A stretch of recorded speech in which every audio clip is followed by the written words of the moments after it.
जय जय वाग्भटा. जय जय चरका. Sir Sally Devi. Once again, Jai Jai Charaka. Jai Jai Sushruta. Jai Jai Vagbhata. May this knowledge continue its journey from generation to generation, from scholarship to practice, and from India to world. Yes, Jai Jai Charaka. Jai Jai Sushruta. Jai Jai Vagbhata.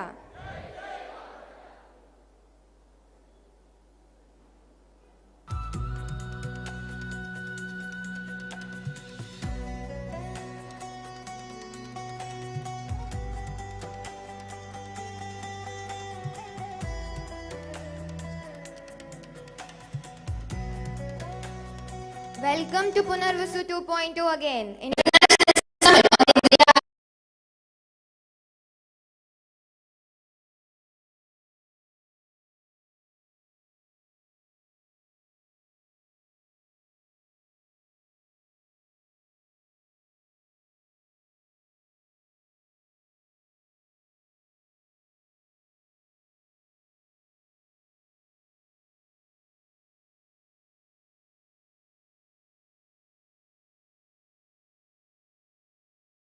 Awakening. We now come to the auspicious moment in our inaugural ceremony, the Shankhanada, symbolizing an awakening and beginning of sacred journey. It's our privilege to welcome Sri Samant SL, who has been practicing Shankhanada since childhood and has been presented this traditional art on numerous platforms. Remarkably, in 2004, his achievement of continuously sounding the Shankha for 10 minutes 14 seconds was recorded in the Limca Book of Records. And now, as we begin Punarvasu 2.0 International Summit on Indriya Arogya, may this sacred resonance awaken our senses, our thoughts, our purpose. I now request Sri Samant SL sir to present the Shankhanada. Over to you, sir.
Thank you, Shaman sir.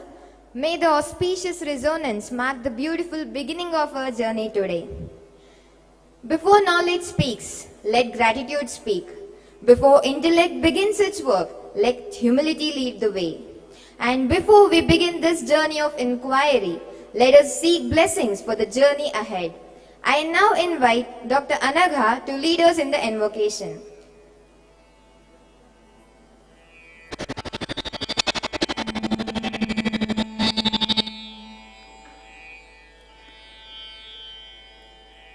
Shambho गिरीश सुरपूजित कामवैरिन् गौरीश शङ्कर महेश्वर विश्वहेतो शम्भो गिरीश सुरपूजित कामवैरिन् गौरीश शङ्कर महेश्वर विश्वहेतो धर्मस्थलेश सकलेश दयापयोधे धर्मस्थलेश सकलेश दयापयोधे श्रीमञ्जुनाथ नितरां कुरु मङ्गलं मे श्रीमञ्जुनाथ नितरां कुरु मङ्गलं मे।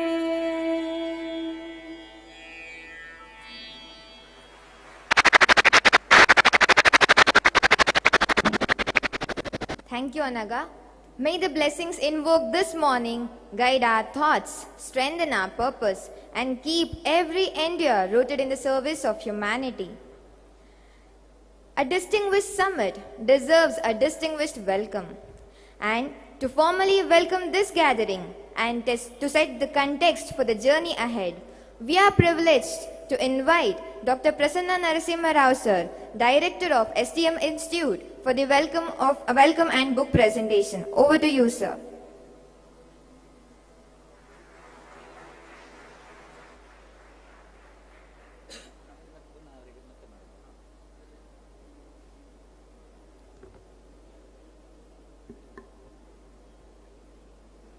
Om Shri Dhanvantare Namaha, Om Shri Manjunatha Namaha.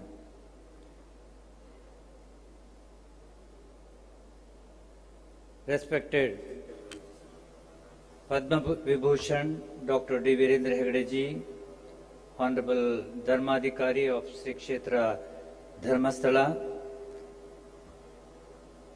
and shortly he will arrive to preside over this conference. Honorable Chairperson of NCISM, National Commission of Indian System of Medicine, Government of India, Vaidya Manisha Kotekarji, Honorable Vaidya Kaustup Upadhyayji, the Advisor, Ministry of Ayush, Government of India, Honorable Dr. Sunil Panwarji, IFS, Commissioner of Department of Ayush, Government of Karnataka, Dr. Sushrut, representing Aptas on the dais, distinguished guests, respected Ayurvedic physicians, academicians, researchers, practitioners, delegates, students, members of media, and dear friends. Very warm, heartfelt, and gracious welcome to each and every one of you to Punarvasu 2.0, the International Summit on Indriya Arogya. It is indeed a matter of immense privilege and happiness for all of us to welcome you to this distinguished gathering here at the sacred and reverend Sri Kshetra Dharmasthala. Today, we are not merely inaugurating a summit.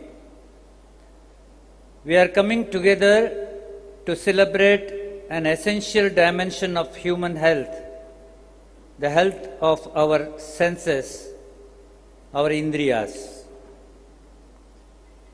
Our eyes enable us to see, our ears enable us to hear, our nose enables us to perceive fragrance, and our tongue enable us to experience taste, and our skin enables us to experience the touch. Through these 5 senses, we experience the world.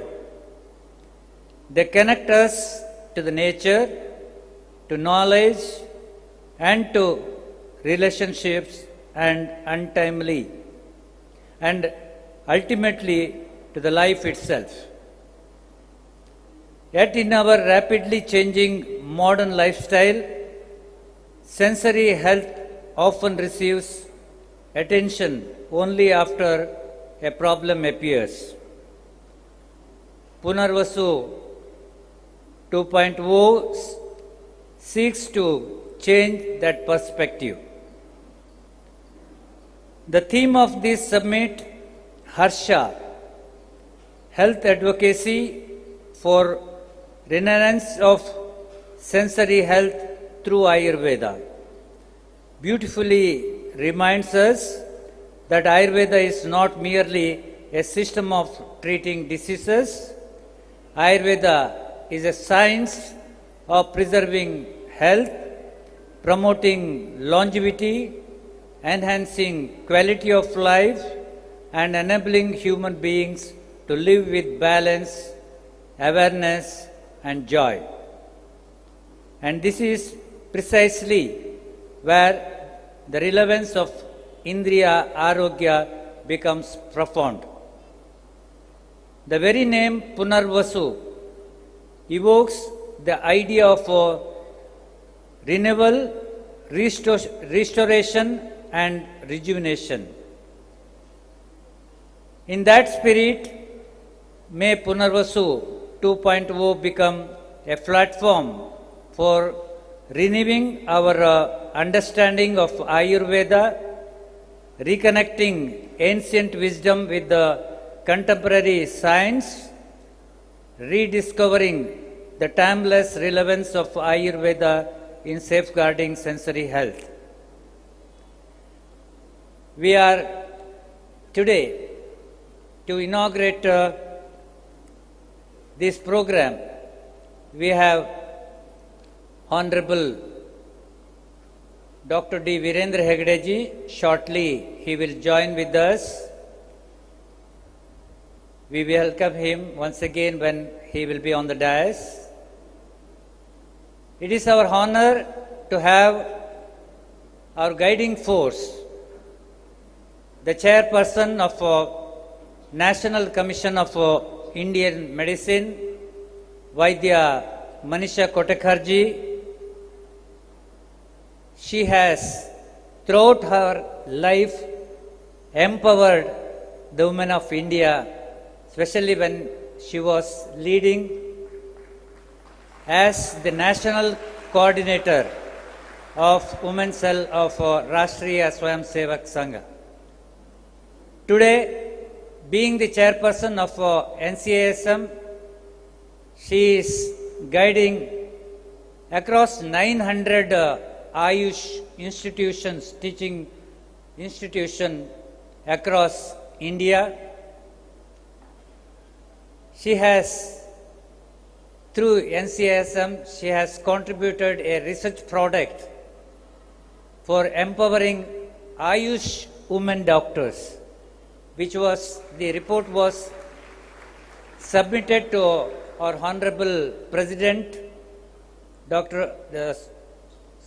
Reverend Draupadi Murmuji, during a conference in New Delhi, in All India Institute of Ayurveda, and it is proud for us that Honorable President, respected Dr. Manisha Kotekarji, for her profound support for Ayush women doctors. On behalf of Punarvasu 2.0, Madam, I wholeheartedly welcome you to the inaugural program.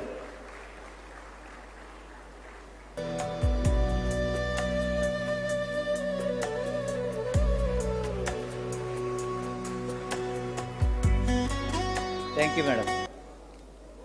We have Vaidya Kaustup Upadhyayaji. Upadhyayaji is present advisor to the Government of India, Ministry of Ayush. We are happy that Kaustup Upadhyayaji is from our own state, contributing Ayurveda for Republic of India through Ministry of Ayush. Having deep knowledge in Ayurveda, experience in practice of Ayurveda, and mingling with the students and faculties of Ayurveda colleges, I have found the immense knowledge of Dr. Kaustup Upadhyaya, empowering the Ayurveda teachers and practitioners. I have found him involving himself in public health initiatives, especially in the Ayush sector. Sir, on behalf of Punarvasu 2.0, we Aptas welcome you for this inaugural ceremony.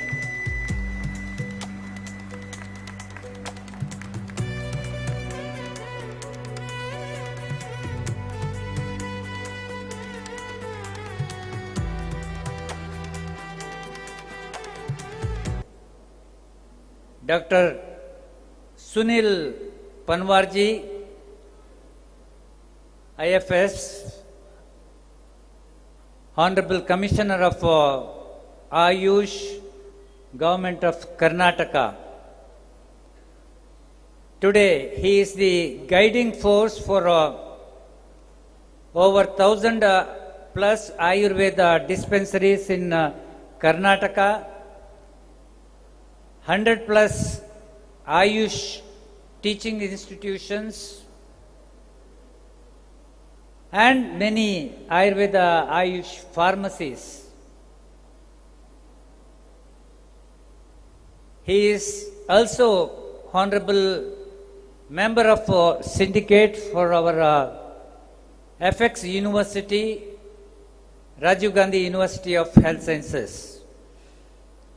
We are happy that over 70% of Karnataka people follow Ayurveda, which is guided by Dr. Sunil Panwarji.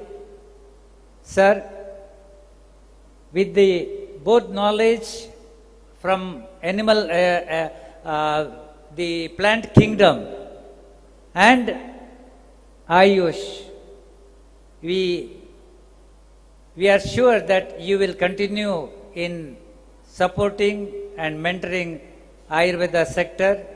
On behalf of Punarvasu O, we welcome you to the inaugural program. I request Aptas to welcome him by offering the book.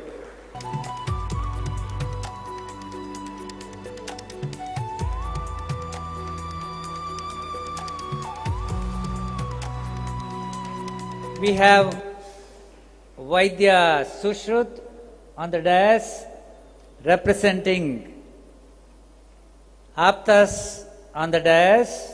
He is a guiding force. I am observing him for last few months in respect of organizing this program. He is silently involved in every activities, having rich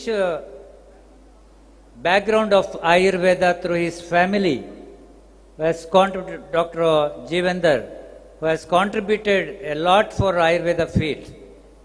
He is guiding force of Apthas, an energetic team motivating to practice Ayurveda, motivating Ayurveda doctors practicing allopathy to practice Ayurveda. On behalf of Punarvasu 2.0, Aptas welcome their leader Vaidya Sushruth on the dais.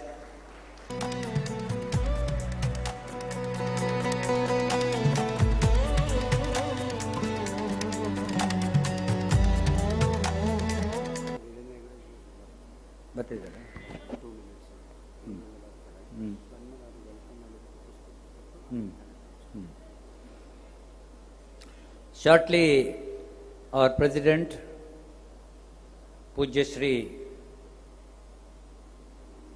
Virendra Hegde ji will be arriving on the dais. Before his arrival, let me have the privilege of welcoming all of you, professors, principals, practitioners, especially the delegates and all Aptas. Who is Apta? Apta is he who is true in the past, in the present, and also the future. So, welcome you all Aptas.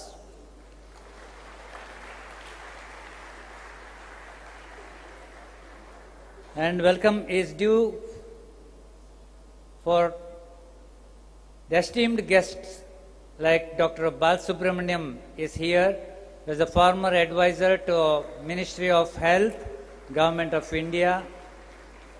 Dr. Vijay Bhaskar Reddy is there. Dr. Bhatt is there, Satyanarayana Bhatt. Dr. Surangi is here from Colombo. Dr. Suhas Shetty from KLE Ayurveda Institution. Dr. Shailaja from SDM Bangalore. Dr. Ashwini from MJ from SDM Bangalore. Dr. Ravi from our RIA, Rashmi Institution of Ayurveda, and Dr. Savitri from Academy of Ayurveda, Bangalore, and all respected Ayush lovers and practitioners. Once again, on behalf of Aptas, I welcome you to this 2.0. Let us wait for a little while to welcome our Honorable President, Dr. D. Virendra Hegde ji.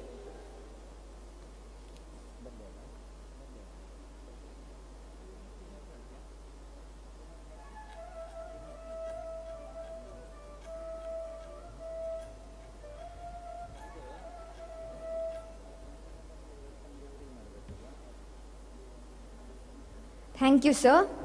A meaningful welcome and a setting beginning to our journey together. On behalf of Apta's team, we welcome Dr. Prasanna Narasimha Rao sir to the Punarvasu 2.0.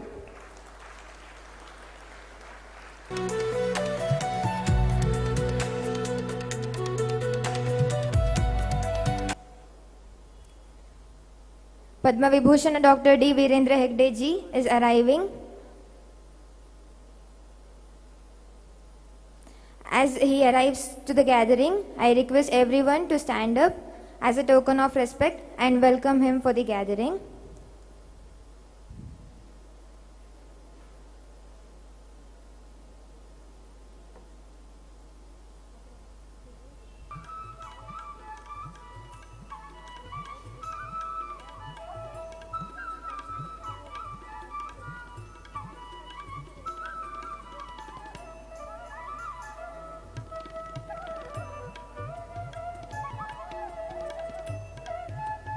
So after the inaugural ceremony, we have panel discussion, and along with that, we have youth conclave, where all internees can join youth conclave.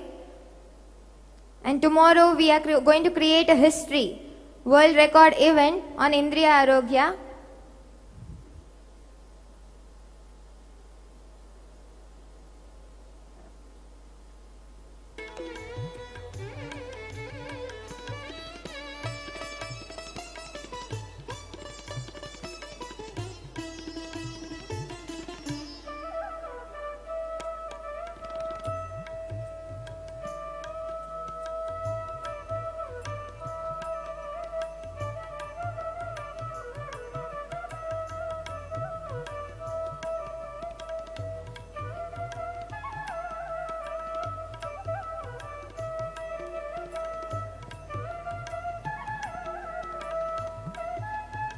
Shubha to all.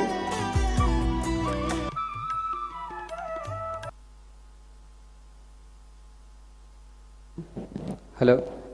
Until Dr. D. Virendra Hegdeji joins us, let me share the vision behind this Indriya Arogya Abhiyana.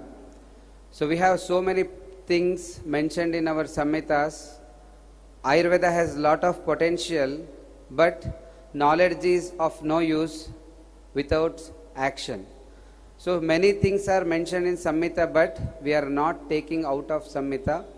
So as a youth of Ayurveda, I believe whatever is mentioned in Samhita has to be brought into practice.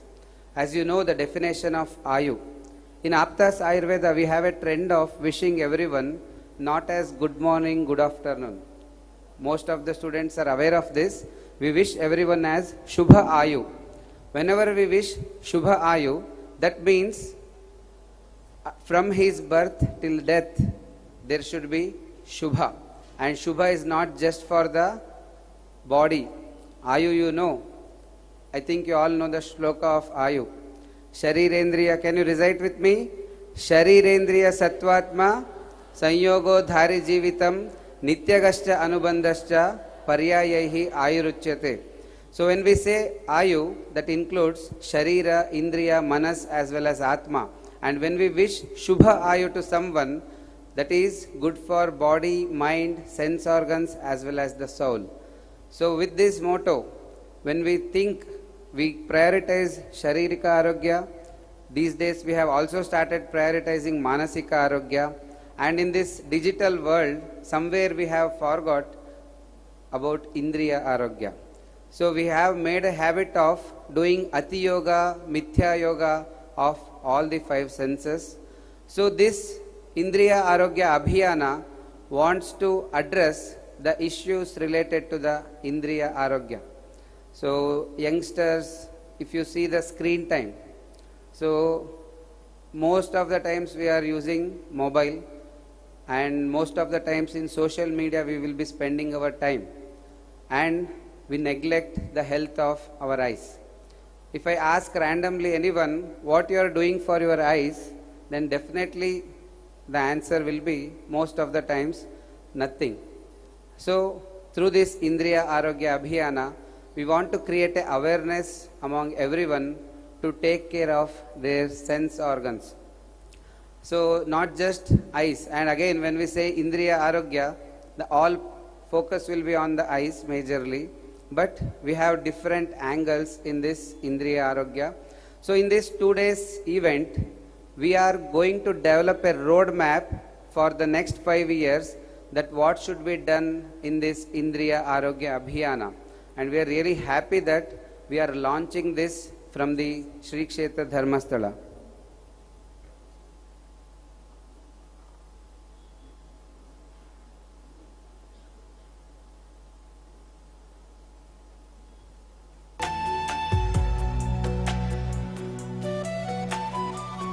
Yes, Padma Vibhushan Dr. D. Virendra Hegde ji has arrived for the gathering. I request everyone to kindly stand up as a token of respect and welcome our president with a huge respect to Punarvasu 2.0. Just you can see the front stage. I request everyone to see in front. We are welcoming our President with a huge respect to Punarvasu 2.0 International Summit on Indriya Arogya. Play by USB drive.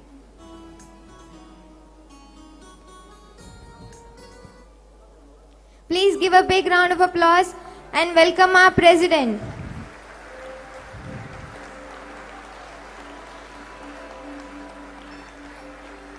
Now the actual event has begun. Once give a big round of applause for the man who created history of Ayurveda in Karnataka. He started Ayurveda institutions when nobody was dared to take the initiatives. So we are really having this proud moment to start the event with the blessings of Dr. D. Virendra Hegde ji.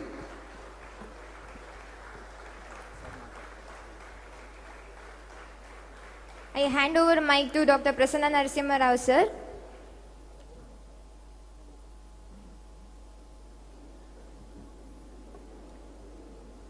Om Shri Manjunataya Namaha, Om Shri Dhanvantare Namaha. Today is a honor for all of us. Our Honorable President of SDM Educational Society and Honorable Sitting Member of Rajya Sabha, Dr. D. Virendra Hegde ji, is blessings with his presence here. Dr. Hegde ji has contributed to Ayurveda to the greater extent. In shortly, if I say, he has, in the words of the Vice Chancellor of Banaras Hindu University, said in his speech at Banaras Hindu University that Banaras Hindu University is privileged to have Southern BHU at Karnataka, which is set by Dr. D. Virendra Hegde ji by setting Ayurveda institutions at Bengaluru, stands for B, Hassan stands for H, and Udupi stands for U. So today, Hegde ji has extended the hands of Ayush institutions for 3 Ayurveda college, 5 Ayurveda hospitals, and 3 naturopathy and yogic institutions, and 1 India's first degree college for naturopathy and yogic science, BNYS, from SDM Society. Sir has set 3,000 beds dedicated for Ayush institutions in these 5 Ayurveda hospitals and 3 naturopathy and yogic institutions. Around 400 professors in this institution and around 3,000 healthcare providers for Ayush care. Dear friends, around 13,000 graduates has emerged from these BHU institutions for the care of the India. If each alumnus of this institution of SDM cares at least 25 patients per year, per day, that will be around 10 crores per year.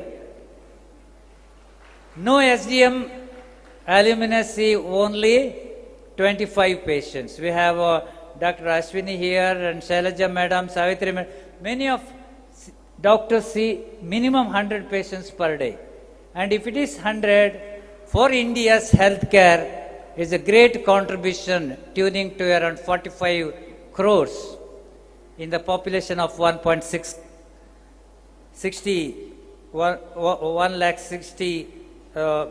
160 crores.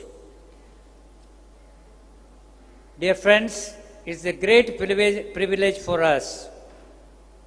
Dr. Hegdeji has empowered around 70 lakhs families, empowering the women through SK-DRDP scheme.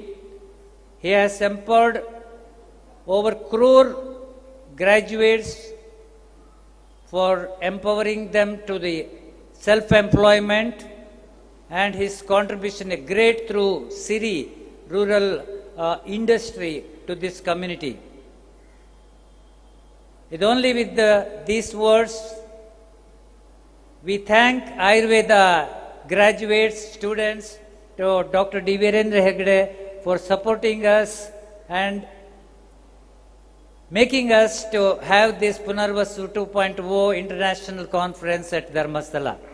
On behalf of all delegates and friends, we wholeheartedly welcome you on the dais for inauguration. And we have Dr. Vaidya Manisha Kuteja ji, who is the President of National Commission of Indian Medicine. We have Vaidya Kaustubh Upadhyaya ji, who is the Advisor for Government of India, and Dr. Sunil Panwar ji, Honorable Commissioner of Ayush, Government of Karnataka.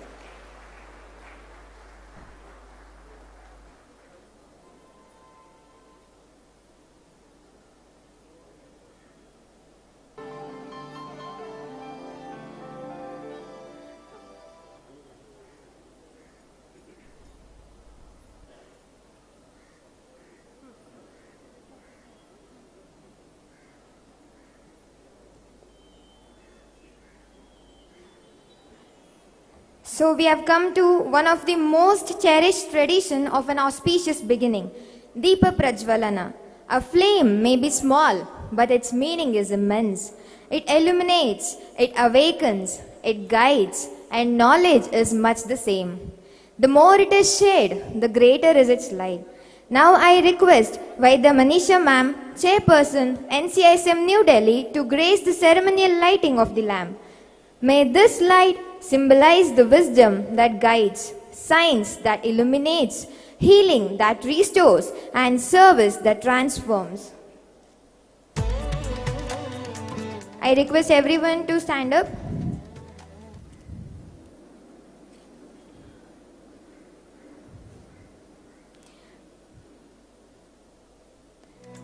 A flame may be small, but its meaning is immense. It illuminates, it awakens, it guides, and knowledge is much the same. The more it is shared, the greater is its light. It's a big round of applause.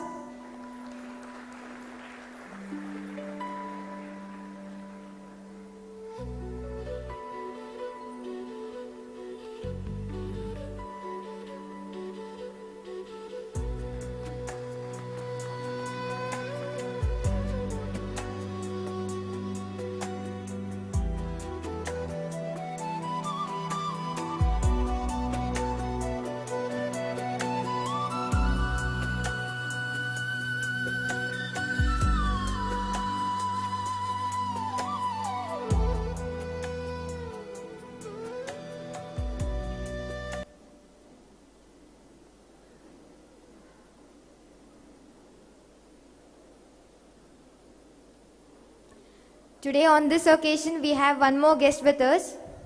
I request our Aptas team to welcome Shraddha ma'am. Please give a big round of applause.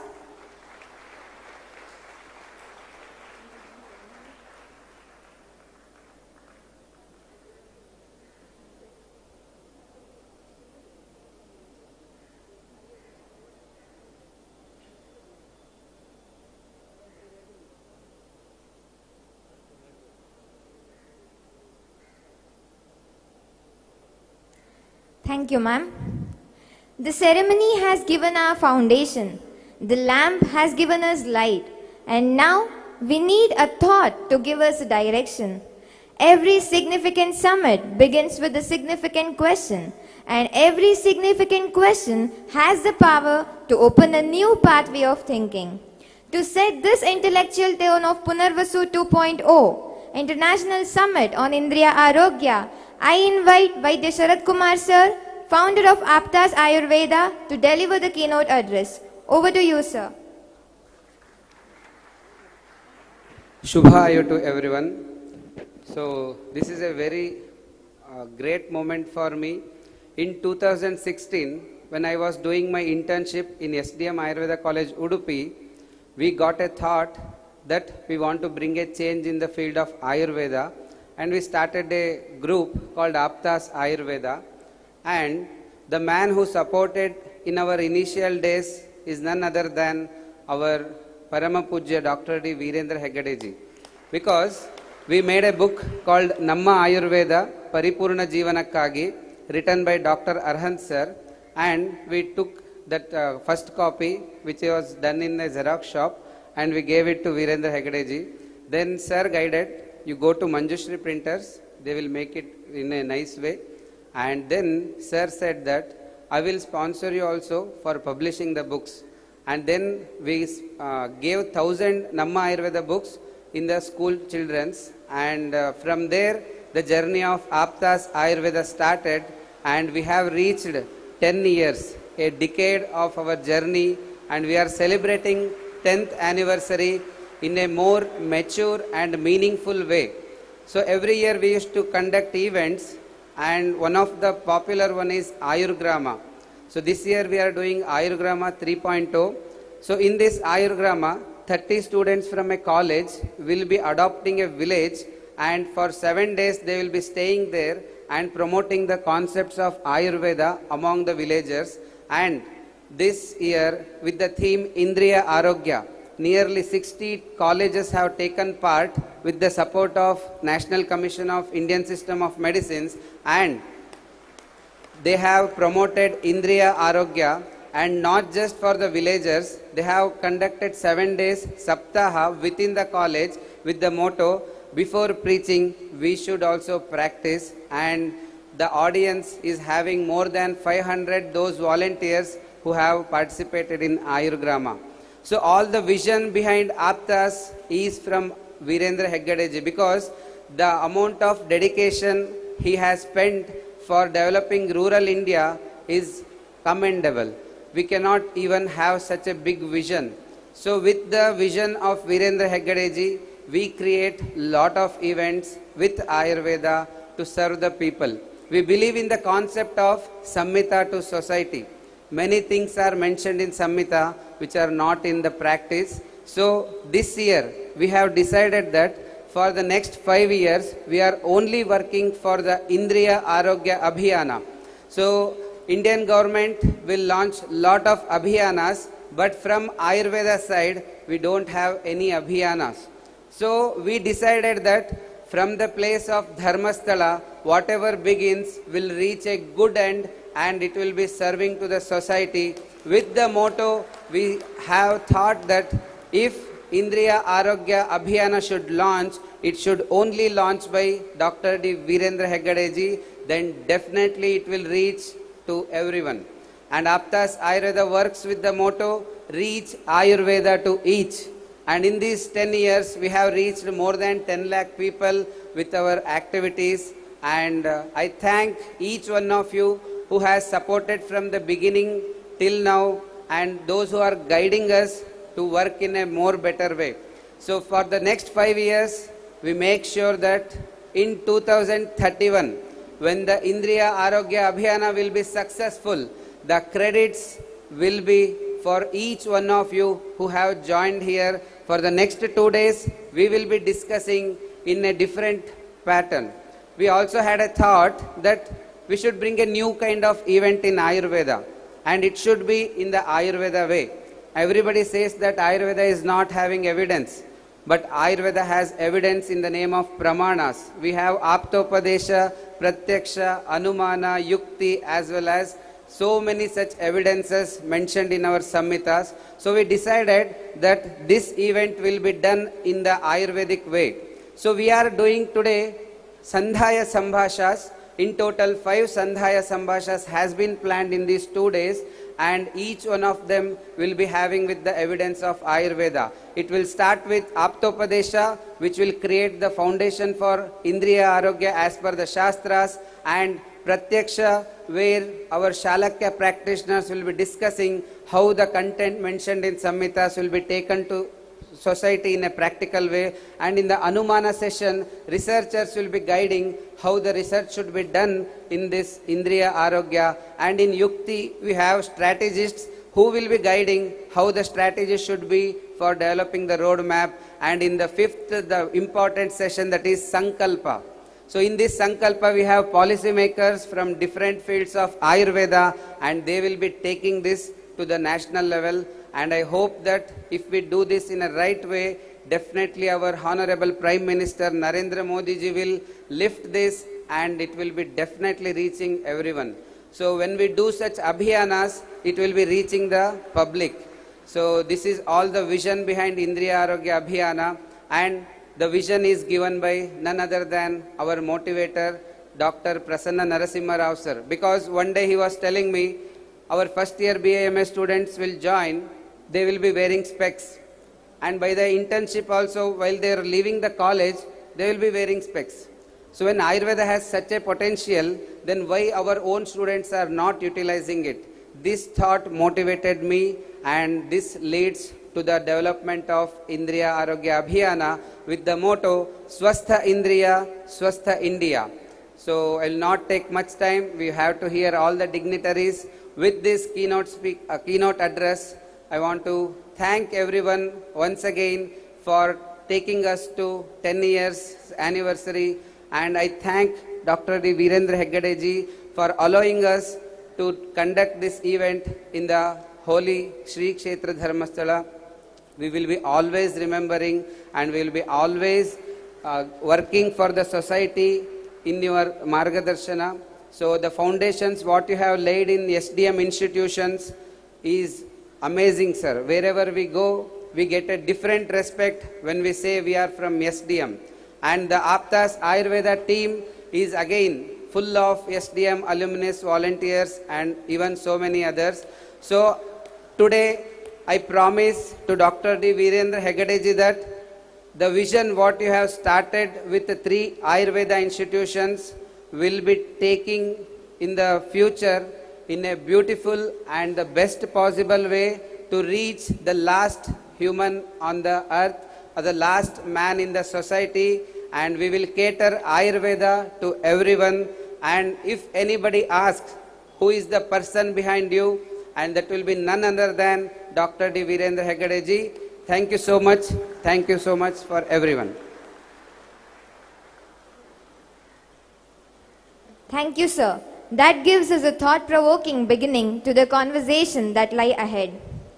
So, esteemed delegates, we have spoken about knowledge, we have spoken about health, but knowledge reaches its highest purpose when it moves beyond the conference hall, when awareness becomes action, when discussion becomes advocacy, when an idea becomes a movement.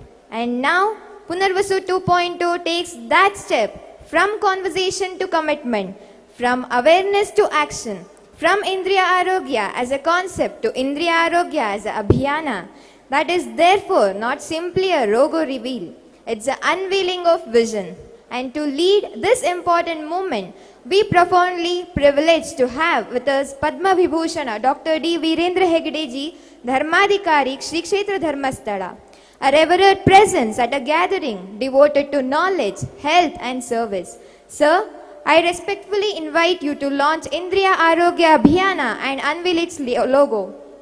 Kindly give a big round of applause.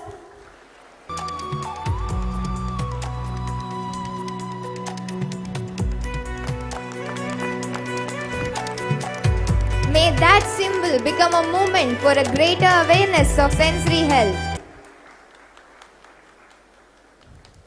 Thank you, sir.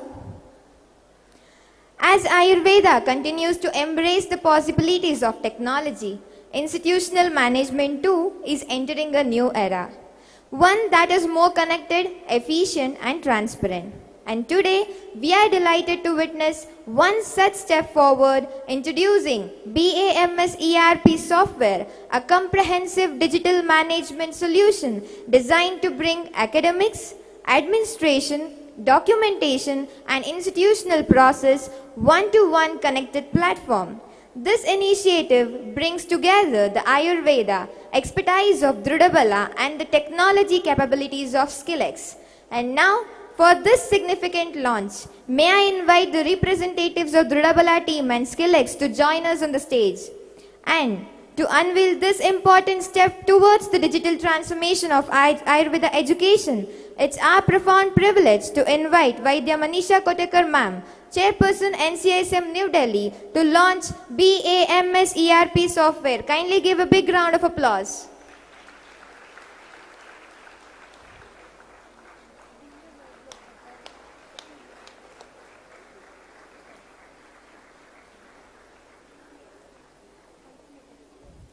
I request to kindly play the video. An Ayurveda in classrooms and departments. It is a living ecosystem. Operations, strengthening institutions, and moving education forward.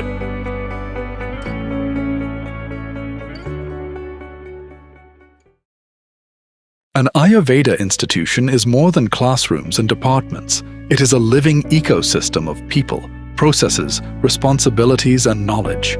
Every day, students, faculty, departments, and administrators work together to keep that ecosystem moving, managing academics, responsibilities, records, communication, and countless activities that keep an institution running smoothly. Behind this work are academics, records, responsibilities, communication, and countless activities happening every day. But when information is scattered across files, registers, and systems, simple tasks become time-consuming. Time is lost searching, compiling and coordinating across departments, and as information gets scattered, visibility and productivity begin to suffer. What if every department, every process, and every piece of information could come together as one connected digital ecosystem built for your institution? The BAMS ERP dashboard brings everything together in one powerful view, simplifying operations, improving visibility, and enabling smarter decisions. Stay connected beyond the classroom with attendance, circulars, and important college updates anytime, anywhere. Parents stay informed and connected with easy access to attendance, notifications, and important college updates, keeping them closer to their child's academic journey. From academics and administration to finance, HR, and student services, BAMS ERP brings the entire institution together in one connected system. BAMS ERP supports QCI readiness, structured documentation, and NCISM inspection preparedness. Bring your entire institution together with one connected digital ecosystem. BAMS ERP, simplifying operations, strengthening institutions, and moving education forward. During Panchakarma treatments such as Virechana and Basti, patients need more scheduling, regular guidance, and careful monitoring. Pranavaidya brings these needs together on one connected platform. It helps doctors plan the treatment, guide patients, follow their progress, and make timely updates whenever required. In simple words, Ayurveda meets modern technology to make Panchakarma care more personalized, organized, accessible, and patient-friendly. And today, we are proud to take this important step towards the digital future of Panchakarma care. With great pleasure, I request Dr. Chetan Upadhyaya sir, founder, Pranavaidya Group of Hospitals, to join us on the stage. And I request Dr. Kaustuba Upadhyaya sir, advisor, Ministry of Ayush, to launch Pranavaidya app.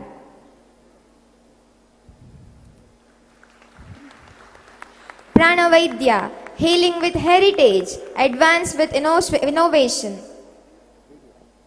Kindly play the video.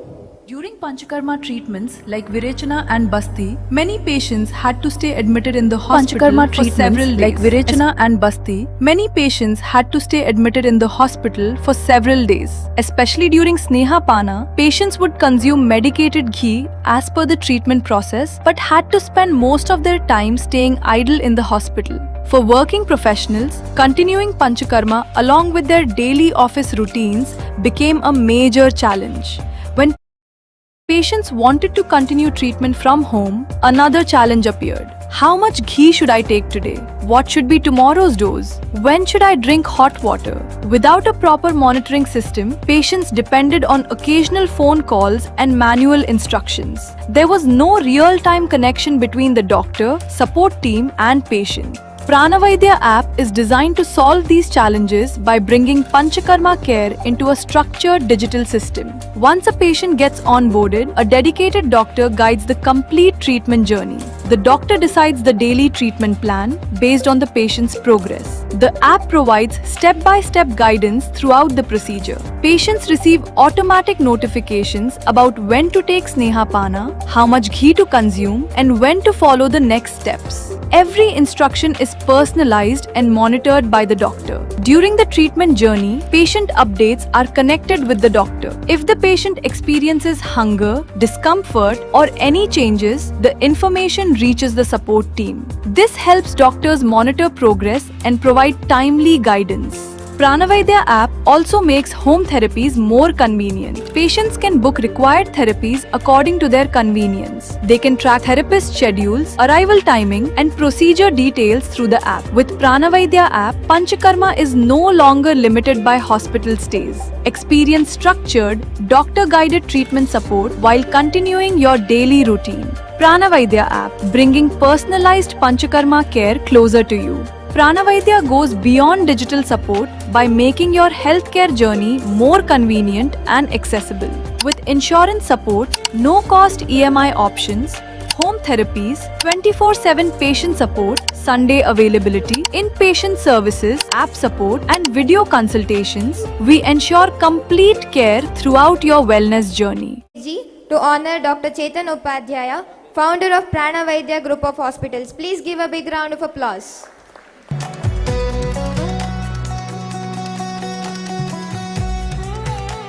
Please give a big round of applause to Dr. Chetan Upadhyaya, founder, Pranavaidya Group of Hospitals.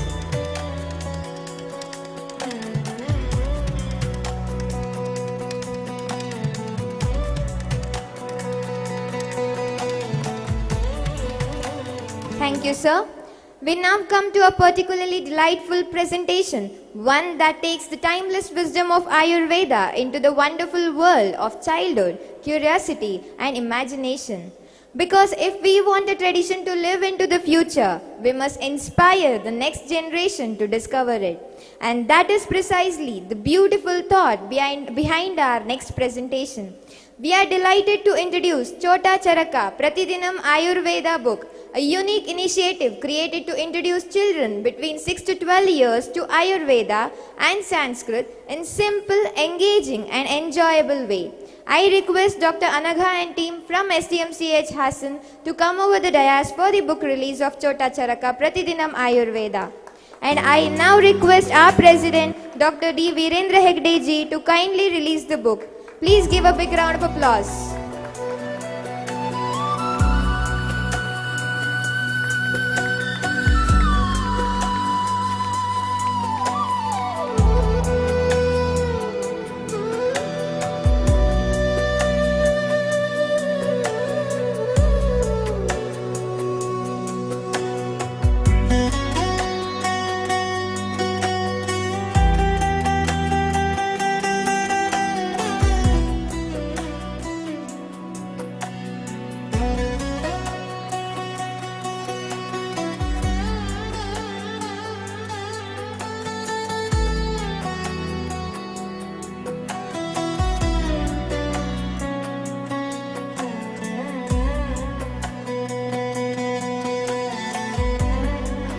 Thank you all.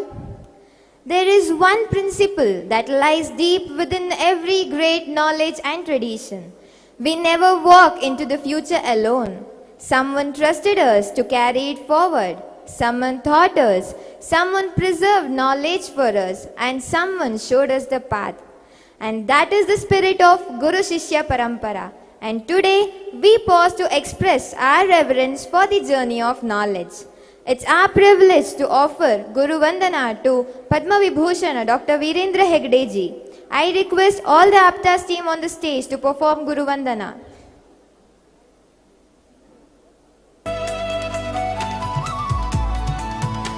Yes, with the token of respect, please everybody stand up. Please give a big round of applause.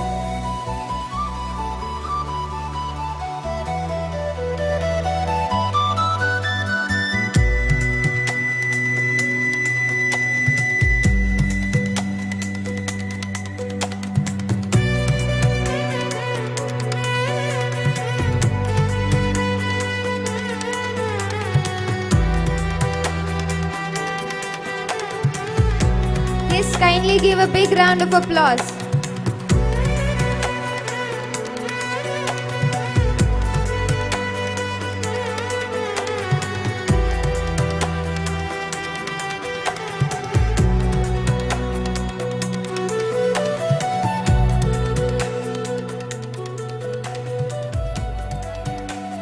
Thank you.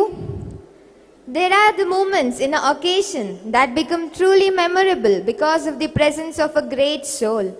Today is one such moment. We are deeply honored and privileged to have amongst us Padma Vibhushan Dr. D. Virendra Hegde ji, Dharmadhikari of Sri Kshetra Dharmasthala, a revered personality whose life is shining by Chaturdana Seva, wisdom, humility, compassion and unwavering commitment to society. His journey has touched countless lives and his words have always carried the strength of experience, the warmth of compassion and the wisdom of a life devoted to the service of humanity.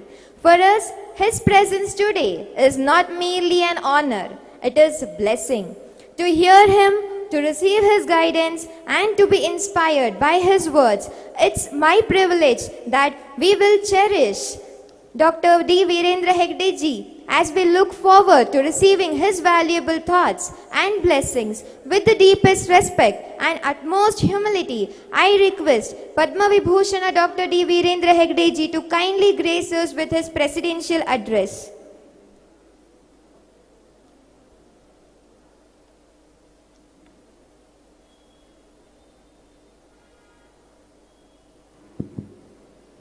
Om Shri Manjanataya Namaha. With prayers to Lord Manjanatha Swami, I am very happy that today we have chairperson of NCISM, Madam Vaidya Manisha Patakar, and I have Vice Commissioner Department of Ayush, Dr. Sunil Banwar, and Dr. Prasanna Rao, many other guests who are here, and my dear students. I am really happy to hear all the growth of this Ayurveda system and the colleges. And I am happy that this growth has a base now and we can flourish over the years on the basis of what we have experienced till today. I am very happy that today we are inaugurating the International Conference Punarvasu and International Summit on Indriya Arogya. Indriya Arogya is nothing but Ayurveda's main concept of protecting the whole body as a system and not treating it when it is ill. It is avoiding diseases is the main concept of Ayurveda. We are not trying to avoid diseases and treat them after the disease, but we are trying to give them a healthy life, healthy growth, so that they will be always under the system of care by Ayurveda. Ayurveda system as such, you know, is in total it is a care taken to nourish the whole body and mind. Yoga is nothing but body and mind. In Naturopathy, we started Naturopathy College and Ayurveda colleges just to keep the society fit and keep away from all diseases. So today we have very successful colleges and hospitals at Bangalore, Udupi and in Hassan. So BHU, he has taken the same word of BHU, Bangalore, Hassan, Udupi. It should be reversed in establishment. First we established, took over the management of Udupi Hospital, and then we started one on our own in Hassan, and next we started in Bangalore. So the Indriya Arogya is very important. Indriyas are the senses which receive all the good and bad to the body, mind. Indriyas attract so many informations given by anybody. It is up to us to decide which has to be accepted, which has to be avoided. So a most successful cinema may not be very useful to life, but cinema may be very successful. Like that, many thoughts and information that we receive may not be of interest and importance, but it is important that we know what is to be received, so that Indriya should be trained to, to receive whatever it is in the right way and dispense of all the evils from this system. I am very happy that this conference has been organized in Dharmasthala, and such international conferences will lift the idea of Ayurveda. Ayurveda, as I just said in the introduction, it is more important that we think of new thinking thoughts in this, because in the world is as such, the allopathy system has an international following, and they keep on changing their attitudes and programs. But in Ayurveda we find these systems are going on the old way. I request the government of India through NCISM and also from the commission here that we will also change. I just saw some of the programs that are changing now. The students, the doctors are available even on Sunday, and the system that this which we are going to adopt not necessarily be the part of our ancient system is ancient, but approach is modern. This is what we should. System is ancient, but modern approach should be there to all the thoughts. So this system of Ayurveda will grow. In our hospitals also we will try to bring in all these changes, and Prasanna Rao is made the director of all the 3 hospitals. He will have to think about it, and we can also bring about changes in the system. So I wish that this program was light on all these aspects, and in the 2 days to come, today and tomorrow, there will be a lot of changes that are put in the system, and we will also follow the government directions which are what are given to us. So may God bless you. Have a nice time in Dharmasthala. It's a museum here. There's a automobile museum here. There's this temple of Manjunath Swami. You have a darshan of Lord Manjunath Swami. Then visit museums and have a very good interaction in whatever they have said today. Lastly, there is the Sankalpa. Sankalpa is determination on which you go. This Sankalpa should be on the basis of all the other 3 steps that we claim. So the system should be very strong, and Ayurveda system should grow to greater heights, because I have seen in other countries their own native system is When we went to China and Hong Kong, we found the cuts wounds were just healed by medicine.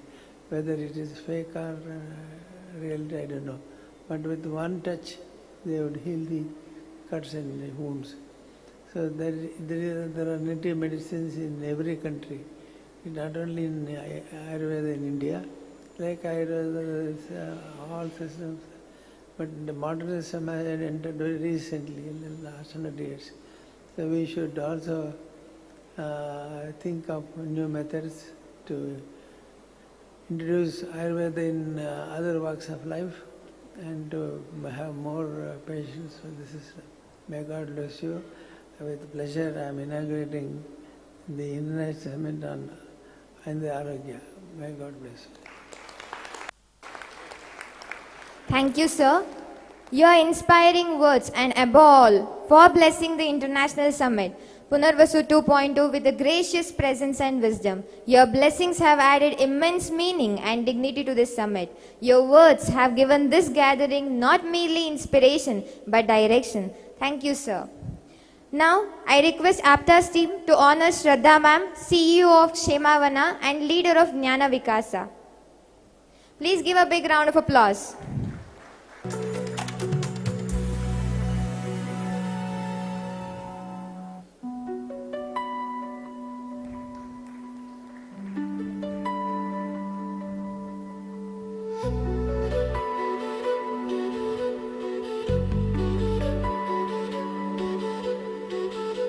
Please give a big round of applause to Shraddha ma'am, CEO of Kshemavana and leader of Jnana Vikasa. Thank you, ma'am. We now have the privilege of honoring Vaidya Manisha Kotekar ma'am, whose dedication to education, professional excellence and advancement of Indian system of medicine is truly commendable. Her presence adds great value and distinction to this gathering. I respectfully request Dr. D. Virendra Hegde ji to honor Vaidya Manisha Kotekar ma'am as a mark of our sincere respect and appreciation. Please give a big round of applause.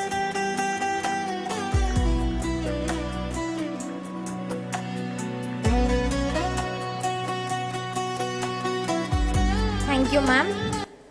Now we have the privilege of honoring Dr. Kaustuba Upadhyaya sir, whose distinguished contribution and presence bring the national Ayush perspective to this important international gathering. His presence adds great significance and distinction to this occasion. I now request Dr. D. Virendra Hegde ji to honor Kaustuba Upadhyaya sir as a mark of sincere respect and appreciation. Please give a big round of applause.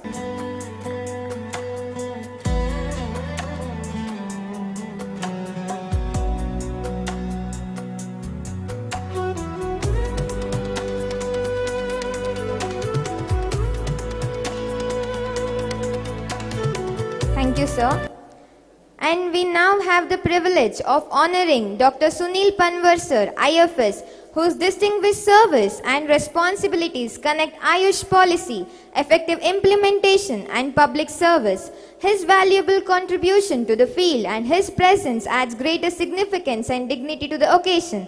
I now respectfully request Dr. D. Virendra Hegde ji to kindly honor Sunil Panwar sir, IFS, as a mark of sincere respect and appreciation. Kindly give a big round of applause.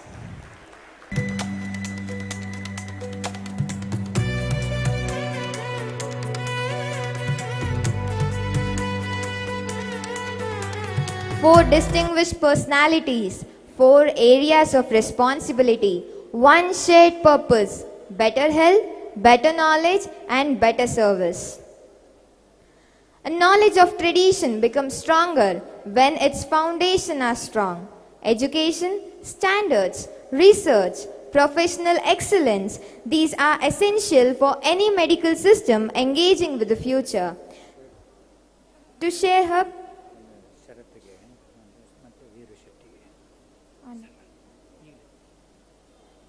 I request Dr. Sharat Kumar sir, founder of Aptas Ayurveda, to honor Viru Shetty sir. Please give a big round of applause.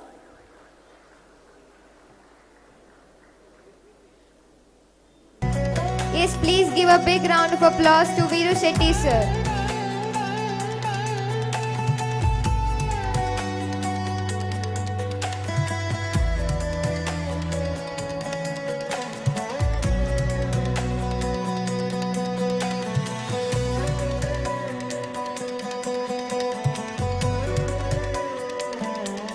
Thank you, sir. A knowledge of tradition becomes stronger when its foundation are strong. Education, standards, research, professional excellence, these are essential for any medical system engaging with the future. To share her perspective, I invite Vaidya Manisha Kotekar ma'am, Chairperson, NCISM New Delhi, to provide her insights. Over to you, ma'am. Okay. Just a minute, ma'am. Sorry for the inconvenience. Now I request Prasanna Narasimha Rao sir to welcome Dr. Sharad Kumar sir, founder of Aptas Ayurveda. Yes, please give a big round of applause to Vaidya Sharad Kumar M, founder of Aptas Ayurveda.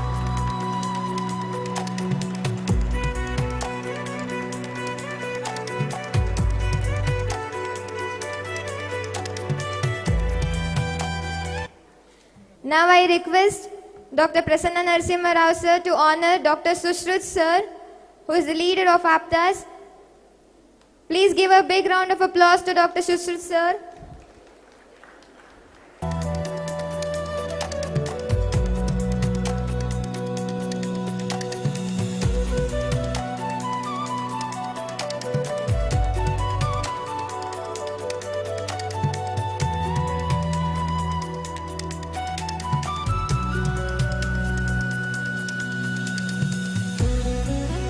Thank you so much, sir.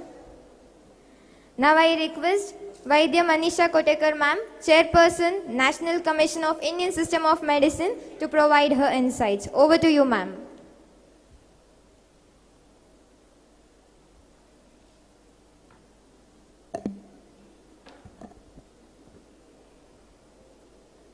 Respected dignitaries on and off the dais, Padma Vibhushan Dr. Virendra Hegde ji, all the dignitaries on the dais, eminent scholars, distinguished delegates, respected Vaidyas, academicians, researchers, healthcare providers, dear students, ladies and gentlemen. It gives me immense pleasure and a deep sense of privilege to be present amidst this august gathering at Punarvasu 2.0 International Summit on Indriya Arogya, which is being organized at the culturally rich and spiritually significant land of Dharmasthala in Karnataka. Dharmasthal, a place associated with service, values, and social responsibility, provides an appropriate setting for reflecting upon the larger purpose of healthcare. I extend my heartfelt congratulations and appreciation to the organizers for conceptualizing this important international summit and bringing together experts, scholars, practitioners, researchers, teachers, and students to deliberate upon the subject of profound relevance to human health, that is Indriya Arogya. The theme, Harsha, Health Advocacy Renaissance of Sensory Health through Ayurveda, is not only academically relevant, but also deeply connected with one of the most important challenges of our times. We are living in the age of unprecedented connectivity. Yet, paradoxically, many individuals are experiencing increasing disconnection. Disconnection from nature, from healthy routines, from silence, from restful sleep, at times even from themselves. Our senses are continuously stimulated. Our eyes are occupied by screens. Our ears are surrounded by constant sound. Our minds are flooded with information. Our natural biological rhythms are increasingly disturbed. Therefore, the discussion on Indriya Arogya is not merely a discussion about the health of individual sense organs. It is a discussion about how human beings can live in harmony with their environment in an increasingly overstimulated world. We all are aware about how Ayurveda presents one of the most comprehensive definitions of swasthya or health. Samadoshaha samagnischa samadhatu malakriyaha prasannatmendriyamanaha swastha itya vidiyate. The expression prasannatmendriyamanaha is particularly significant. It reminds us that complete health cannot exist merely through a healthy body. The mind must be balanced, the senses must function harmoniously, the individual must experience a sense of well-being and inner stability. This is perhaps one of the most important messages that Ayurveda can offer to contemporary healthcare. In modern discussions, physical health, mental health, and sensory health are often considered as separate domains. Ayurveda, however, presents it an integrated vision. The body influences the mind influences the senses connect the individual with the external world. Therefore, the protection of Indriyas is an essential part of preserving overall health. One thing we must remember that Indriya Arogya should not be understood merely as the absence of disease of the eye, ear, nose or other sensory organs. The concept is much broader. It includes healthy sensory perception, appropriate use of the senses, protection from excessive stimulation, harmony between the senses and the mind, maintenance of functional capacity, and preservation of quality of life. The senses are the gateways through which we experience life. Therefore, the health of our Indriya influences not only biological functioning, but also learning, communication, social interaction, emotional well-being, and human experiences itself. Shalakya Tantra becomes especially significant in the context of this international summit. It has a direct relationship with the preservation and restoration of sensory health. The focus should be upon three important dimensions. First is prevention. We must develop greater awareness regarding preventive sensory health care. Second is clinical competence. Clinical competence and patient safety must always remain central. Third is research and evidence. The classical knowledge of Shalakya Tantra should inspire robust research. It should be noted that the Indriyas do not function in isolation. They are closely connected with mana, mind. Therefore, sensory health advocacy must include the concept of mindful sensory engagement. Another important aspect relevant to Indriya Arogya is the preservation of functional capacity across the lifespan. The Ayurvedic principles of Rasayana can provide important area for further academic and scientific exploration. The word Renaissance is central to the vision of this summit. A Renaissance does not mean merely glorifying the past.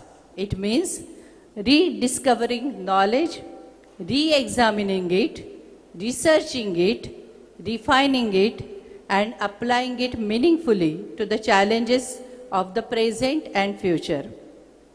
The National Commission for Indian System of Medicine, NCISM, is committed to strengthening quality of education and developing healthcare professionals who are competent, ethical, compassionate, and future ready. The healthcare professional of tomorrow must combine Gyan, knowledge, Kaushal, skill, Anusandhar, research, Naitikta, ethics, and Karuna, compassion.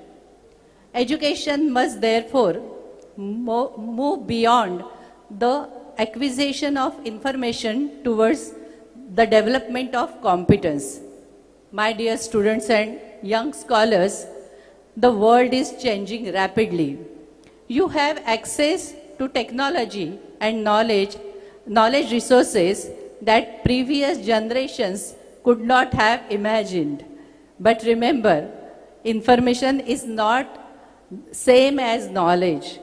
Knowledge is not the same as wisdom, and wisdom must ultimately be reflected in responsible action. So I insist, study your classical text deeply. Understand the principle rather than merely memorizing them.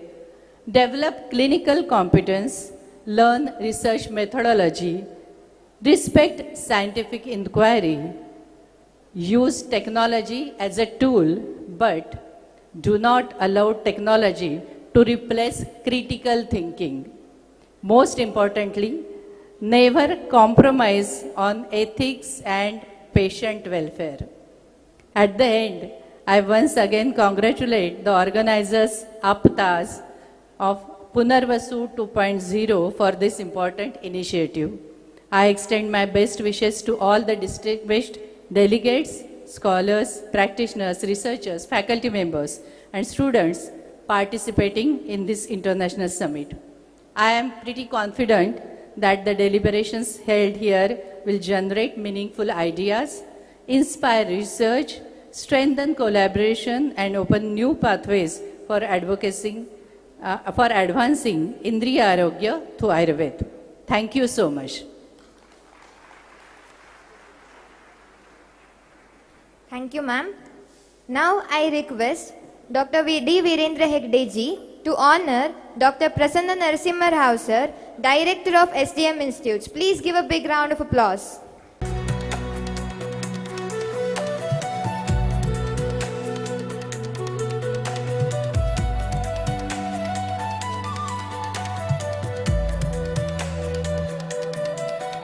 The future, to preserve authenticity, to strengthen knowledge, to encourage research, and to engage meaningfully with contemporary healthcare.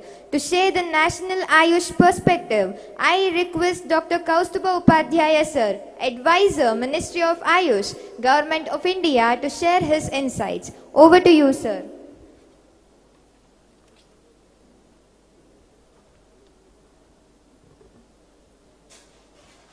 आत्मात्मं गिरिजामतिः सहचराः प्राणाः शरीरं गृहं पूजाते विषयोपभोगरचना निद्रा समाधिस्थितिः संचारपदयोः प्रदक्षिणविधिः स्तोत्राणि सर्वागिरो यद्यत् कर्म करोमि तत्तदखिलं शंभो तवारात्. परम पूज्य श्री वीरेंद्र हेगड़े जी, Dharmadhikari, Dharmasthala Kshetra trust और Rajya Sabha member of parliament, Shrimati Manisha Kothekar madam, chairman NCISM, Shri Sunil Panwal ji, Ayush commissioner Karnataka government, Prasanna Rao ji, Sushruta ji, and my teacher Satnam Bhatt ji is here, Balasubramanyam ji I met just now, and all my seniors, Dr. Savitri is there. And before starting my words, I recall my Guru Shri Chitrapadi Srinivas Soumya ji, through whom I learned Ayurveda, and I am in this stage because of him. First of all, I attended last APTA's program also. Incidentally, I came for a visit to Karnataka for Rashtriya Ayush Mission. In that program, APTA's invited me to attend their program at Davangere. I attended. This is second program. In that program also, I suggested Pustakasya Vidya Mastak mein ana hai. Whatever there in the Pustak, we have had just one Dibbana. I think I will talk in Kannada for a few minutes because I rarely get occasion to speak in Kannada. So Dibbanadalli ಪುಸ್ತಕ ತಗೊಂಬಂದ್ವಿ, ಪುಸ್ತಕನ ಅಲ್ಲಿ ಪ್ರತಿಷ್ಠಾಪನೆ ಮಾಡಿದ್ದೀವಿ. ಆ ಪುಸ್ತಕದ ವಿದ್ಯೆ ಮಸ್ತಕದಲ್ಲಿ ಬರಬೇಕು, ಮಸ್ತಕದಲ್ಲಿರುವಂಥ ವಿದ್ಯೆ ಹಸ್ತದಲ್ಲಿ ಬರಬೇಕು, ಅದನ್ನು ಜನಸಾಮಾನ್ಯರಿಗೆ ತಗೊಂಡು ಹೋಗಬೇಕು. ಈ ವಿಷಯ ನಾನು ಹೇಳಿದ್ದೆ. ಆಮೇಲೆ ಶರತ್ ಜೊತೆ ಬಹಳ ಚರ್ಚೆನೂ ಮಾಡಿದ್ದೆ. ಅದನ್ನು ಸಾಕಾರ ಮಾಡಿದ್ದಾನೆ ಆತ.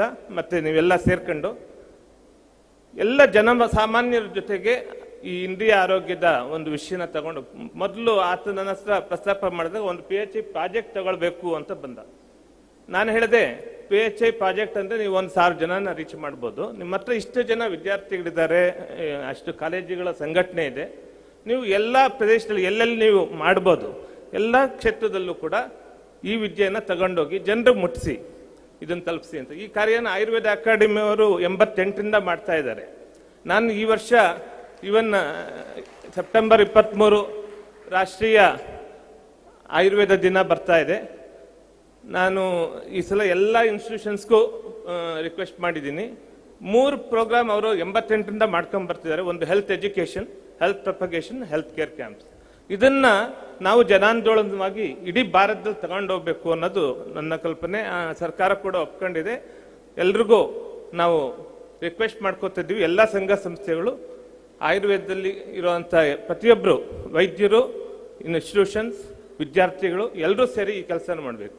ಏನು ಒಂದು ನಮ್ಮ ಸುತ್ತಮುತ್ತಲ ಯಾವ ಹಳ್ಳಿ ಇದೆ, whatever villages which is around our work place, we have to reach any one village, organize one single healthcare camp to reach Ayurveda to them.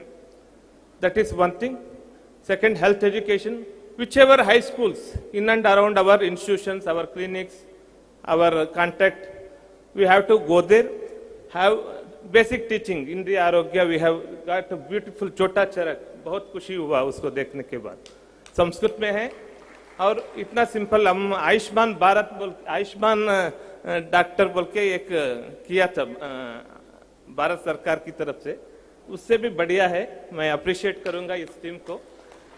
जो बेसिक छोटा छोटा चीज है, कितना बजे उठना है, कितना बजे दांत साफ करना है, कब मल विसर्जन करना है, कैसे रहना है, all this small things, it has beautifully depicted in this. And if we reach this thing to all our kids, I think we will get healthy population for future. Second, इंद्रिय आरोग्य के बारे में अभी हम सोच रहे हैं. इंद्रिय आरोग्य अलग नहीं है. दिनचर्या इंद्रिय आरोग्य इट इज इंटीग्रल पार्ट. अभ्यंग से शुरू कीजिए. दृष्टि प्रसाद पुष्टायु स्वप्न सुत्वत्व दाढ़ीकृत. दृष्टि प्रसाद, आंख का रोशनी बढ़ेगा, अवर आई साइट विल इंप्रूव, ಕಣ್ಣಿನ ದೃಷ್ಟಿ ಇಂಪ್ರೂವ್ ಆಗುತ್ತೆ, ಆಯು ಪುಷ್ಟಿ ಆಗತ್ತೆ, ಸುತ್ವಕ್ ಚರ್ಮ ಸುಂದರವಾಗತ್ತೆ ಮತ್ತೆ ಚೆನ್ನಾಗಿರುತ್ತೆ, ಚರ್ಮದ ಆರೋಗ್ಯ ಚೆನ್ನಾಗಿರುತ್ತೆ. ದಾಢ್ಯ ಇದನ್ನ ಅಭ್ಯಂಗ ಮಾಡುತ್ತೆ. ಪಾದಾಭ್ಯಂಗ ವಿಶೇಷವಾಗಿ ನೇತ್ರಕ್ಕೆ ಉಪಯೋಗ ಇದೆ. ಕರ್ಣಪೂರ್ಣ ಹನುಮನ್ಯ ಶಿರ ಕರ್ಣಶೂಲಗ್ನಂ, ಹನುಮನ್ಯ ಶಿರ ಎಲ್ಲ ಇಂದ್ರಿಯಗಳಿಗೆ ರಕ್ಷಣೆ ಕೊಡುತ್ತೆ ಕರ್ಣಪೂರ್ಣ. ಯಾರು ಮಾಡ್ತಿದ್ದೀವಿ ನಾವು 30 ವರ್ಷದ ಹಿಂದೆನೆ ನಾವು BMSಗೆ ಎಂಟ್ರಿ ಆಗೋ ಟೈಮಲ್ಲಿ ಬಹಳ ಅಯ್ಯೋ ಕಿವಿಗೆ ಏನಾದ್ರು ಎಣ್ಣೆ ಹಾಕ್ಬಿಟ್ರೆ ಅವನ ಕಿವಿ ಹೊರಟೆ ಹೋಯ್ತು ಅಂತ ಆ ರೀತಿಯಲ್ಲಿ ಒಂದು ಪ್ರತಿಕ್ರಿಯೆ ಬರ್ತಿತ್ತು. ಆದರೆ ಈಗ ಸ್ವಲ್ಪ ಬದಲಾವಣೆ ಆಗಿದೆ. ಈಗ ಇವನ್ ENT ವೈದ್ಯರು ಕೂಡ ಕಿವಿಗೆ ಎಣ್ಣೆ ಹಾಕಬೇಕು ಅಂತ ಹೇಳ್ತಾರೆ. We have to put oil to the ear. That is even now the ENT physicians are going to suggest. So this was there since time immemorial. That practice we have to rebuild. Then nasya drudendriyaha astapalitaha bhaveyur nasya shilanath. Drudendriya, all indriyas will get strengthened with nasya. With this 30-32 years exposure in Ayurveda, I came across with one single patient from Tamil Nadu who said from his parents' time he used to do nasya. But I have not heard from any person in all across the country, because I have exposure because of being in the government of India. I am traveling all around the country and interacting with the people, but I have not got this nasya practices in the village side, in rural practices. But I heard only from one person. That means this was there in the daily day-to-day practice of all people, but we have lost that culture. So we have to rebuild those cultures, those practices. Then ಪಾದತ್ರ ಧಾರಣಂ ಚಕ್ಷುಷ್ಯಂ, ಚಪ್ಪಲಿ ಏನು ಹಾಕ್ತೀವಿ ಅದರಿಂದ ಕಣ್ಣಿನ ಆರೋಗ್ಯ ಸುಧಾರಣೆ ಆಗತ್ತೆ. ಇದು ಆಯುರ್ವೇದದಲ್ಲಿ ಹೇಳಿದ್ದಾರೆ. ಹೀಗೆ ಸಾಕಷ್ಟು ಸಂಗತಿಗಳು ಹೇಳಿದ್ದಾರೆ. ಮತ್ತೆ ಅತಿಯೋಗ, ಅಯೋಗ, ಮಿಥ್ಯಾಯೋಗ ಇವುಗಳನ್ನು ಅವಾಯ್ಡ್ ಮಾಡಬೇಕು ಅಂತ ಹೇಳ್ತೀವಿ. ಎಷ್ಟೇ ಹೇಳಿ ನಿಮ್ಮ ಮೊಬೈಲ್ ಇಲ್ಲದೆ ಯಾರಾದರೂ ನಾವೇ ಖುದ್ದು ಮಾಡದೇ ಮಾಡ್ತೀವಿ. ಹಾಗಾಗಿ ಅದಕ್ಕೆ ಎಷ್ಟು ರಕ್ಷಣೆ ಬೇಕು, ಅಟ್ಲೀಸ್ಟ್ ಮಲ್ಕೊಳ್ಳುವಾಗ ಮೊಬೈಲ್ನ ಸ್ವಲ್ಪ ದೂರದಲ್ಲಿ ಇಡ್ತೀವ. ಒಂದು ದಿನದಲ್ಲಿ 1 ಗಂಟೆ ಮೊಬೈಲ್ ಮುಡ್ದೆ ಇರ್ಲಿಕ್ಕಾಗತ್ತಾ? ಈ ರೀತಿ ಪ್ರಯತ್ನಗಳು ಮಾಡ್ತಾ ಹೋದರೆ ಸ್ವಲ್ಪ ಸುಧಾರಣೆ ಆಗ್ಬೋದು. ಎರಡನೇದು, ನಾವು ಬರೇ ಇಂದ್ರಿಯ ಆರೋಗ್ಯ ಅಂದರೆ ಜ್ಞಾನೇಂದ್ರಿಯಗಳನ್ನು ಮಾತ್ರ ನೋಡ್ತಾ ಇದ್ದೀವಿ, ಕರ್ಮೇಂದ್ರಿಯಗಳು ಉಂಟು, ಜೊತೆಗೆ ಮನಸ್ಸು. ಆಯುರ್ವೇದದಲ್ಲಿ ಹೇಳ್ತಾರೆ ಪೂರ್ವಾಭಿಭಾಷಿ ಸುಮುಖಃ ಅಂತ ಹೇಳ್ತಾರೆ. ಯಾರಾದ್ರೂ ಫಸ್ಟ್ ನಮ್ಮ ಮಧ್ಯೆ ಭೇಟಿ ಆದಾಗ ಫಸ್ಟ್ ಏನು ಅವ್ರು ಮಾತಾಡಿಸ್ಲಿ ಅಂತ ಕಾಯಬಾರ್ದು. We should not expect somebody to talk to me and then I will start conversation. Always you should initiate the talk. So namaste, that is the easy way to interact. Namaste. Then sumukha, you should be smiling. I say bahut strictly face bana ke rakho to nobody wants to talk. So this is very much basic interaction. हम society में जो देख रहे हैं, मैं तीनों भाषा mix कर रहा हूँ. Whatever we are seeing in the society, because of this basic lacuna, always we expect other person to give importance to me and talk to me and respect me. So that will start, once you start respecting others, the other person automatically interact with you and you will have good interaction. And यही जो मन में जो ये होता है ना, दोस्त होगा फिर या कोई रिश्तेदार होगा, सभी में ये इश्यू होता है. Because of this lack of interaction, we have disharmony in our society. So these basic things, it is told in Ayurveda, these are all part of Indriya Arogya. So इस आयुर्वेदा डे के समक्ष में जो भी हम कार्यक्रम करेंगे, जन आंदोलन कर रहे हैं, इसको हमारा एक माइक्रो साइट है भारत सरकार का, उसमें आप उसको ये कार्यक्रम भी उसमें दाखिल कर सकते हैं. सभी अपना अपना कार्यक्रम जो है उसमें करें, उसका डॉक्यूमेंटेशन हो जाए, कितना लोगों को हम पूरा आयुर्वेद जगत से समाज में रीच हुआ, इसका डॉक्यूमेंटेशन हो जाए. इसलिए हम उसको प्रॉपरली माइक्रोसाइट में दाखिल करें, इससे कैप्चर हो जाता है हमें पूरा देश में कितना लोगों तक हमारा रीच हुआ है. वो हम सब करेंगे.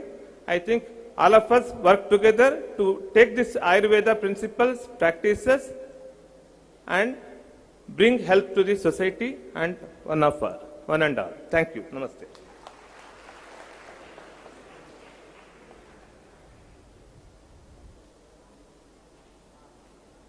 Thank you, sir.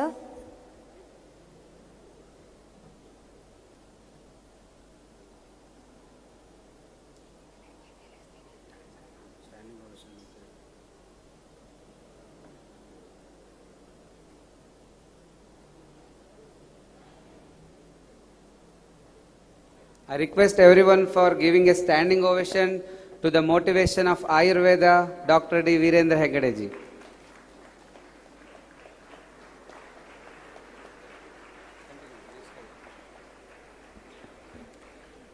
Thank you, sir. Please take your seats.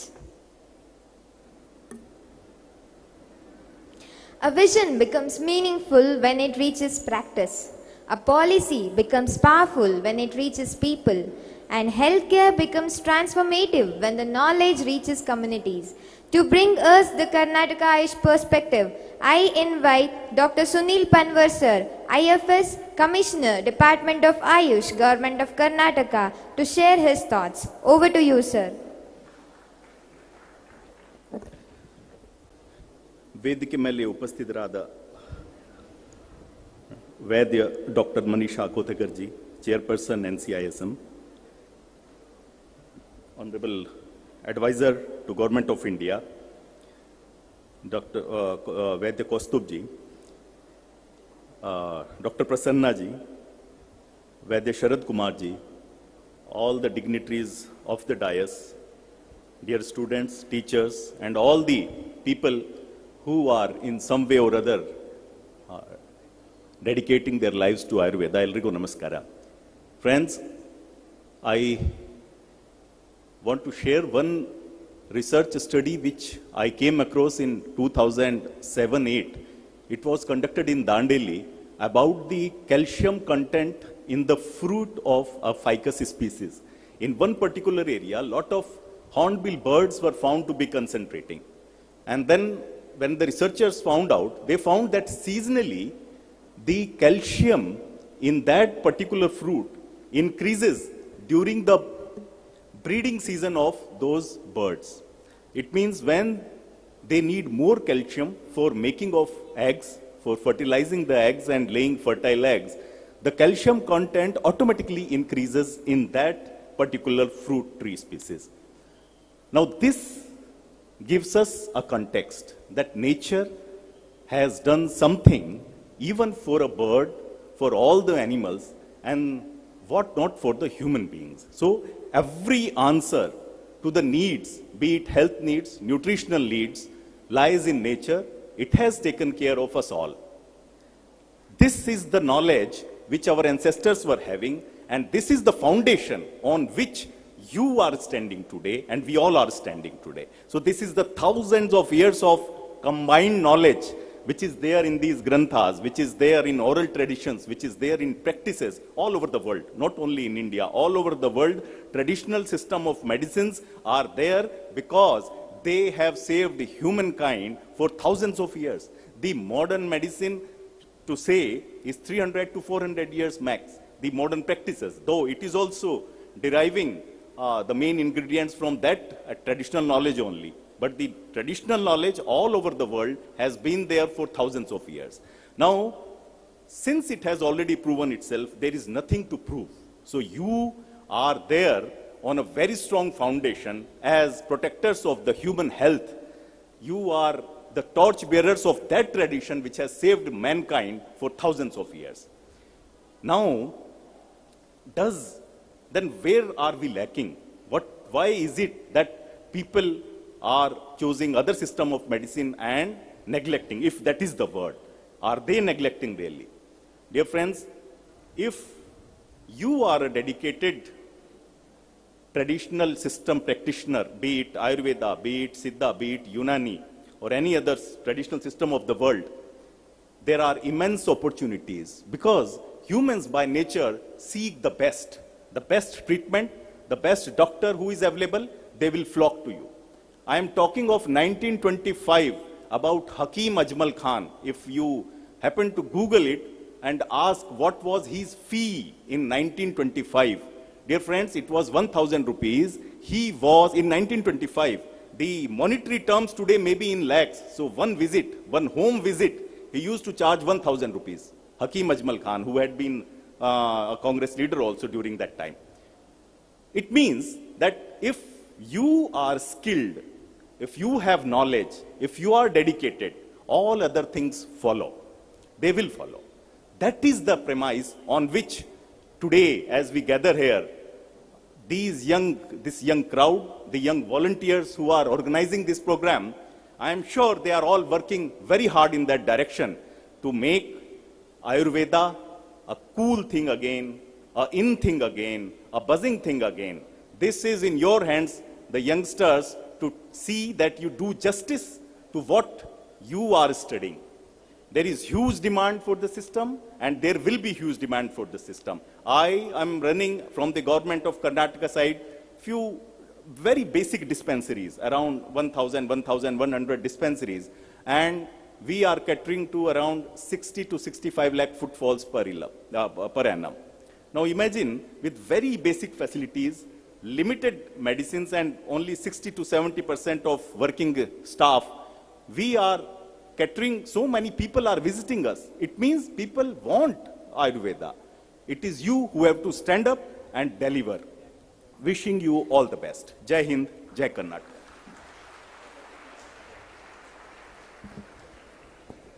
Thank you, sir.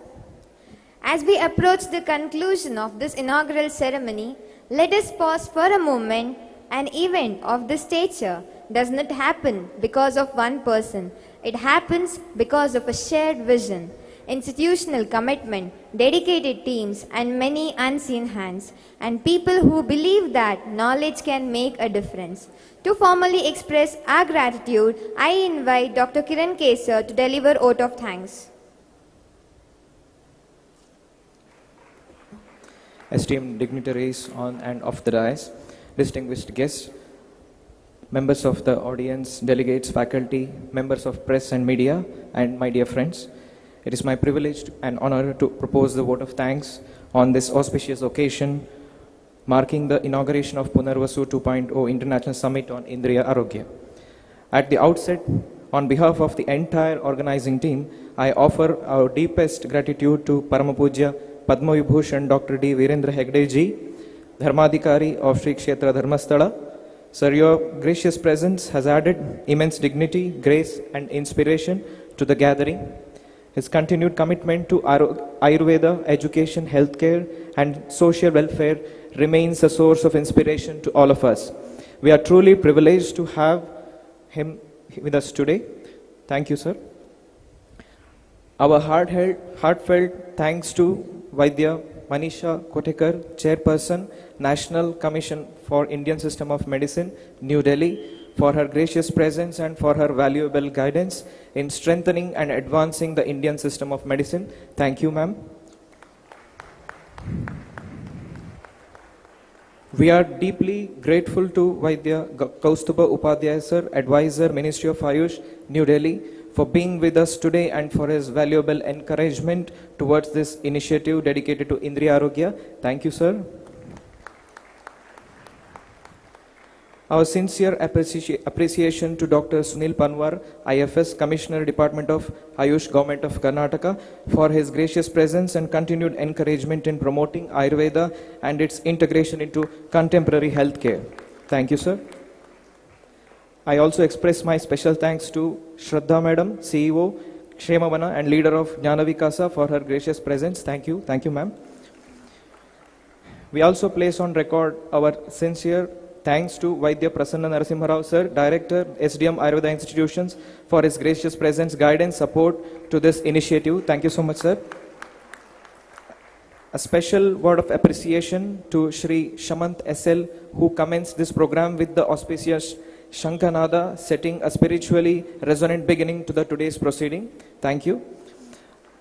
Our sincere thanks to the press and media partners for their valuable support in bringing the message of this summit and the importance of Indriya Arogya to a wider audience. We also acknowledge with gratitude the contribution of our technical and audio-visual support team, whose dedicated efforts behind the scenes have ensured the smooth conduction of this program.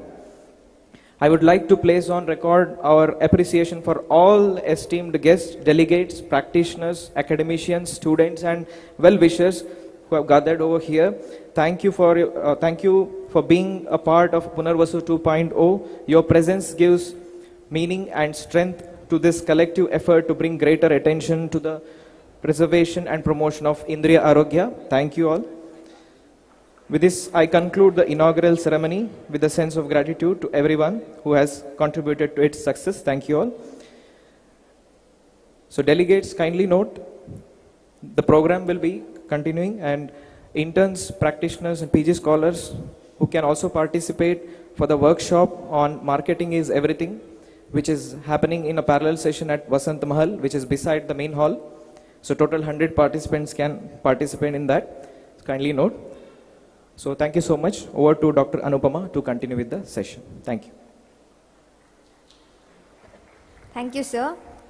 We began with the Samhita. Our roots, we heard the Shanka. Our auspicious beginning, we invoked the divine. Our humility, we lit the lamp. Our illumination, we unveil Indriya Arogya Abhiyana. Our call to action, we embrace technology. Our readiness for the future. We offered Guru Vandana, our gratitude of knowledge. And we listened to our distinguished leaders, our inspiration and our direction and responsibility. And now, the inaugural ceremony comes to close. But the conversation has only begun. Because this is not simply a summit about Ayurveda. It is a summit about what Ayurveda can contribute to the health conversation of the future. From Dharmasthala to India, from India to the world, from knowledge to awareness, and from awareness to advocacy. From advocacy to action, and now the stage is set. The vision is unveiled, the dialogue is open, and the journey begins now. Yes, here is Punarvasu 2.0 International Summit on Indriya Arogya. Let the world listen, let Ayurveda lead. Thank you one and all. Now we'll have a break of 5 minutes and again we'll get back to the sessions.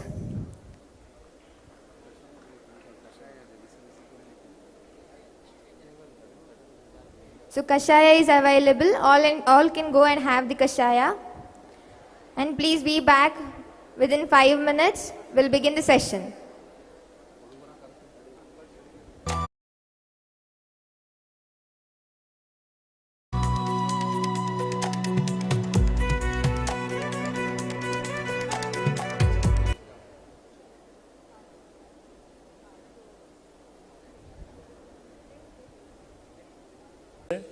Brahma smrtu ayusho vedam prajapati madhigrahad so ashwinau tau sahasratram sa or Indira.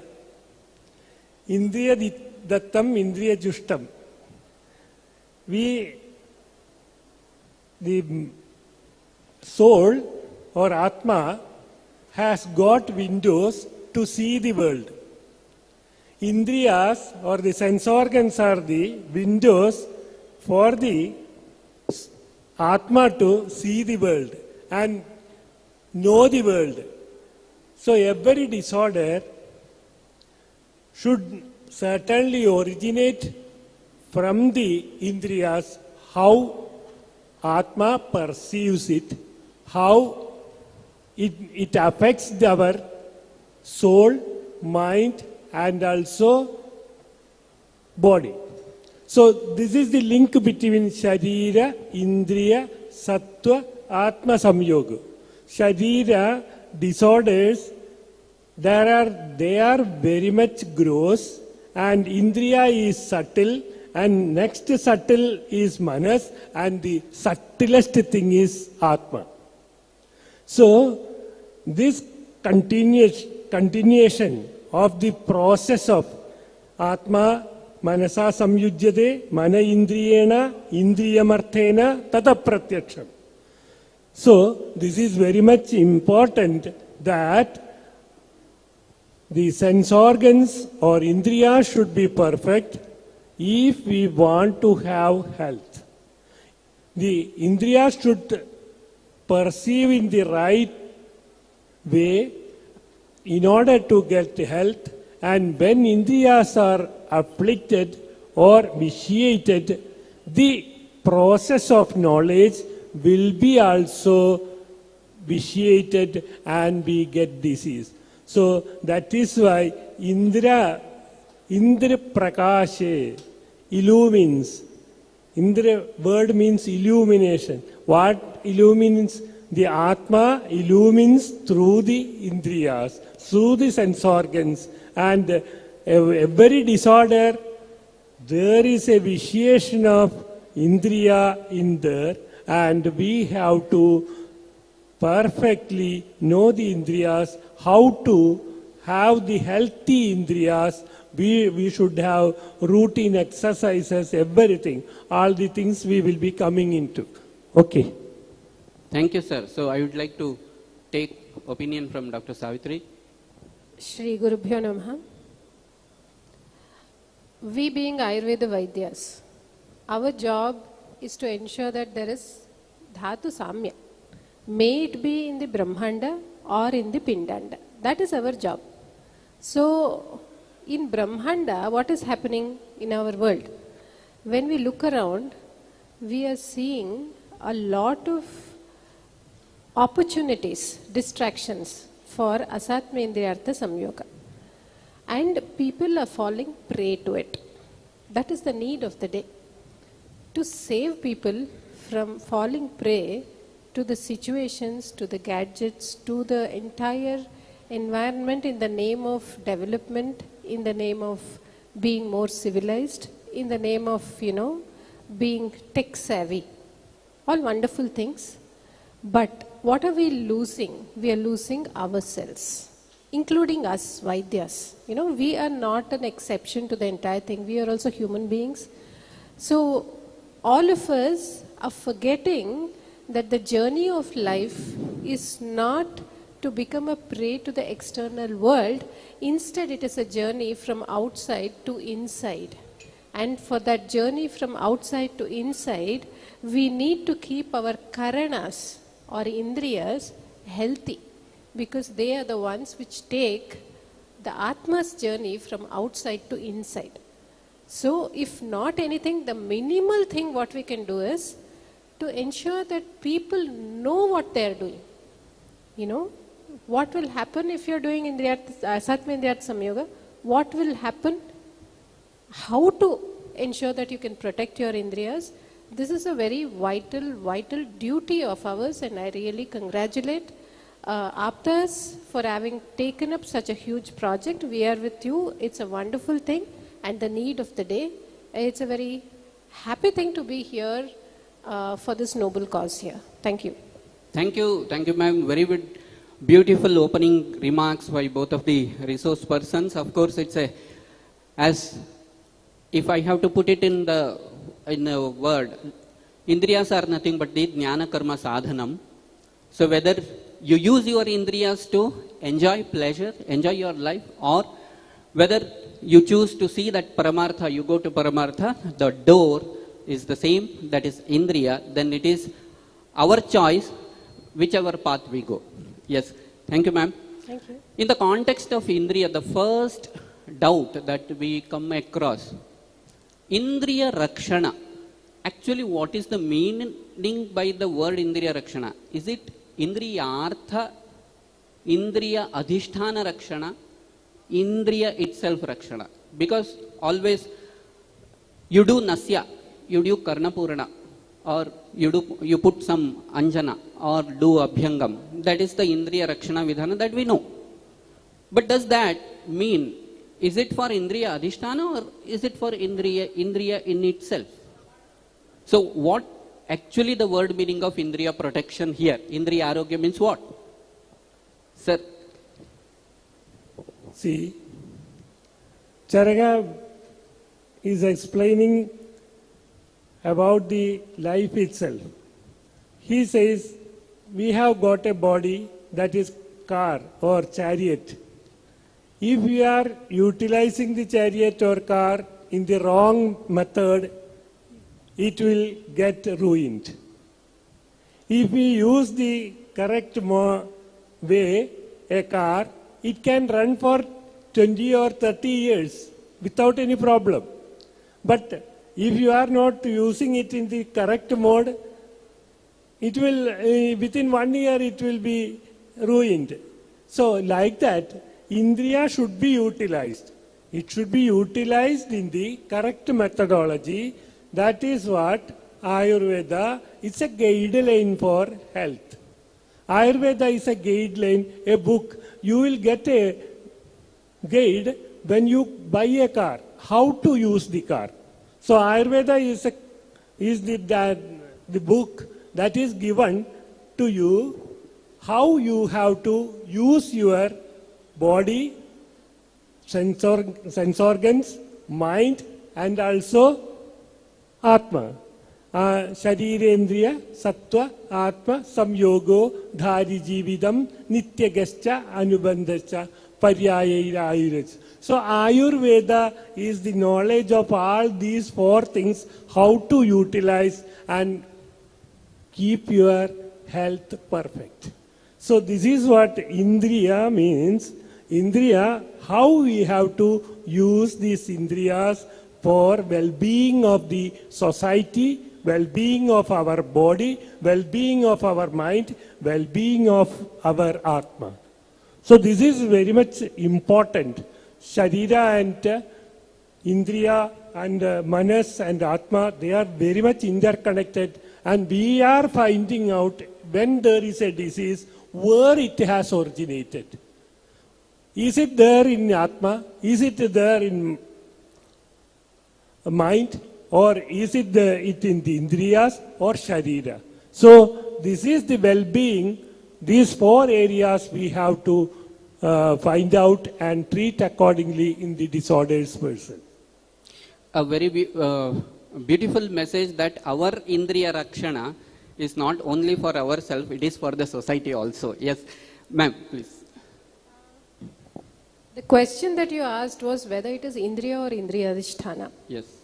See, we have to remember when we are talking about Sharira, Indriya, Sattva, Atma, or the Indriya being a package which moves from one Janma to the other, you know,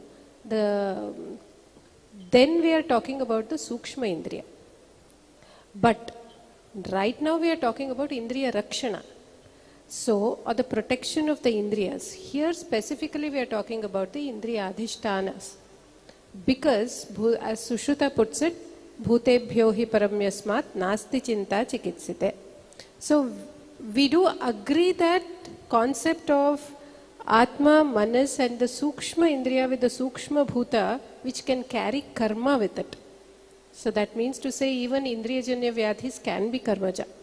It can pass over from one incarnation to another, absolutely. But still if it has to express itself, it has to express through the Adhishtana. And so that is how the taking care of the Indriya Adhishtana, it could be Netra, it could be the Shrotra, you know, the physical apparatus that we are talking about, the Panchabhautika apparatus that we are talking about, gains a lot of importance. And that is how even in Indriyopakramaniya, the one adhyaya which Charaka dedicates to the Upakrama of Indriya exclusively, there he starts the adhyaya with Panchapanchaka where he specifies that Indriya and Indriya Adhisthana are of course different, but we, being our domain of action, we start with protecting the Indriya Adhisthana to be specific. So whatever now we are talking about Indriya Rakshana, this does only Adhisthana Rakshana? No, I think you missed the word. I said we start with protecting the Indriya Adhisthana. So when there's a starting, it means to say we enter into the next layer, which is the actual Indriya protection. So the layers that we use or the methods that have been advocated by the Shastra for Indriya Adhisthana Rakshana is different. And through that when we enter into the actual Indriya and the Manas Rakshana, then he talks about a different domain altogether. Both together is what actually is Indriya Rakshana, but not to demean the importance of Indriya Adhisthana Rakshana.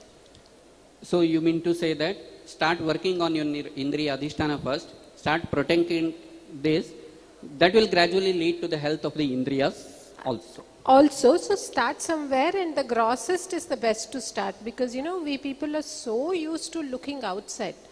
So starting disciplining with, you know, taking care of my skin, taking care of my eyes, taking care of my ears, to put it in a very simple language, having a disciplined life, you know, that somewhere you start the journey inward and the rest will come your way. So it is like, yes, this question was answered by Charaka. Though the philosophy tells about Indriya as Sukshma and each Buddha, Charaka tells Panchabhautikam. Yes. And then only treatment will be successful in the cases of Indriya. If it is not Panchabhautika, how can we treat with the Panchabhutas? So Charaka deviates from the philosophies, and Ayurveda has its own philosophy, and he tells Indriya is Panchabhautika asmin arthe. Sir, just to one more question on that point, sir. Yeah. So Charaka mentions Indriya as Panchabhautika, yes, and all other darshanas say it is Ahankarika. Yeah. What do you mean exactly by Panchabhautika, sir? When we give Panchabhautika Aushadha, Panchabhautika Ahara, is this nourishing that Indriya part or Adhisthana part? Adhisthana part. Adhisthana part. In fact, it will lead to the equilibrium of doshas and also mind purification, Atma also. Yes, sir. Thank you. Just now you told about Indriyopakramaniya Adhyaya, ma'am. Yeah. I have a doubt that Aptaha, Vishwastaha, that is the definition we give, that we have 100% trust. Nirajastamaha. Nirajastamaha, yeah. And we have the Shastras, Charaka, Sushruta, Vagbhata, and for us, Apta. Absolutely. We were just searching for the references for Indriya Rakshana. And you mentioned Indriyopakramaniya Adhyaya. Yeah. I was just seeing the Indriyopakramaniya Adhyaya. The definition, the chapter name is Indriyopakramaniya, but no Upakrama directly mentioned for Indriyas in that chapter, ma'am. No explanation of Nasya, no Kriya Kalpa, any Karnapurana. That is explained in somewhere in the Dinacharya or some different chapter. What is explained in the Indriyopakramaniya Adhyaya is all Sadvritta. Okay. So I think you need Indriyopakramaniya for yourself. Sorry to say that, but just pulling your leg. See, whenever we try to search what is there in our mind, in the Shastra, this is what happens. So, when we consider Charaka Samhita, Sushruta Samhita, Ashtangridaya as aptas, they are Nirajastamaha. So, let us become the pure receivers. When our mind is plain, clean, and then see what does it Charaka mean when he says Indriyopakramaniya, then we will find the Upakrama there. If we first of all decide off that Nasya is the Upakrama, Karnapurana is the Upakrama, and that is what Charaka should be telling there, and you search for Nasya Karnapurana, we will never end up understanding what exactly Charaka is trying to say as Upakrama. Correct? So, look at Chakrapani. Athata Indriyopakramaniyam adhyayam vyakhyasyaamaha. The first sutra, Chakrapani says, Tam Indriyopakramam Indriya Vyakaranam Adhikritya Krito Adhyayaha Indriyopakramaniyaha. Okay, so what is he saying? Indriyopakramam iti kim? Indriya Vyakaranam Adhikritya Krito Adhyayaha. What is Vyakarana? Vi-ang karanam. Vividharitya. Ang samantat. Krin karane. So we are, Indriyas are with us. What are we doing in our daily life? We are doing Indriya Vyakarana. Vividharitya. We are using eye, I'm looking at that lamp, I'm looking at so many different people, then suddenly I'm looking at a beautiful girl over there, and then something else. It's just shifting. So this is Vyakarana. I'm hearing that sound of the fan, you talking, sir talking, so many things, and remembering music which I had heard before. There is this Panchendriya, there is Panchakarmendriya, even Manas for that matter, which is Ubhayendriya. All of that we are not keeping to ourselves, but instead we are extending it to the entire world. This is Indriya Vyakaranam. Now this Indriya Vyakaranam is fine. How to do it, when to do it, when not to do it, how to regulate it is the Upakrama for Indriya. So that is how, there is this sutra where he talks about, wait a minute. Yeah, sutra number 17. Tatra indriyanam samanaskanam anupataptanam anupatapaya prakriti bhave prayatitavyam ebhihi hetubihi. That is how he starts the entire prakarana of Sadvrita. The very purpose of Sadvrita is samanaskanam indriyanam upataptanam anupataptanam anupatapaya. The perfect beautiful line which is probably the punchline of this entire program that aptas are doing. Anupataptanam indriyanam anupatapaya. You have indriyas with you, they are not upatapta. They are not having any problem. But if you want to keep it in such a way that it doesn't undergo tapa again at any point of time in your life, even during death, I mean it, even during death, then what is the path that you have to follow? That is the real upakrama, or that is the real chikitsa, and that is what he starts here and talks about the entire Sadvrita. And that is what Chakrapani specifies, that it is Indriya Vyakarana related upakrama. I hope you got your answer. Yeah, so just to give you a confirmation of this is the meaning. He says, what happens? Tasmad atmahitam chikirshata sarvam sarvada smritim asthaya sadvritam anushtayam.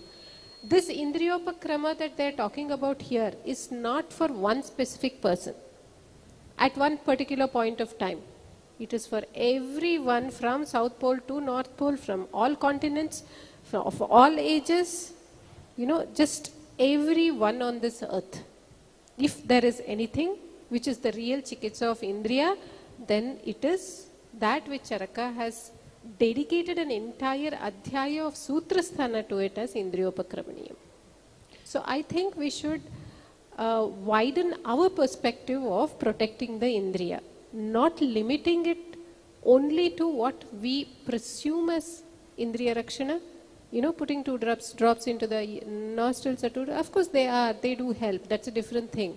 But then we as Ayurveda people, if we limit our understanding of Upakrama of Indriya to that, then we are not doing justice either to the Shastra or to the society.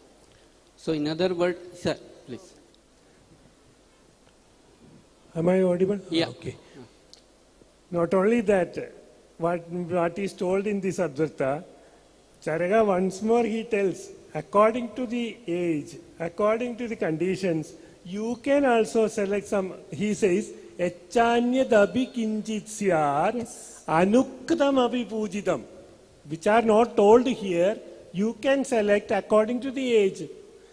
Vrittam tadabi chatreya, sadaiva anumanyate. So you have to think about, so we are thinking in a world of modern age, there are gadgets and many things, new things coming up. The TVs, everything, and also laptops, always working in it. These are not told in the chapter of Yes. Indriya Vyakaranam. It was not there. Not so there. you have to use your common sense, and Shastra Sadbuddhi should be there.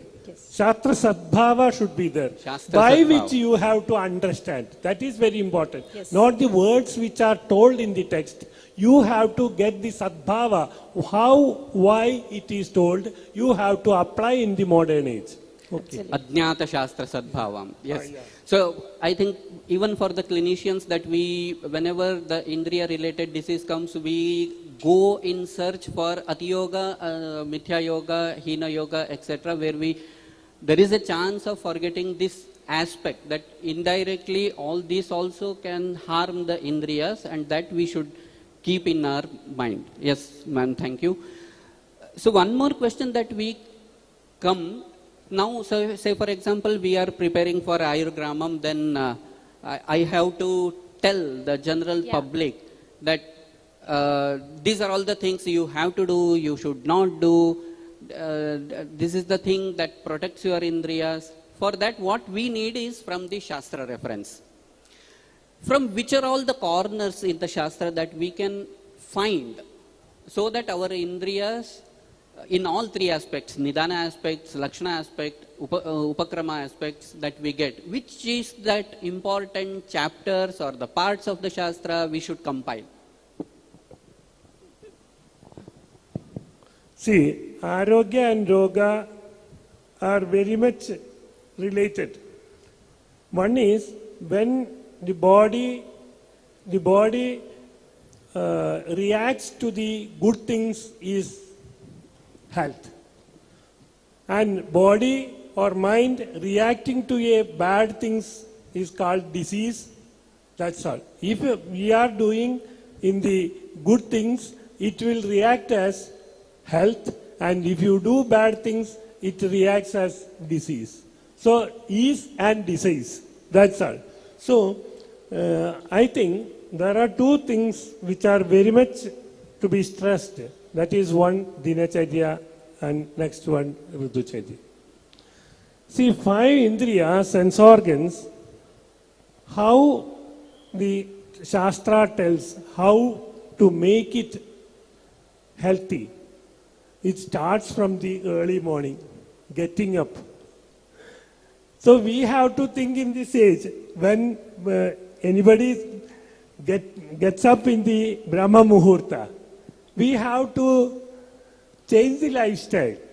Without changing lifestyle, we cannot get health, because it is very much related with lifestyle.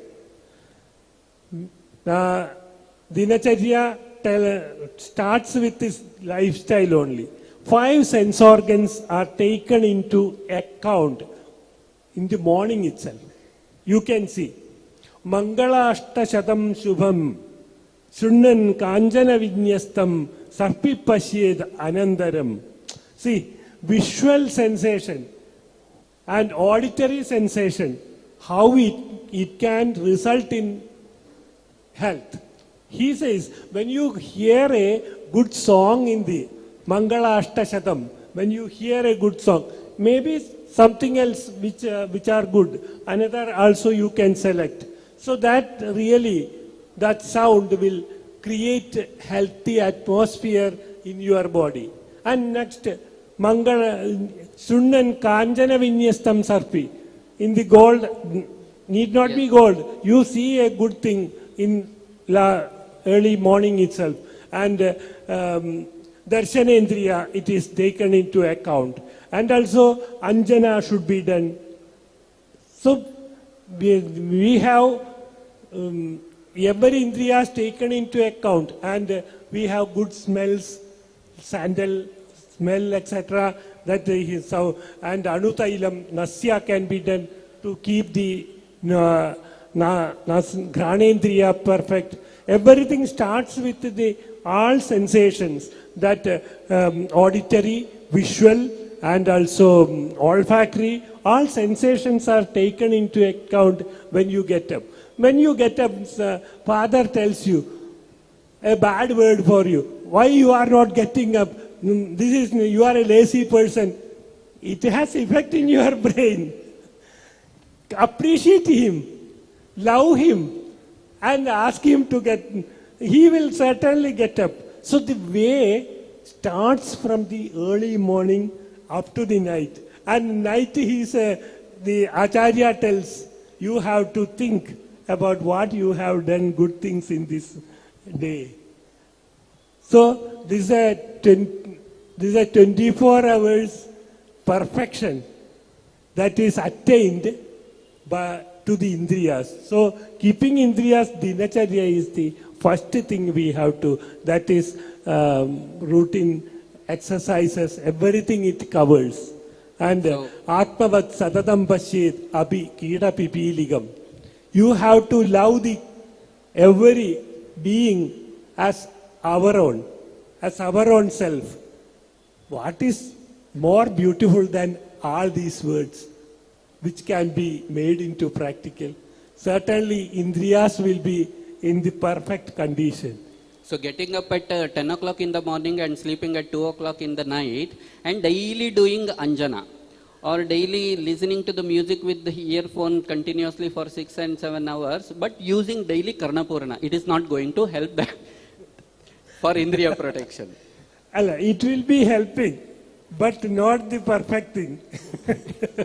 It will be helping. Certainly, what you have done good will be having effect. What you have done bad will have another effect. Okay. So it's a clear bank balance statement, how much credit and how much debit you have based on that. You have to see. Yes, ma'am. Madam. Okay.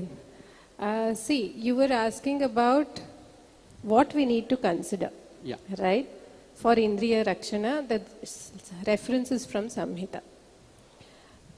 There are 3 different levels in which we need to consider it. The first one is, we cannot separate Indriyas from Ayu. Indriya is an integral part of Ayu, just as Sharira is, and they live together in us. Correct? So the general principles of health forms the foundation of Indriya health. So it is like saying, take care of your sleep, take care of your Agni, take care of your Trayopasthamba, I'm talking of Brahmani Charya, keep your mind positive. So these are not just for Sharira, these are for the Ayu. So never look at Indriya separated from the entire existence of the human being. So the first layer would be to look at all those references which talk about general health. Just as Sir talked about, yes, it includes the Matra Shitiya of Charaka, Tasya Shitiya, and most importantly, Navegan Dharaniya. Because when you look at the context of Vega Dharana, at least, all of them I would say, or even around 10 out of the 13 that we find there, contribute directly to Indriya Ghata. And other 3 contribute to Indriya Ghata indirectly, through the Hridaya, through something else.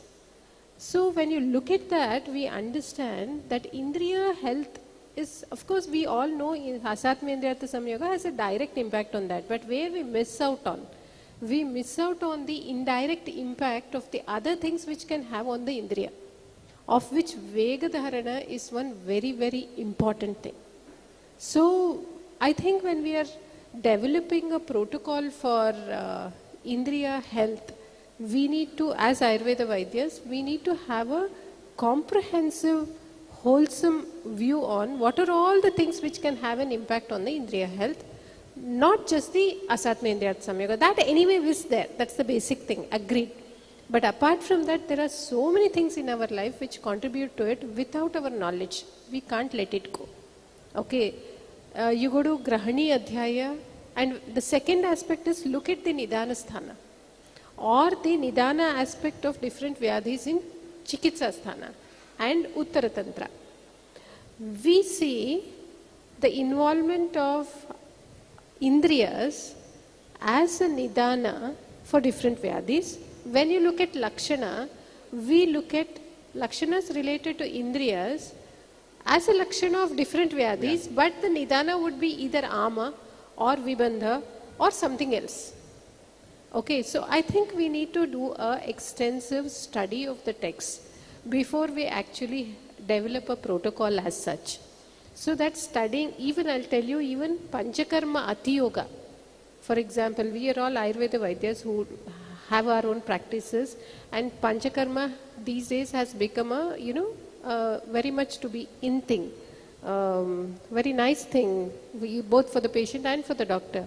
But what we don't realize is, if we don't do it properly, Panchakarma Apachara in itself can lead to Indriya Ghata. I have seen cases where Vamana Ati Yoga has resulted in Drishti Mandya.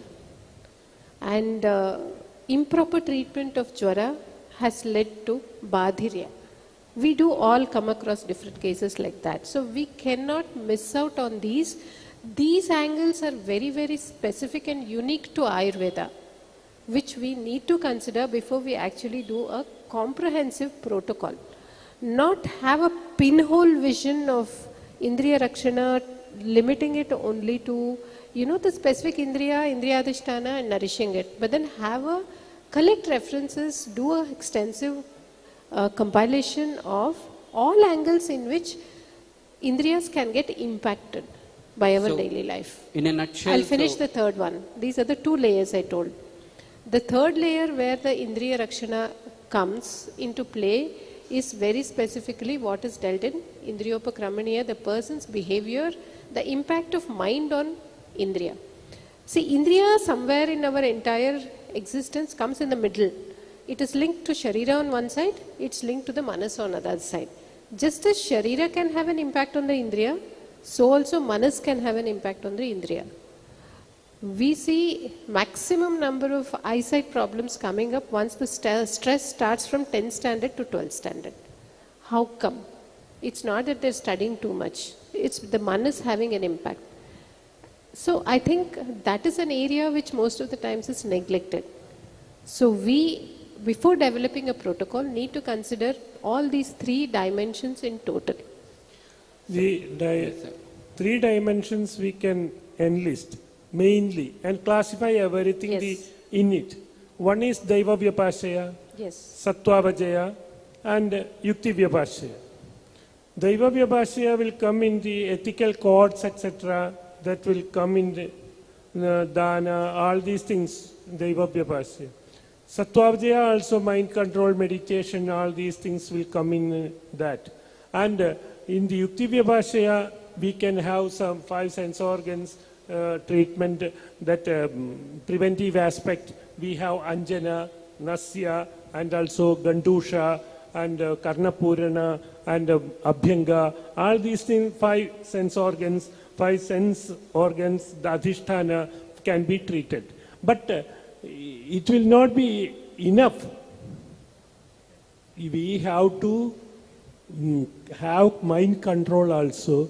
Mind is very much, it is atindriyam punasattvam cheta itya. It's atindriya. So every control should be there in mind. So meditation is a very good practice. And Atma, that spiritual treatment methodology should be adapted. So these should be enlisted and made into a protocol, I think. So in a nutshell, if we want to develop a protocol for Indriya Rakshana, first thing what we need to require is complete scan of our Shastras. Yes. From the beginning, first chapter till the last chapter Yes. of entire Sthana, and make a compilation of which are all the things that harms the Indriya, direct reference that Absolutely. which protects the Indriya. So that is the basic work Yes. we should do first. And this is not a new thing. It's already told in the text. Nityam hitahara vihara sevi. That is for body. Samikshakari vishayeshva sakta. That is for psychological or sattvavajaya. Data samas satyabharakshamavan aptopase. Apta. This is apta. That's why I came here. Aptopasevi. Bhavati Arogya. So for health only, I came apta. Yes, sir. Yes.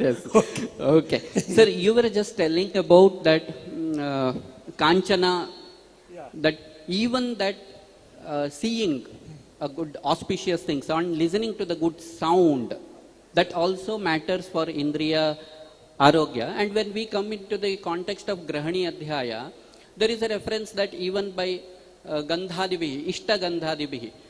So, how that Ishta Gandha nourishes Granendriya, Ishta Rupa nourishes the Rupendriya or Chakshurindriya, Ishta Shabda nourishes the Shrotrendriya. So, as many Gen Zs are here, so can you explain in a way that all of us could understand? Shall I tell a clinical incidents? Yes. In our government Ayurveda mental hospital Kottakkal, in the cases of depression, they used to give dhupana. And there was a body with modern doctors, etc. And they were discussing. This was very effective in the cases of depression and also many of the psychological disorders. Then the modern doctors discussed about it. This becomes effective. So back from the clinical effect, they were searching how it becomes effective.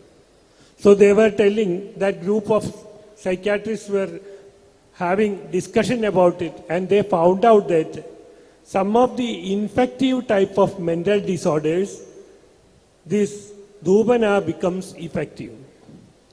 It is effective, we have found out in Ayurveda. So research showed that it is effective in the infective type of mental disorders. So smell itself is a really sense organ which is very much effective. If you enter a house, a sandal smell comes, a putrefied smell comes, that differs. So it directly, nasahi shirasodvaram tena tad vyapya handitan. Almost all the disorders related with sense organs, this pathway is very much effective.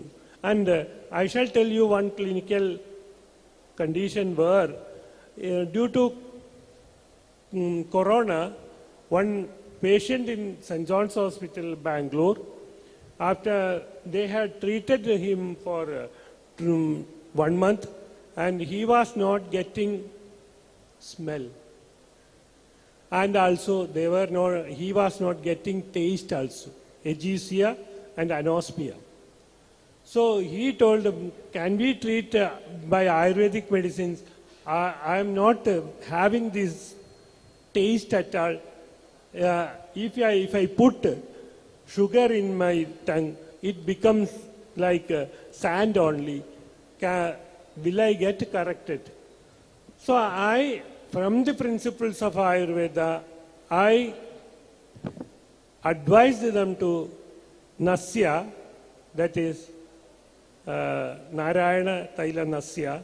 He did it in 14 days, and also Ashtavarga Kashaya with Gorochanadi, because Kapha gives, or Ama gives obstruction. You have to treat in such conditions Jara Chikilsa, Gorochanadi and Ashtavarga, that Kabhahara treatment. And we know Prana and also Tarpaka Kapha, all are involved in this.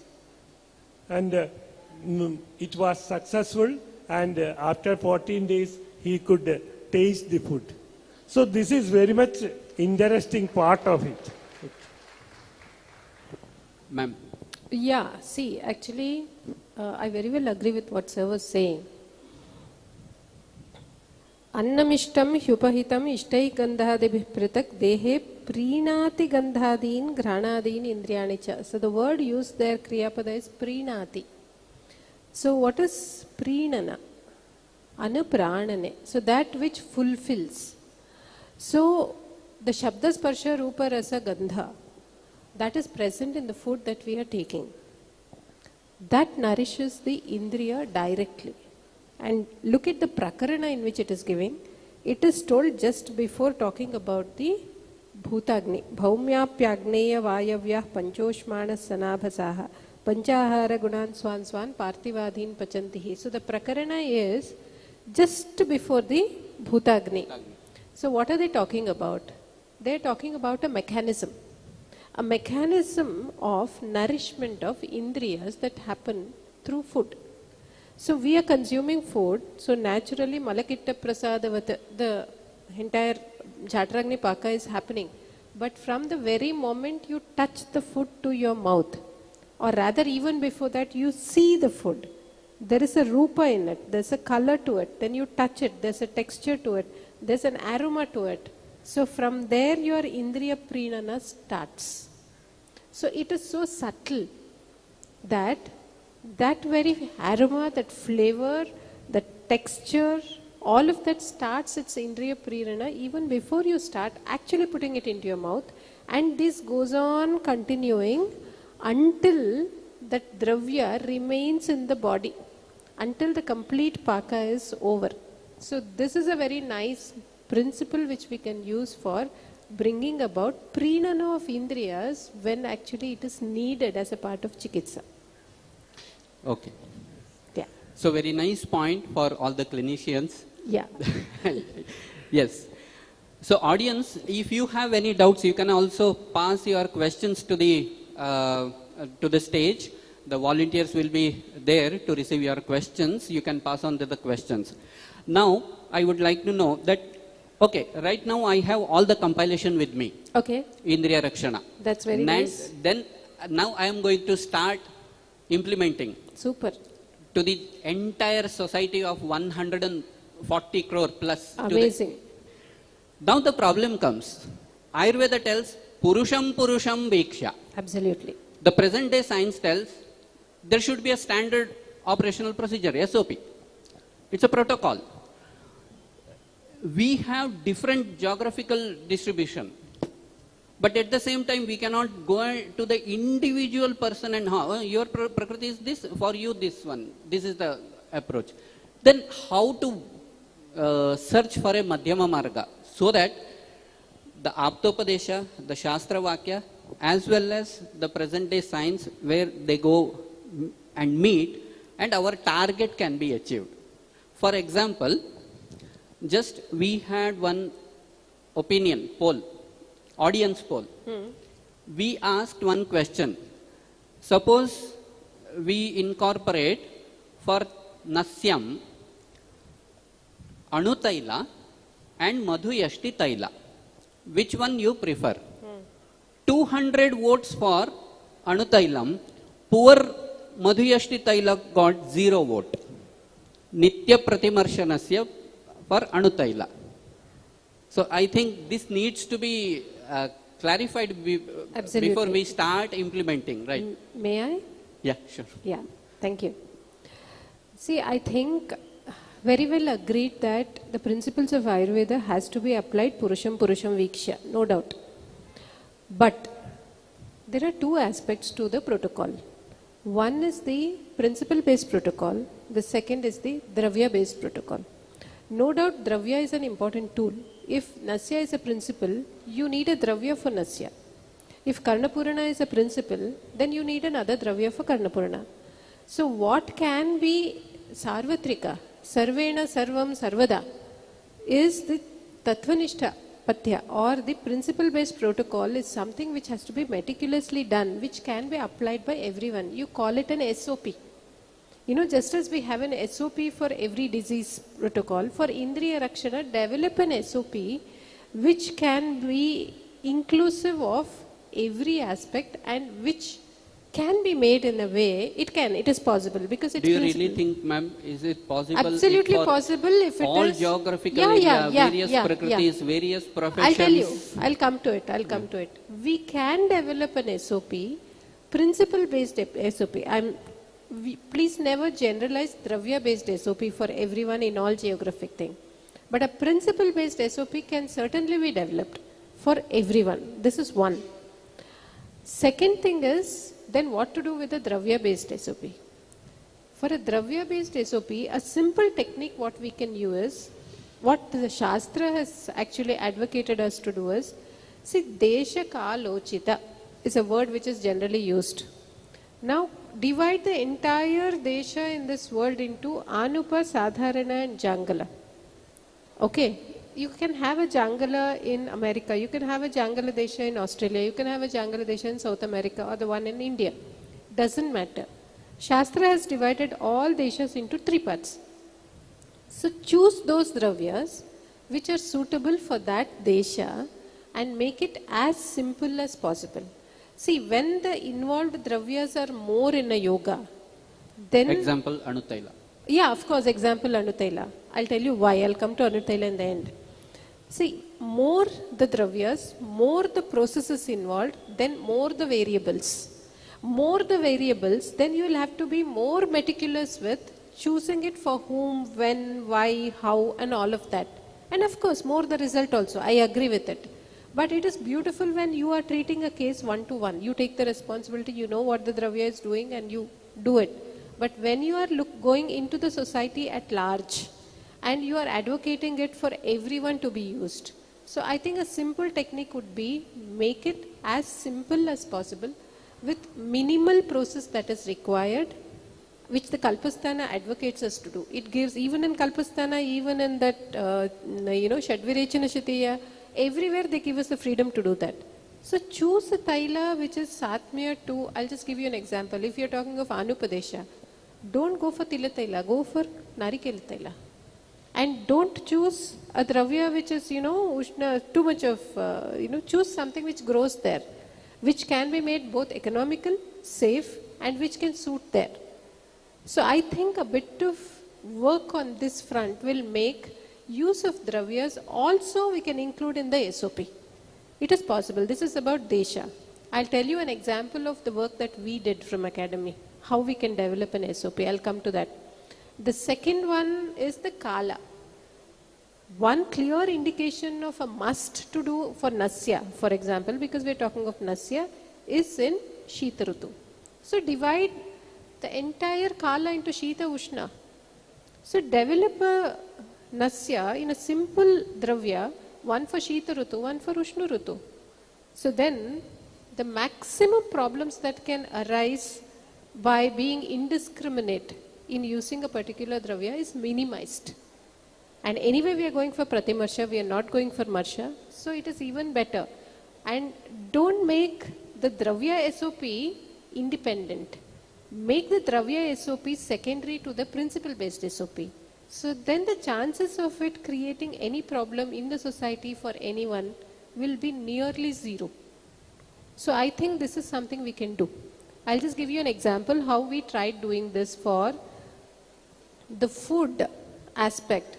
If you're aware of the Karnataka Knowledge Commission, we had worked with them to devise a method for deciding what is the quality addition nutrition for the high school students or other people. So we had advocated that, look, don't make it general for the entire India. Divide it into Anupadesha, Sadharanadesha and Jangaladesha. And we did a trial in Karnataka, dividing the areas of Jangala, Anupa and Sadharana, and we did camps, and we did go ahead and study more than 100 and 150 camps, and then we got a beautiful result with this. It was Ahara Dravyas, but we could do it according to the Desha Satmya. So I think we need to do some basic work before we take it. Let us not take it very raw.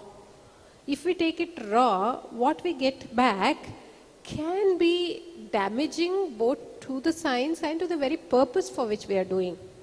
And coming specifically to Anutaila, I'm a big fan of Anutaila, but still let me tell you, preparing the proper Anutaila in its real way is not something which you can do for a large scale and take it across just like that. The first Dravya itself is Jivanti, come on.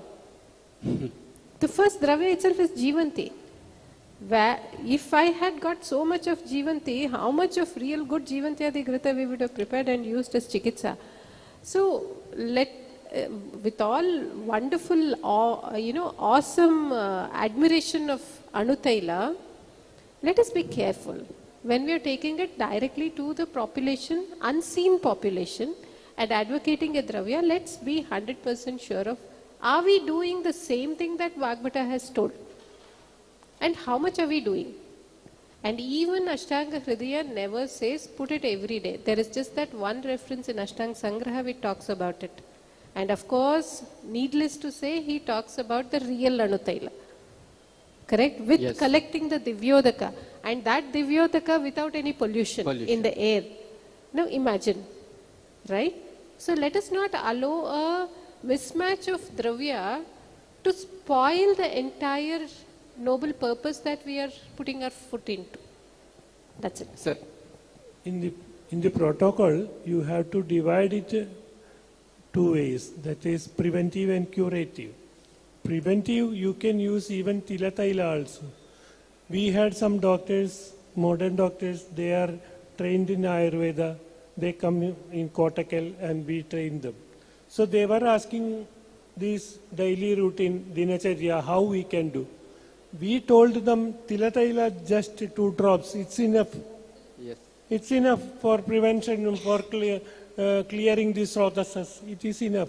So we need not look into there are 2 things, general and also specific. General, we have to tell something, like rasa. Yes. He was discussing about rasa. Is it 6 only? It can be innumerable. So Charaga tells, how can we study if it is innumerable? You are telling about the innumerable things. For a general public, we should have concise, like doctor was telling, we should have easily, we can prepare it, easily we can give it, and easily they can do it also. Then only it will be practical. So, simple things like, very true what sir is saying, simple things like, suppose if you are choosing a, taila, only concern is it should not be ama taila. So a simple murchana with whatever available, little HT, according to the Rutu, according to the Desha, choose a Dravya with which you can do a murchana and then go ahead. I think that can make it purposeful, no complication. So I think in this conversation, 2 minimum points that we got was, one is, of course, make it as simplified as possible, that whichever is available with us nearby, so that can be used for when we are doing this campaign for a larger community with lots of variables. This is number 1. Number 2 is, SOP is required, but SOP is for the principles, not for the dravyas. Thank you, sir and ma'am. Now we have one audience question.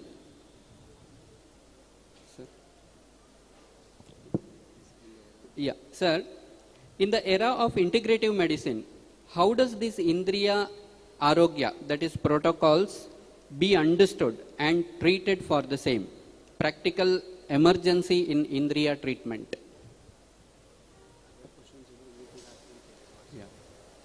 repeat? Yeah. No, I got it. Yeah. I got it. Should I? Yeah. Okay. See, I think that is completely related to the chikitsa part. This question is related to the chikitsa part. Correct? It's not about the preventive part. Okay. So when we are talking about chikitsa part, let's understand that Ayurveda, we don't treat the disease, we treat the person. Now, if you're going to really present a case, then we can really talk about it. And it doesn't matter if it's an integrated era or an unintegrated era. Indriyas have been there since the beginning. Indriyas are going to be there. So we have protocols for treating Indriyas. May it be, emergencies, may it be the other way around. There are protocols. How much we understand is our problem. We have texts which talk about everything, but how equipped are we to really unravel what is there in the text and then apply it? Just to give you an example with a case, I'm just remembering that, we had this case who suddenly developed Andhya. Lady, a 38-year-old lady, who suddenly developed Andhya. The entire family was following Ayurveda, so then she called. I was not in town, she called. I don't know what happened from morning, I'm not able to see anything, everything is dark. Now, no diabetes, no nothing of the history. She was a healthy lady. Only thing is, then I just asked, tell me what happened yesterday. No doctor, I had been to the Ghat section, I was traveling. So that's all, we came back and then this happened. Then the immediate question, did you have vomiting during the travel? Yes, doctor, the vomiting was unbearable. What did you do? Did you take any tablet to stop it? Yes, ma'am, I took actually the tablets to stop it. A clear case of Chardyupaghata-janya, Chardivegadharana-janya, Andhya. So then immediately started treatment with Chardivegadharana treatment. Let me tell you, in matter of 2 weeks, her vision came back. She is fine. See, whether it's an emergency or not, the same principle of identify the hetu, see the samprapti, and do what is indicated in the text without breaking your head about whether it's emergency, it is not, what integrated people will say, what other people say. Do your job. You are there to do your job. Just simply do the job and leave the rest to the Shastra, it will work. Many a time we may not be sure, oh, I am doing this, will it work? That is our problem. But the Shastra will always work. Thank you. Sir.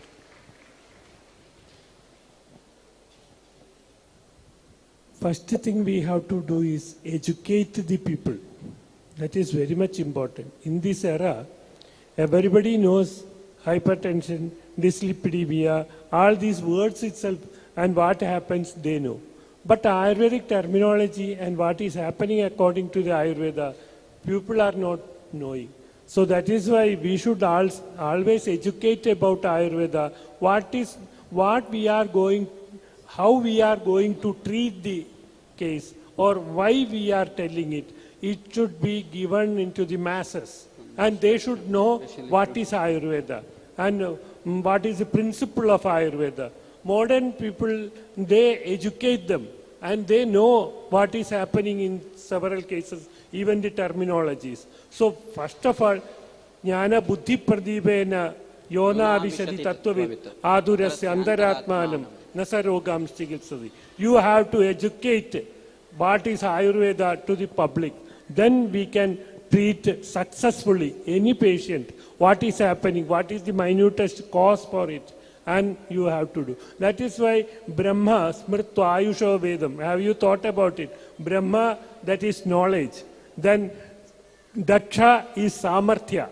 Dakshastirtha Samarthya. From knowledge only Samarthya comes. And then the Ashin, that knowledge and Samarthya, that combine to form illumination, that is Indriya. So if you want to illumine our Shastra, we should have knowledge plus capability and give it to the masses.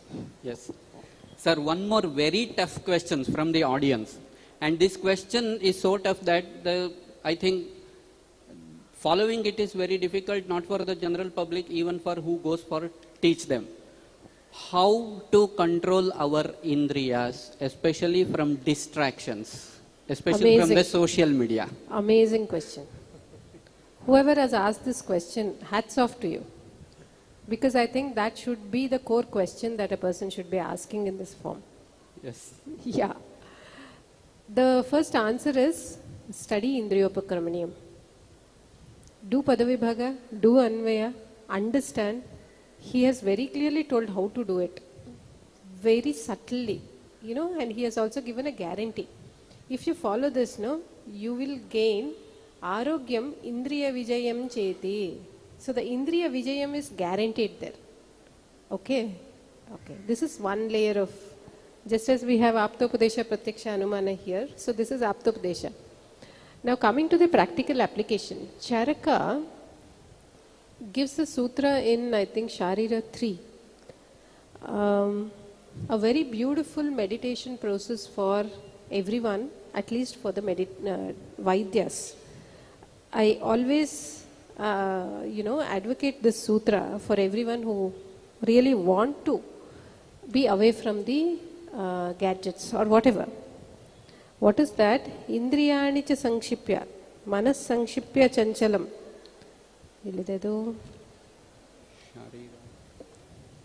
Just a moment, I'll tell you.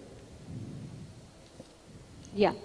Shruyatam chedam adhyatmam atmajnana balam mahat. Indriyani cha sankhipya, manas sankhipya chanchalam, pravishya adhyatmam atmajnaha, svejnane paryavastitaha, sarvatravahita jnanam, sarvabhavan parikshate. A very typical sutra of the technique of meditation that is going to help you in taking the Indriya inwards and becoming sthira in your own Atma. Okay? So this is a reference for you to just look into and see how you can apply. Coming to the simple techniques, what we can do. I think in that aspect, just because we have studied Ayurveda, we are not separate from the common people. We have the distractions that everybody have.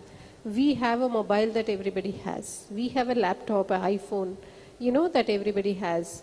And the beep which comes out of the Instagram pulls us the same way as it does to another Gen Z guy or a girl.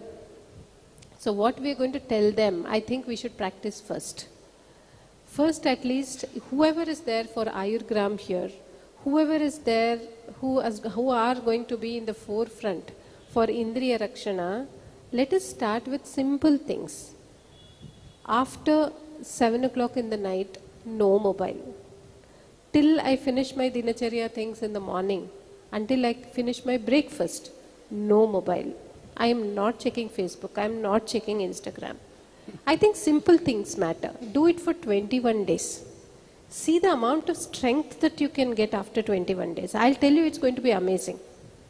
There is no point in going out into the society and saying apply oil, put oil into your nose, put oil into the ears, and you, even amidst that, always checking, scrolling, looking at YouTube and looking at every reel. It doesn't really work that way. Because Ayurveda is a tapasya. Tapasantape. Do it yourself. Start small. Appreciate yourself when you succeed in it. Go to the next step. Then go to the next step. Apply this to food. I can't eat without pickle, if that is your situation.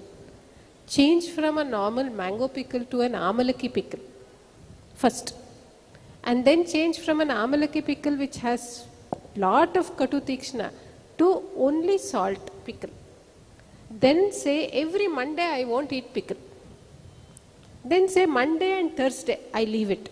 Nights I am not doing. Kramena. Padapadena vakramat. There is a principle for that also. See, don't involve in Indriya Laulya. Nachaitanyati pidayet. Nachaitanyati lalayet. Na pidayet Indriyani. Nachaitanyati lalayet.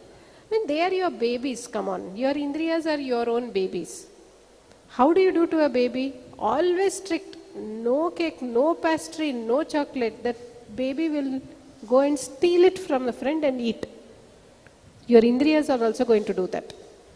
So you develop a strategy to educate your own Indriya first. And educate consistently. Practice consistently. Appreciate every little thing with a little reward. 10 days, no upinkai. 11th day, you will get one big dose of upinkai. Because you have followed it for 10 days. Very good. The next 10th day, Indriya only will say, I don't want it. So we need to train our Indriyas, basically, step by step. Considering that we are also human beings, just because we are into BAMS does not isolate us as some great Indriya Vijaya people who are going to go out into the world to say how to gain. No, it is not. Let's be very practical. We are also a part of the entire population. Let's train our Indriyas step by step, and reach where we want to. Only difference that we have is, we have this path with us. We have the Shastra which shows the path, and general public doesn't have. That's all is the difference. So let's make use of what we have. Sir.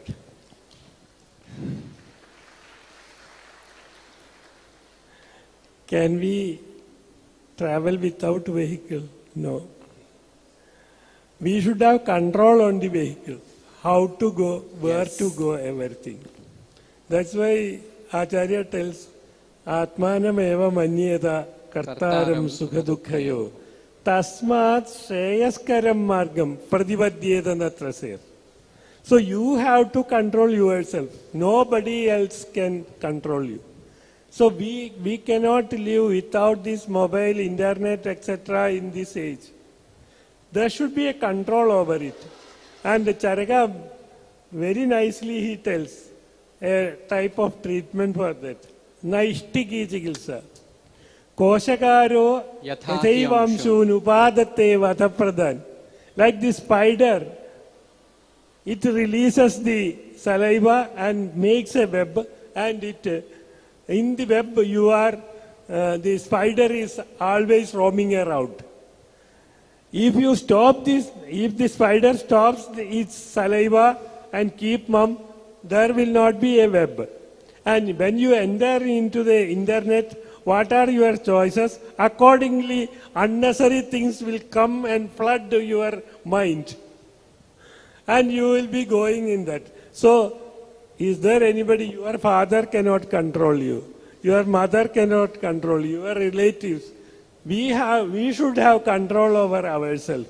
Atmanam eva manyeta kartaram sugadu tasmat sheyaskaram margam pradivadhyeta natraset. You should know what is good and what is bad. You have to stop it. And for that, there should be a strict, disciplined dinacharya. In this timetable, there should be a timetable. Our respected Ayurvedishala MD, P.K. Warrior, Padma Shri, Padma Bhushan, we can tell what he will be doing every day because he has a timetable. At that time, he will be getting up at 4 o'clock. He will be doing exercises, everything. Breakfast means 8 o'clock he will take breakfast. 1 o'clock he will take lunch. Everything disciplined manner. And you have to keep for some time for this internet or something. If you want to distract, you keep it a time for that and leave it and do your duties. That is the best thing which attains health for you. And a healthy Vaidya only can tell the yogi, live like me. You have to tell. Yes. And if you have so many headaches and you are telling the patient, you can remove the headache, no problem. And you are having headache. Sri Ramakrishna was telling, some father came with a kid and asked Sri Ramakrishna, this kid is taking sugar too much. Please tell him to stop it. Sri Ramakrishna told, I will not tell you. After 1 week you come, I will tell. Then what happened? 1 week after, the father took the kid and asked him not to take sweet. Then Sri Ramakrishna told, don't take sweet. It is hazardous for your body. Then father asked, why you did not tell it 1 week before? Because I was taking sweet. I have stopped it now for 7 days. Then only I can tell the kid also. So like that, you should be healthy. You should preserve your health and tell the patients, you have to do this. Okay, thank you. Thank you, sir. But the paradox is, Indriya Sukha is Parama Sukha. But at the Shastra, it has been mentioned, Indriya Jayo Nandananam. Okay, sir, as we are running short of time, the last two important questions. If you were asked to build the entire Indriya Arogya Abhiyana using only the fundamental principles of Samhitas, what would be its 5 essential pillars would be based on the fundamental principles of Ayurveda? Yeah. Okay. See, I think the 5 essential principles would be based on the Indriya, Indriya Adhisthana, Indriya Buddhi, the Panchapanchaka that he himself has given, Charaka. So take those Panchapanchaka and then work on each one of them.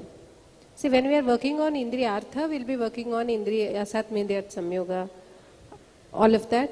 And when we are talking about Indriya Adhisthana, then we'll be working on whatever that is needed for nourishing it on a daily basis, like Nasya, Karnapurna, Mudni Taila or Padabhyanga and all of that will come off into that. I think not devising something of our own, but going along the lines of what Charaka himself has given as a guideline in the beginning of Indriyopakaraniya as Panchapanchaka, taking our Abhyana along those lines and then doing the Samanvaya of Sutrasthana to the other sthanas based on Panchapanchaka and devising an entire SOP would be great. Sir, okay. And finally, what are the 3 most important principles from the Samhitas that the Punarvasu 2.0 should carry forward into the National Indriya Arogya Abhiyana? The 3 things we have to practice is 1, mind control. Next, the sense organs control. And the third one is Vyayama or exercise. That means 3 pillars of life are: 1 is Ahara, then Vyayama and good sleep. Learn from the nature. Nature, in the noontime, it is very much active. You cannot continue activity in the night. So, we should have rest. So, nature rests in the night. So, everything should be balanced. This balance is the Arogya. Ahara, Vyayama and also sleep. These are the 3 pillars we have to take from the principles of Ayurveda. And this balancing should be there. It should be controlled in this sense. I would say the very Trayopastambha which the Shastra talks of is also extended to the Indriya Rakshana. Ahara, Nidra and Brahmacharya. See, Ahara, we have Sharira, Indriya, Sattva, Atma.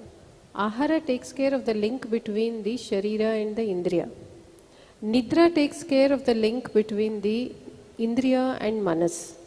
Brahmacharya takes care of the link between the Manas and the Atma. So this way, if you have to focus only on Indriya, then take care of Ahara, Nidra immediately and also Brahmacharya, because when your mind goes haywire, it's going to have an impact on you indirectly. So Ahara, Nidra, Brahmacharya as a wholesome thing, as an integrated thing. Let us remember Brahmacharya not as just as Amaithuna, but let us take Brahmacharya as Brahmanicharya, Brahmacharya. Expansion of your consciousness, not getting stuck with Indriyartha, all Indriyarthas, including Karmendriyas. So a moderation in that. I think going by the Shastra's guidelines of Trayopastambha would be the best and the authentic way of moving ahead if you are asking for 3 principles. Thank you. Thank you. Thank you, sir, and thank you, madam. Thank you so and much. now I request your last message or blessings or the words of motivation for all Ayurgrama participants, and also your inputs to the team Aptas for conducting this program. Sir, please. I will certainly appreciate the team of Ayurgrama, that is Apta, yes, for doing such a wonderful work. Certainly, this should be spread into the public so that all people will get health. Prevention is better than cure. We have to prevent diseases by controlling the Indriyas and doing small panchakarmas like this for each Indriyas, like Pratimarsha, Nasya, etc. And it will certainly give a message of Ayurveda to the public. Text and theory should not be separate from the public. It should go into the public, and the common people, even in the villages, they should do some of the, like Pratimarsha, etc., Anjana, etc., daily, so that they will be healthy, and this health should be preserved for the economy also, for the government or the Sarkar also. So certainly let this Ayurvedic knowledge go into the public, and certainly I appreciate once more this Aptas to take a subject like this. Thank you. There is one sutra in Bhavaprakasha. Manavo yena vidina swastastishtati sarvada tadeva karayet vaidyaha. There is a Nijanta prayoga there. Karayet vaidyaha. Yata swastham sadepsitam. Everybody want to be healthy, no doubt. But if for them to be healthy, they need to be self-reliant. And the job of the Vaidya is not to spoon feed everyone on a daily basis, but to ensure that even when you retract or step back from the support you are giving, the people are self-reliant in taking care of their health. Okay, so keeping this in mind, I want to give specific suggestions both to the volunteers, the students over there, and to the Aptas team. So number one, to the Aptas team, with all appreciations, I'm really happy you're doing a great job. Having said that, I have a few suggestions to the Aptas team. The first thing is, look, your intention is wonderful. Reaching out to the entire world for Indriya Rakshana is a very timely thing. It needs to be done, it has to be done. But these suggestions are to tell you that, probably if you go this way, you can reach your intention safely, and then in also a larger scale, and the purpose can be achieved. So what could that be? Lalita Sahasranama talks about Ichha Shakti, Jnana Shakti, Kriya Shakti Swarupini. So we need all the three. Ichha Shakti is so evident here. There's so much of Ichha Shakti, that's how this is happening. But for Ichha Shakti to happen or materialize, you need Jnana Shakti. And to impart that Jnana Shakti to these volunteers is the job of the Aptas team. And probably you can decide, these children, these youngsters are the torch bearers. They are the mentors to the world to make them self-reliant. So they need to be equipped properly with proper jnana. Without that, if they just enter into the world, then it will not just create a chaos outside, but these people's confidence will go down, which should never happen. So I would suggest probably have a 1 week or something, whatever you deem appropriate, have a syllabus for them and have a workshop in which they'll be residential, and they will devise a meditation based on Charaka for them. Whatever we are talking about, the Indriya linked to the Manas, Indriya linked to the Sharira, have a disciplined daily life for them, make them observe, become aware of how food can have an impact on their own Indriyas, how Abhyanga can have an impact, how being silent, how being outside of gadgets can actually help. Experiencing brings power. Okay, and of course, observing the mind, how it's having an impact on mind. This gives them immense power and confidence to go into the public and deal with it. At least one layer of Jnana Shakti to have some evaluation where the volunteer actually, you are sure that they have been equipped well. And then letting them free into the world would really be very purposeful. This is one thing. The second thing is a constant support of a background support, backstage support with knowledge and problem solving cell. If you can have a problem solving cell. Here what I am talking about problem is the problem related to the principles of application. You have a team to whom anytime the volunteers on field can come back for solutions. and they can get the solutions. So I think that would really go a long way as a support system for those children. The third is the mentoring system you can have, where these who are getting the training from you can identify youth from the world, who are not Ayurveda Vaidyas, and mentor them on how to help in Indriya, in a little thing, it need not be a Vaidya related thing, but a health worker thing. Just as how a mother used to be in every family before, she was a beautiful health worker, right? Because, anybody has a headache, she would certainly say, did you put oil to your head? Why? I have told you so many times, put oil to the head, then your headache will go. People who can tell that, it is not available. Now everybody just go to Google and then find out what is there. It's not available. We are losing the tradition. So create that in the world. Then what will happen? The world will become self-reliant in taking care of themselves. So this is something I would want to suggest to the APTAS team. And to those children over there, you've taken a superb decision to be the ambassadors. Congratulations. Really happy for you. See, don't get dejected by the problems that may come your way. They're going to come. Expect them. They're going to come. Don't close your eyes to the problems. Neither get dejected. Believe that there is a problem. It has come to teach you something so that you can be better. And this is not something that you're doing to the world. Remember that in this path, you're helping yourself become a better person and become a better Vaidya. Never think you are greater than the common man.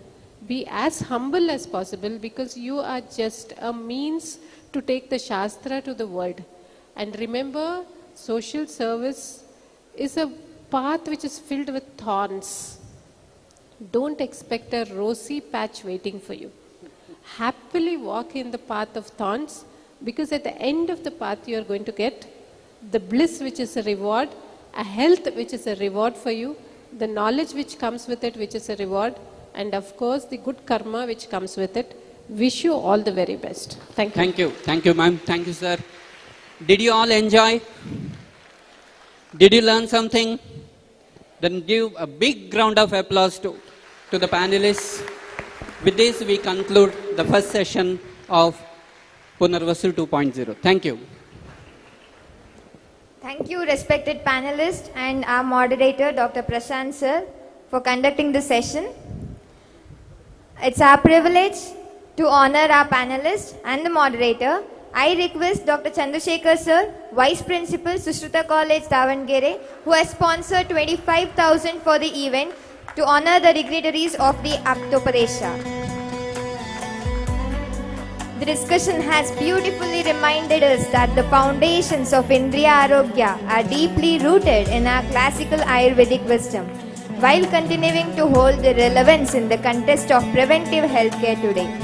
We sincerely appreciate the valuable perspectives and the knowledge shared during the session. Please give a big round of applause to our panelists and the moderator of the first session, Aptopadesha.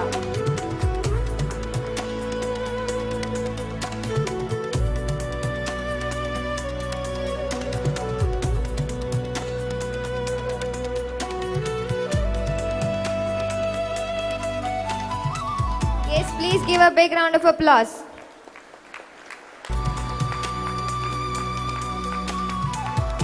Hope you all have enjoyed the session and you have taken the knowledge shared by our panelists.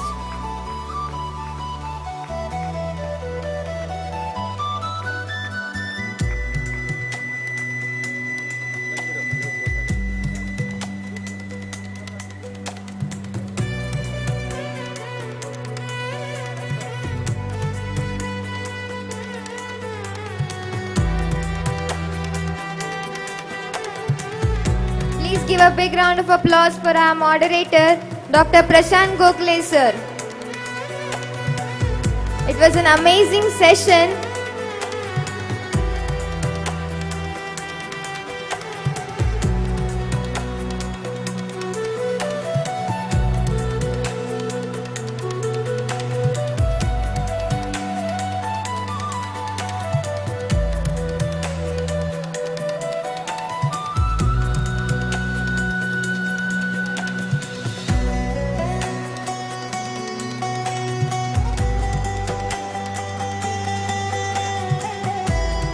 Yes, it's a time that you people are waiting for since from morning. So it's a lunch time. We'll have a break of 1 hour and we'll be sharp back by 2 o'clock. We'll be starting the next session, that is Pratyaksha, and the spirit should be the same. Along with that, we'll be announcing Ayurgrama participants who has got.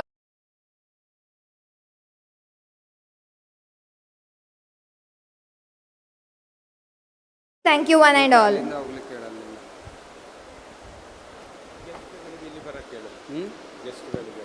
So guest speakers who are there for the event, the food has been arranged behind the stage. So all the guest speakers I request, and also the awardees, to come behind the stage for the lunch. And in the lunch, beginning of the lunch, we are providing ginger chaat. Please enjoy the taste and enhance your Agni.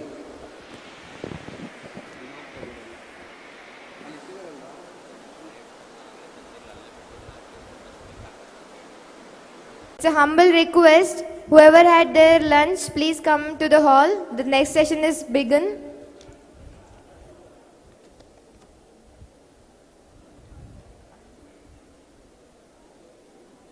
Hello. Good afternoon, everyone. As she said rightly, from classics to clinics.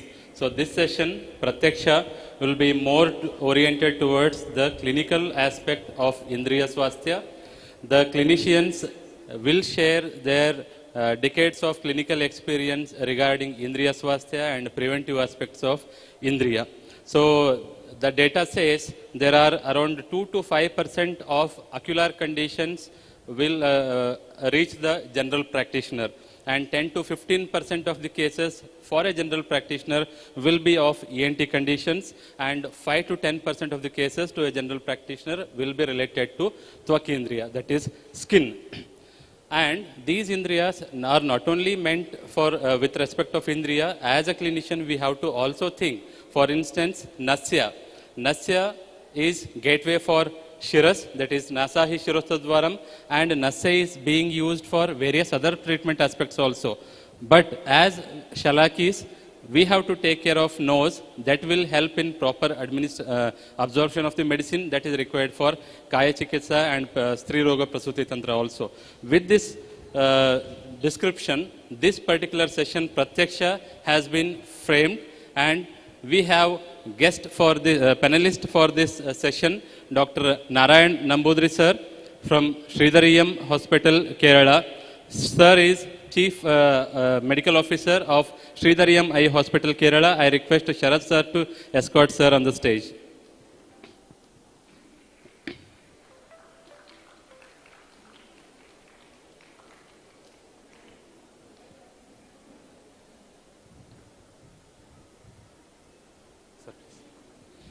Next we have Dr. Ashwini MJ Madam, the senior practitioner of Shalakya Tantra from Karnataka, SDM Ayurveda Hospital and Medical College, Hassan.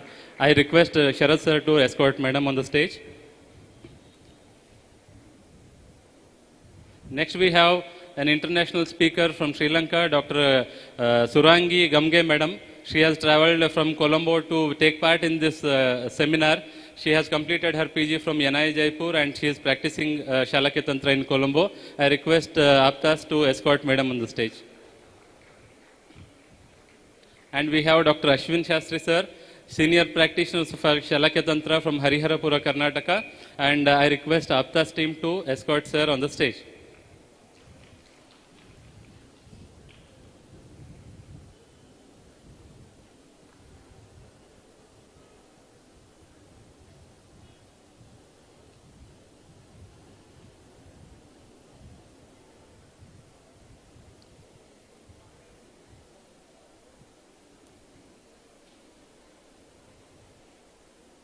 So welcome to sirs and madams. If you permit, we can start the session.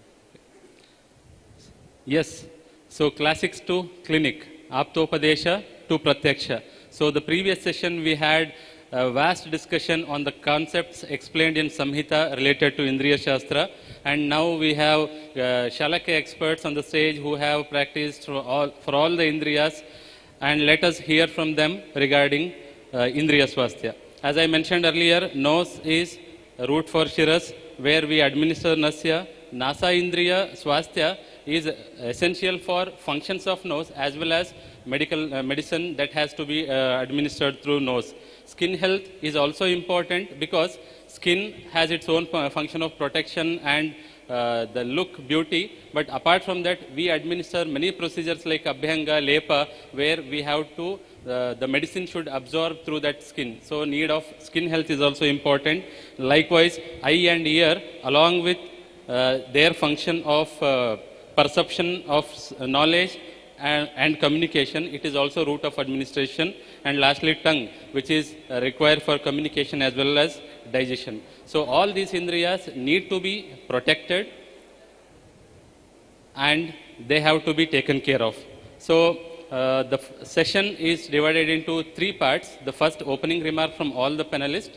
So first, all the panelists will give you their insight on Indriya Swasthya, followed by 4 segments of questions, and next we will take question from you and the concluding remark. So all the audience are requested to be actively participate in this session, listen to the experts and ask your questions. Are you ready? The lunch is heavy? So I believe all are ready with the delicious food, and let's go for the delicious discussion on Indriya Swasthya. So respected panelists, the opening question is importance of Indriya Swasthya Abhiyana with Shastra and wider clinical perspective. Previous speakers, they have given from Shastra. Now we have to link Shastra to the clinical perspective. So please, your remarks on that. Om Sri Gurubhyo Namah, Om Sri Manjunathaya Namah, Om Sri Dhanvantariya Namah. Respected Dharmadhikari, Sri Virendra Hegdeji, and the Director, SDM Institute, Prasanna Narasimha Rao sir, and other respective delegates from different parts of India, dear students. And once again, congratulating the entire team of APTA for inviting, thanks to invite me here for this session, and also congratulating the entire team of APTA for arranging such a wonderful session here with a new concept, Indriya Arogya, Indriya Swasthya. Indriya Swasthya Abhiyana, it's a interesting topic. So Indriya Swasthyam is not just the Swasthya of the Indriya Adhisthana also, and also the Indriya Swasthya, Indriya Adhisthana Swasthya, when it becomes fulfills only when the Sharira Swasthya become perfect. So Sharira, Indriya, Sattva, Atma, that is the concept. So in the earlier speakers also explained in different contexts about the combination of Atma, Manasa Sambhijyade, Manam, Indriyana, Indriyam, Arthena, Tada Pratyaksham. Anywhere, in any place, some gap happens, the total Pratyaksha, it is not going to happen at all. So, Swasthya of Indriya, it is everyone's duty to take care of it. So, making a good Swasthya, one should follow, what should follow, that is to make a framework. For that only, this APTA, the Punarvasu 2.0 organizers arranged this wonderful conclave. So, what exactly the Indriya, and whenever, for example, for Chakshura Indriya, one does not feel Chakshu. Whenever someone loses or diminishes their vision, then only they came to know that the importance of the Chakshura Indriya. So, it is our prime duty not only to Chakshura Indriya, Shrotra Indriya, Jihva, Krana, all Indriya Swasthya. So, making the channels, making the Srodasas, making the Adhisthana in a perfect healthy condition. Each Swasthya reflects in the proper vision, proper smelling, and proper taste kind of identification. So, Indriya Swasthya, it's everyone's duty to make it wonderful. Thank you, sir. Madam, please. Good afternoon, everyone. Bowing to His Holiness, our Reverend President, Virendra Hegdeji, sir, and my mentor, guide, Prasanna Rao, sir, and all the esteemed, highly intellectual persons of dignitaries of of Ayurveda, and all the aspirants who are most interested to know about Indriya Swasthya, to follow about Indriya Swasthya, and also to carry the concepts of Indriya Swasthya to each and everyone around us. So, Indriya Swasthya is most important for the present generation.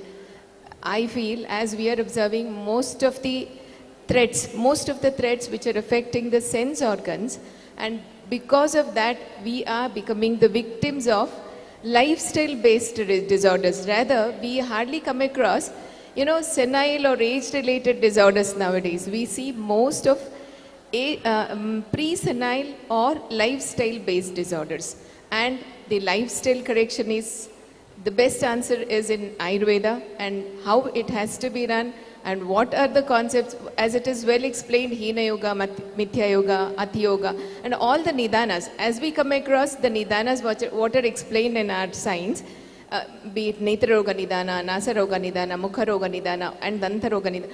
All these Nidanas are holding for us now, rather to our ancestors or our ancient people or our age-old people, what we come across. This generation needs this is actually designed, all the Nidana which are explained in the classics are holding for this generation, and every Nidana explained in classics, if they are followed probably, that will avoid many of the diseases. As it is said, Nidana Parivarjana is the first line of treatment, and for sense organs, because sense organs are the windows for us. If suppose these windows would have been there, we would not have been connected to the reality of the world around. So if the stimuli is being received by the sense organs, then only it goes to the body, it goes to the brain, and the body senses it. That's how the scenario goes. So here the sense organs, if they are failing, then it's a failure of the entire system. Here Indriya Arogya, I feel it is Indriya Nigraha, then Mano Nigraha. If Indriya Nigraha and Mano Nigraha, if properly followed, then Indriya Swasthya can be very well maintained. And I really appreciate the concept taken over by Aptas, and I would feel that the Nidanas, if they are taken forward, like if they are awareness is brought among the common people about how the Nidana, what are the Nidanas and how they have to be avoided. Probably there the part of this concept or the theme of the Indriya Swasthya will be gained. And then comes our Patyas and Apatyas. Probably, of course, Apatya includes again Nidana there. So the Nidana Parivarjana, if properly explained to each one around, then if they make each one to avoid this. See, we have also to follow, it's our rule, we have to follow it. Is somebody said in the morning, it's to practice and then preach. We have to follow all those avoidance, Nidana Parivarjana, and then probably if we advise, guide the citizens, then probably the Nidana, Indriya Swasthya can be achieved to its greatest extent. Probably we'll be discussing about all those in the upcoming talks. I'll move on the mic to the next resource person. Madam, please. Thank you, Madam.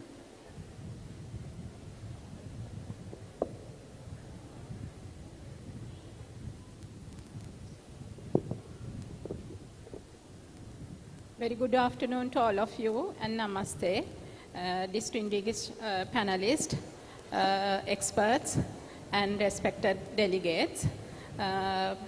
It's a great privilege and pleasure to be a part of this kind of initiative, which is organized by Aptas Ayurveda.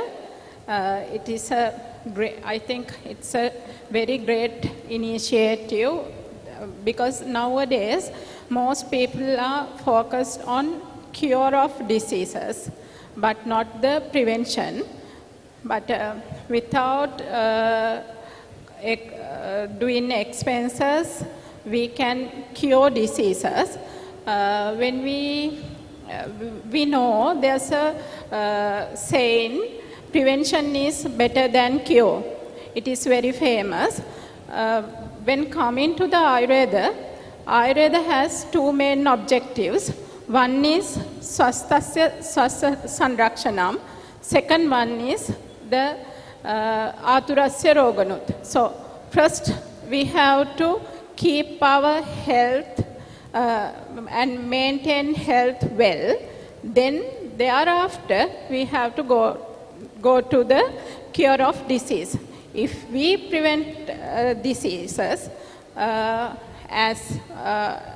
or we do that swasthasya sanrakshanam, we do not need to go for that critical disease stages. And other thing I have experienced is these sensory organs maintenance or the diseases moreover very much underestimate than the other diseases. Especially we give special attention to NCDs like cancer, diabetes, hypertension, like that. But it is very, this area, sensory organs, I mean chakshu, grana, shrota, jibha and tvak, we give little underestimated. But without maintaining of health of these sensory organs, we can't perceive the world. We can't touch the world. We get all the sensation from these sensory organs. So it is we are actually depend on all the communication, education, social, intellectual, and all the things are depend on perceiving objects from the outside. So it is very important to keep our sensory organs in optimal states. We will discuss later. Now I think it's time for the next speaker, as we are behind the time. Thank you, Madam. Ashwin sir, please. Shri Guru Bhyo Namaha. So we all know that life is a beautiful opportunity, because coming together of Sharira, Indriya, Sattva, Atma, that we call as an Ayu, with which we come to exist, it's not a simple manifestation. Aranau Agnihi Iva Yuktivashat Garbha Sampadyate. As the Agni, that which is produced because of with the well-planned strokes between the woods which produces the Agni, Yukti Vashat, Yukti Bahukarana Yogajan, multiple factors coming together with which we come to the existence. In our existence, all these four components, Sharira, Indriya, Sattva, Atma, has its own contribution for continuation of the life. Our topic of interest, the Indriyas. Indriyas contribute us by helping us to have a proper communication with the external world, the manifested world, or the material world. The Jnanendriyas, which gathers the information from the external world and feeds back inside to the inside system. The Karmendriyas, with which we communicate to the external world from inside out. So as long as there is a Samyak Yoga, as long as there is a proper association, the life is very beautiful. But there is a but. There are three variables, Hina, Mithya, Ati, which is very common in the society, which dominates in the society. With this, the very own Indriyas, which were our karma and jnana sadhanas, which were the tools for our jnana and karma, they can be a spoiler of our life itself. So paranchikani indriyani paran pashyati na antaratman. So indriyas are projected outside. They are outside, they look outside, they drive us outside. So they drive us outside, and to an extent that at a point they can drive us outside far away from our real existence itself. So I remember the words from the great Ram Manohar sir. He once was telling that if their light should be there in outside to see the external world. If the external world is more bright and it is having lot of light, there is a possibility that there is more darkness inside. So in this manifested material world, with the material education, it is very easy for us to drive into the material embodiment and get into the state of disease in the physical body, mental body, in this life and the life later also. So in this condition, so the onus or the responsibility lies on the individuals or the system for which the society looks as a benchmark. Yadyad atharate shreshta tatta deveturo janaha sayat pramanam kurute lokaha tadanuvartate. So the society which it considers that it is the benchmark or the shreshta or the superior one, in this case Ayurveda, one of the superior science which can give a wonderful life lessons for the mankind, it depends on the Ayurvedians, we Ayurvedians, to understand the science in its depth and give it to the society for their betterment of the life and to make this world a better place to live in. Thank you. Thank you, sir. The opening remark was importance of Indriya Swasthya as clinical perceptive. All of you have said that Indriya is very important. It is like fire or it's like knife. If we use in proper way, we can use it in better way. Or if you misuse, it may damage us. It may spoil our Indriya. Main perspective is Nidana Parivarjana, Mano Nigraha, and avoiding Apatya Palana, and prevention aspect of Indriya. That is also important in clinical aspect. And the main aspect is lifestyle correction that we have to adapt at the level of Indriya, Indriya Artha, and Indriya Adhisthana. So this was the perception of clinician. Now the next segment is like what data they have, what are the Indriya related experiences our clinicians had there in clinic, that we will hear from the experts. So the first question I would like to request Dr. Narayan sir. So what are the major changes you have come across in your clinical practice related to Gnanendriya sir? Which Indriya related complaints are most challenging in your OPD, and whether lifestyle disorders are coming more than the classical features, and what are the age groups which you have come across regarding Indriya Vikaras?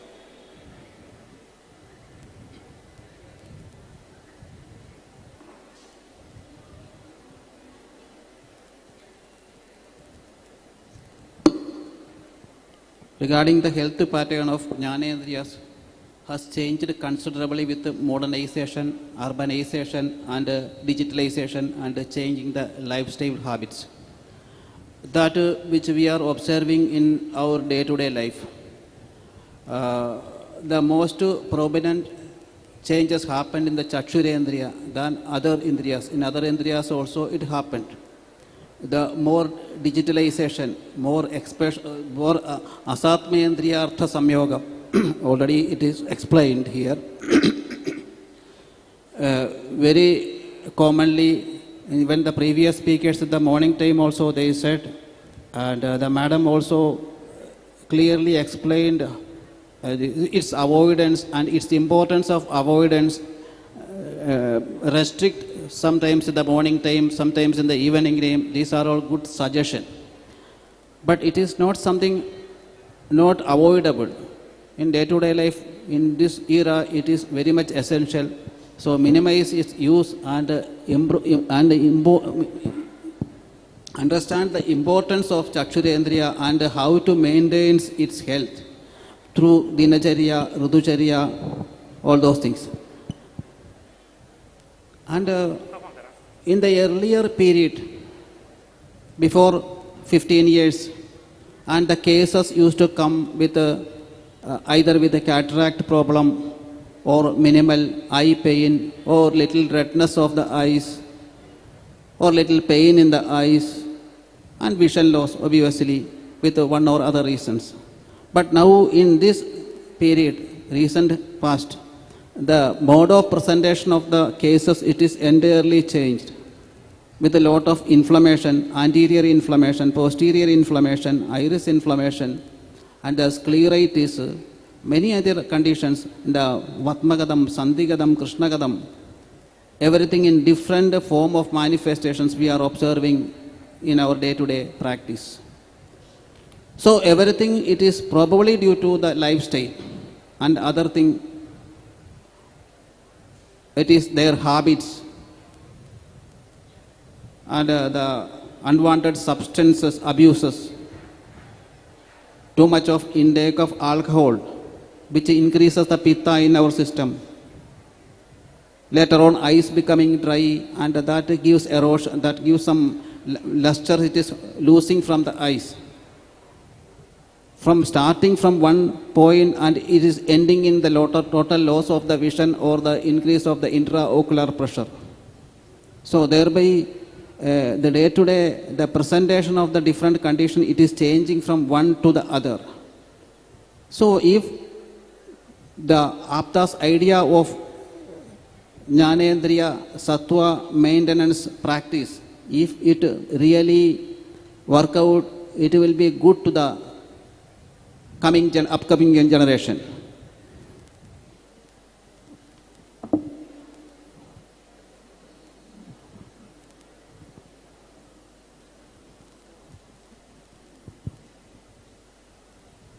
What kind of cases we come across more in our clinical practice?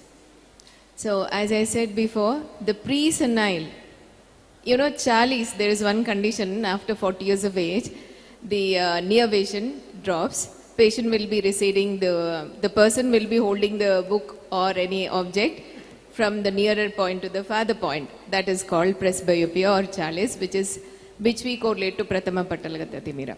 But this 40, which was actually, as per the book, this pathology is observed during the 40th age, but this is being seen at the early age. That's why there is one more term coined here as pre-presbyopia.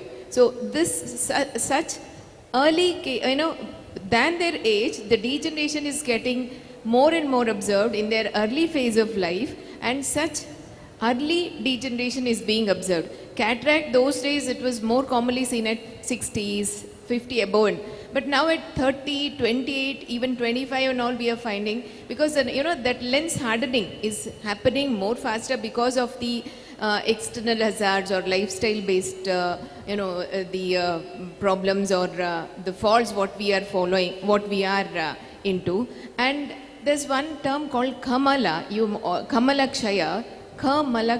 The secretions of these sense organs are so protective, are needed for the maintenance of the Indriya Swasthya, but these are getting depleted because of our own faults, our own nidanas, our own, Atyoga, Mithyoga and Hinoga, whatever. All these are Asatmendriya, Artha, Samyoga. All these, faults of us, all these, lifestyle complications or lifestyle defects are causing into Kamalakshaya, and Kamalakshaya is causing disease. Actually, that has to protect. Kamala Vriddhi is always better rather having Kamalakshaya. The earwax, there's a common trend of cleaning the ear, and that is said to be, most civilized behavior. But cleaning the ear with the buds repeatedly is disease causing factor. It's one of the nidana in the ear canal, from the auditory canal. If you have a habit of removing or ear, because mithya yogena shastrasya kupito anyesha kopanai, this is what one nidana which is told for Karnaroga. And repeatedly, if you're using the mithya yoga of the earbuds And if you're removing the Mithya Yoga with the earbuds, that itself is one cause for the ear disease. And again, removing the wax completely or repeatedly removing and hardly found, many a times cilia will also be eroded off from the auditory canal. That kind of cleaning, tendency would be there among many of the people. This is also wrong. So I would like to highlight here is Kamalakshay is always dangerous, and nowadays we observe because of these, over concerned or over cleaning habits of I've seen some people even washing the ear with the water, and that is also wrong. Putting the water during bath, that is also wrong. So what we are observing commonly in the clinical practice, because of such faulty habits, the diseases are being observed, and because of the early degeneration setting in, the eye diseases, ear diseases, nasal diseases are all commonly being observed. And Ojokshaya and Dhatukshaya is commonly observed among the people around. So Dhatukshaya, because of the Dhatukshaya, the Indriya Swasthya is getting affected, and that is leading to Indriya, diseases connected to Indriya. So now the protection of these Indriyas, prevention of the diseases connected to Indriyas are very much important. Even the retinal diseases are observed a lot. See, retinal disease, the Drushti Patala or Asthyashrita Patala, which is at the last part, generally that is most protected part, which is much deep in. But the ocular structures is so designed in such a specialized way to protect itself from all these external hazards. God has given such a specialized, designed sense organs, but even then, because of our faulty habits or the lifestyle defects, these diseases are observed. So commonly what we are observing, the lifestyle based disorders are more, and this is in the youngsters. And in the aged people, what we are observing is because of the iatrogenic, many of the overdosage, many of the conditions are observed because of the overdosage. Overdosage, the medicines which have been taken, the allopathy system of medicine, which has given the medicine for years and years, and that is also causing some of the effects there. So in the early age, in the youngsters, it's because of the early degeneration, and in the later age, it is because of the over medications. This is how the Indriya Swasthya is getting affected. Thank you, Madam. Surangi, Madam.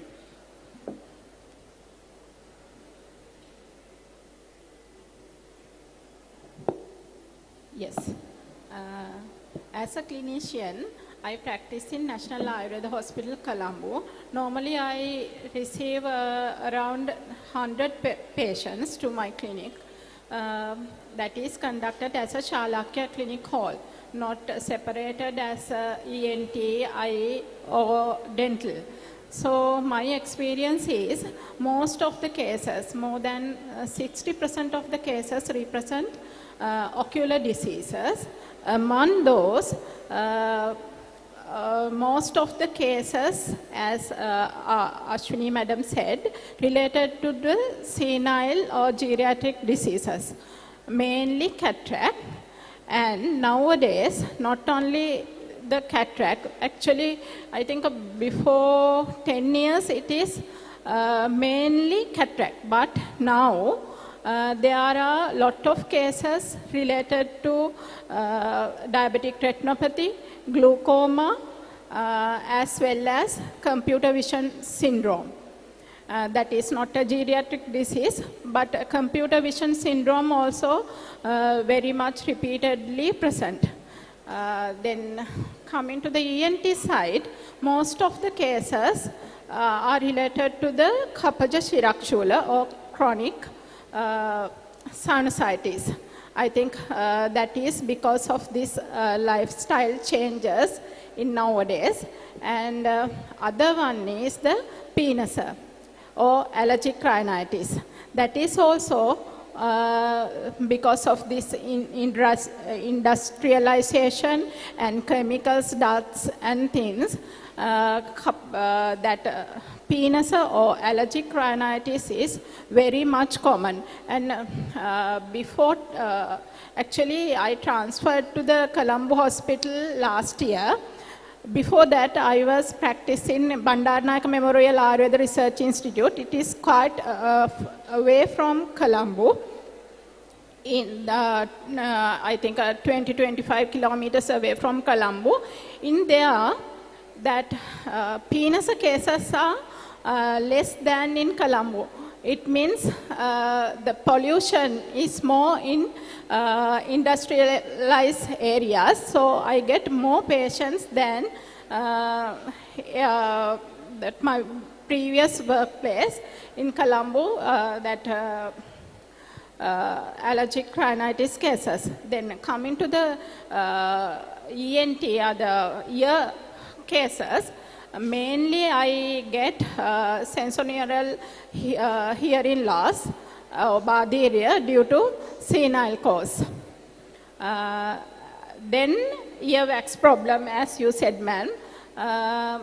That is also a big problem. Sometimes they come full of wax in the external auditory canal, and they don't know wax is inside there. They just come and complain, I can't hear after take bath like that. When I checked, only wax is full of the ear canal. When we removed at the time, they get hearing as they experienced before. These are my experience in my clinic. And the other most important thing is distant vision impairment due to digitalization. We will discuss in the coming step. Thank you, madam. Ashwin sir, can you highlight some skin-related disease patterns which you have come across in your clinic? Yeah, in the last 20 years, I feel that in the present generation, when compared to the past generation, it was buddhi and mana which was controlling the indriyas, and the indriyas controlling the manas is two different things. That is the pattern in which the society is running. That is what one of the difference is. So, in the present condition, in the clinical conditions, it is very, very common to have skin problems. So, in the very young age, people are suffering from rasa gata tok related problems, and it is also relating, and the people are also suffering from the skin diseases which are related to sannipataja skin problems. That is something which we are observing. So, and another thing what we observe, so I consider usually how to differentiate the Indriya Adhisthana and Indriya Buddhi. So the quality of Indriya and the quality of Indriya Buddhi is more affected in the present generation problems, and along with the Indriya Adhisthana Janya problems. So that is what I observe as a skin problem, and I observe in other related, it is very common to have eye problems, which is very, very evident in the present condition. And Rasaneniya Janya Vyadhis, because people are eating for, living for eating, eating for living. Those two are different. So people, when they try to enjoy more the Rasanendriya, so it becomes eating for living. So that is something which I find that difference. Thank you, sir. Sir has nicely explained the changing clinical patterns, and other opinions were like over-consciousness is also danger for Indriya Swasthya. So if we are thinking that we are cleaning more the eye, ear or oral cavity, that also affects the Indriya Swasthya. That applies to even skin care also. If we are using more cosmetics, thinking that it improves our skin health, it is going to affect our skin health. If we are cleaning our ear more, it is going to cause diseases of the ear. Likewise for ear, nose as well as eyes. So the next part that is discussion on modern lifestyle and Indriya health. So this is direct question to Dr. Surangi madam. Madam, how are the prolonged screen usage is affecting the eye health?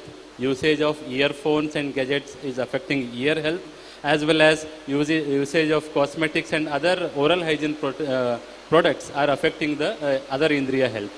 Please. Yes. Before go to the computer vision syndrome or digital vision, I would like to pay your attention for WHO records. They said that 2.2 billion people have experienced near or distant vision impairment all over the world. And again they said 1 million of this near or distant vision impairment can be preventable. So we have very much duty to do this prevent as practitioner in Shalakyas. So the first the lifestyle, coming to the lifestyle conditions nowadays, first one is digitalization. Most of us use long hours, especially smartphones, tabs and laptops. When we use laptops and desktops, it is not much a burden. Now we use very small screens like smartphones. It is very badly affect to our eyes. As we know, our lens has a capacity to curve and relax. When we look near sights, it constrict and get eye straining. Computer vision syndrome, normally symptoms are eye straining, headache, and burning of eyes, redness of eyes, and dryness of eyes.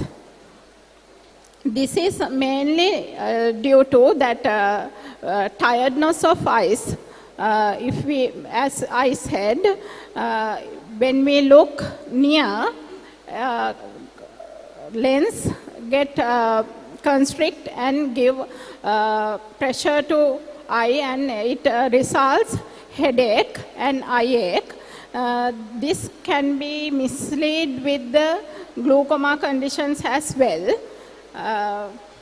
And we look near, what we will do is, normally we do blink 17 times per minute, but it will reduce because our concentration is mainly go to the screen. That's why we get dry eye symptoms like irritation, foreign body sensation, redness, and burning sensation. These are the very common issues we experience in our OPD practice. Other lifestyle disorder for the mainly, that is the mainly affect lifestyle disorder nowadays to the eyes, but coming to the ears, mainly affected loud noises and usage of microphones and headphones. Actually, these two things, it means a prolonged usage of digital screens and hearing sounds long time, that is a ati yoga, as we said. Main thing is to maintain our sensory organs in healthy conditions, we have to avoid ati yoga, mithya yoga, and ayoga.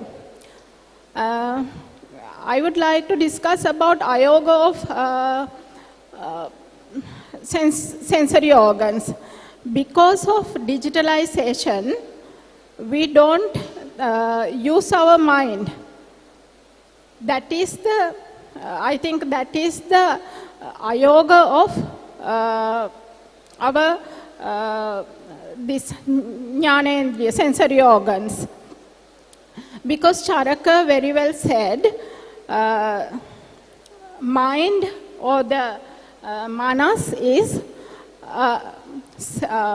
the prior Indriya, Charaka stated it somewhat above this commonly we called Panchendriya. To get the perceptions from this Panchendriya, it means the eye, ear, nose, throat and jivha. We get these perceptions through the mind. So we have to keep mind clean. For that, it is necessary to take a sound sleep. Because of digitalization and busy life schedules, we don't get proper sleep. That is directly affect to the sensory organs. Not only that, we don't maintain proper life cycle. It means we don't have a proper exact time to wake up and sleep or take our meals because of busy schedules. Because of these, many of the non-communicable diseases can be occurred, especially hypertension and because of wrong dietary habits, diabetic-like things we can occur, and these are indirectly affect to the sensory organs. Those causes hypertensive retinopathy, diabetic retinopathy, like conditions. Then the other one is the pollution. As I said before, pollution is one of the greatest burden nowadays. Because of this pollution and loud noises around us can get hearing impairment, especially tinnitus like things. And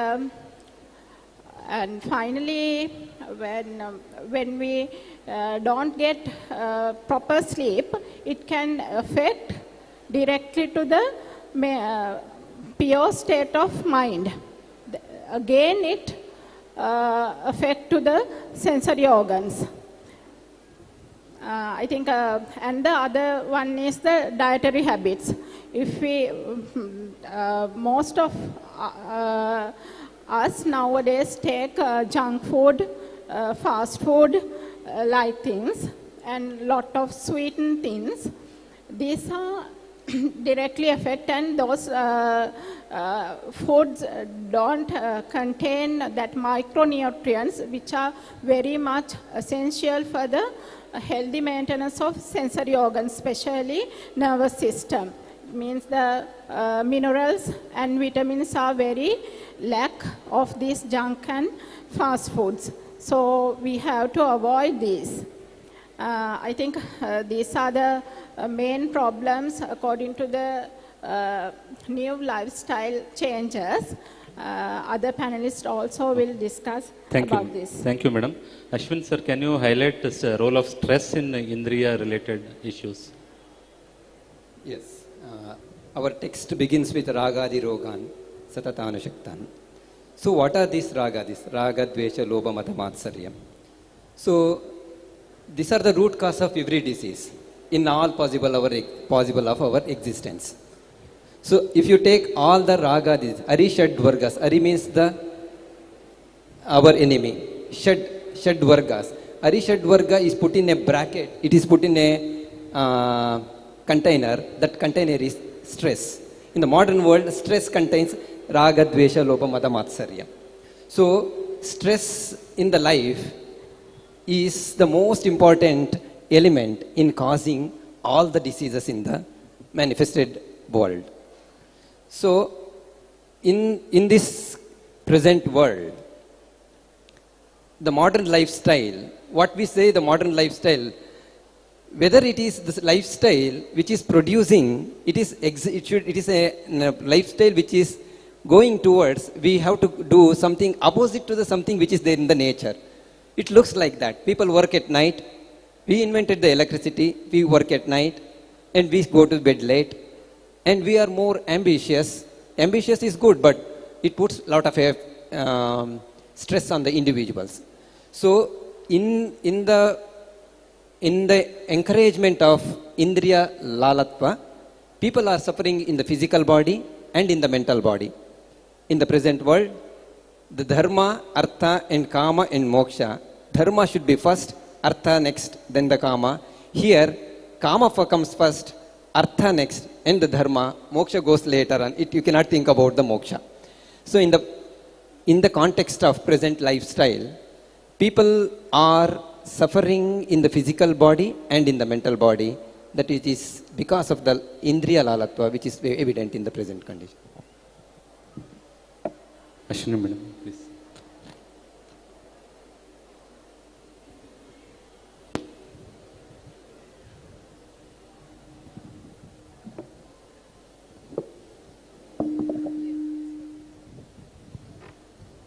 Yeah, most of the diseases are psychosomatic, less of somatic, more of psychological. You know, one patient came to us with the sudden loss of vision. There was no cause connected externally when we observed, and then there was edema in the macula, which was diagnosed as clinically significant macular edema, and the cause for that was finally thought that it is because of stress.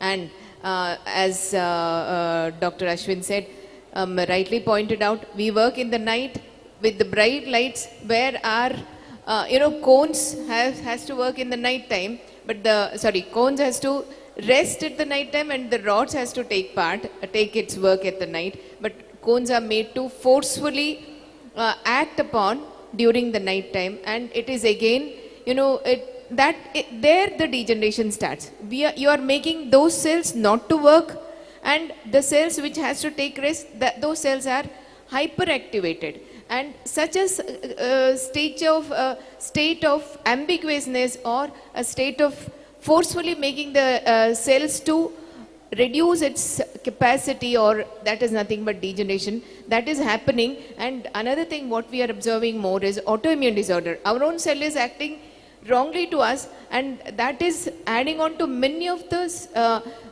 sense organ diseases which are not responding to most of the treatment protocol, and patient ends up with Yapya stage or going to the Asadhya stage, and then the entire the status of the quality of life also will start declining.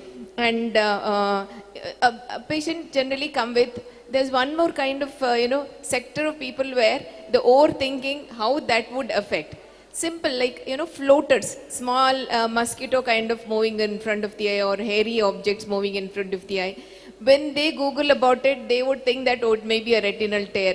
This is another big thing which is happening now. A smallest problem also, they would text about it, they would take it into heart and mind and brain to such an extent that it is a grave disease, and that adds on to the the escalation of the pathological status. So there's overthinking, psychosomatic status. And one more thing, the Ati Vyayama. So we say Vyayama is needed, as Dinacharya has said about Vyayama, it has to be followed. Of course, it has to be followed, but it has to be followed to such an extent that Ardha Shaktya Nishebhyastu Balibihi Snigdha Bhojibihi.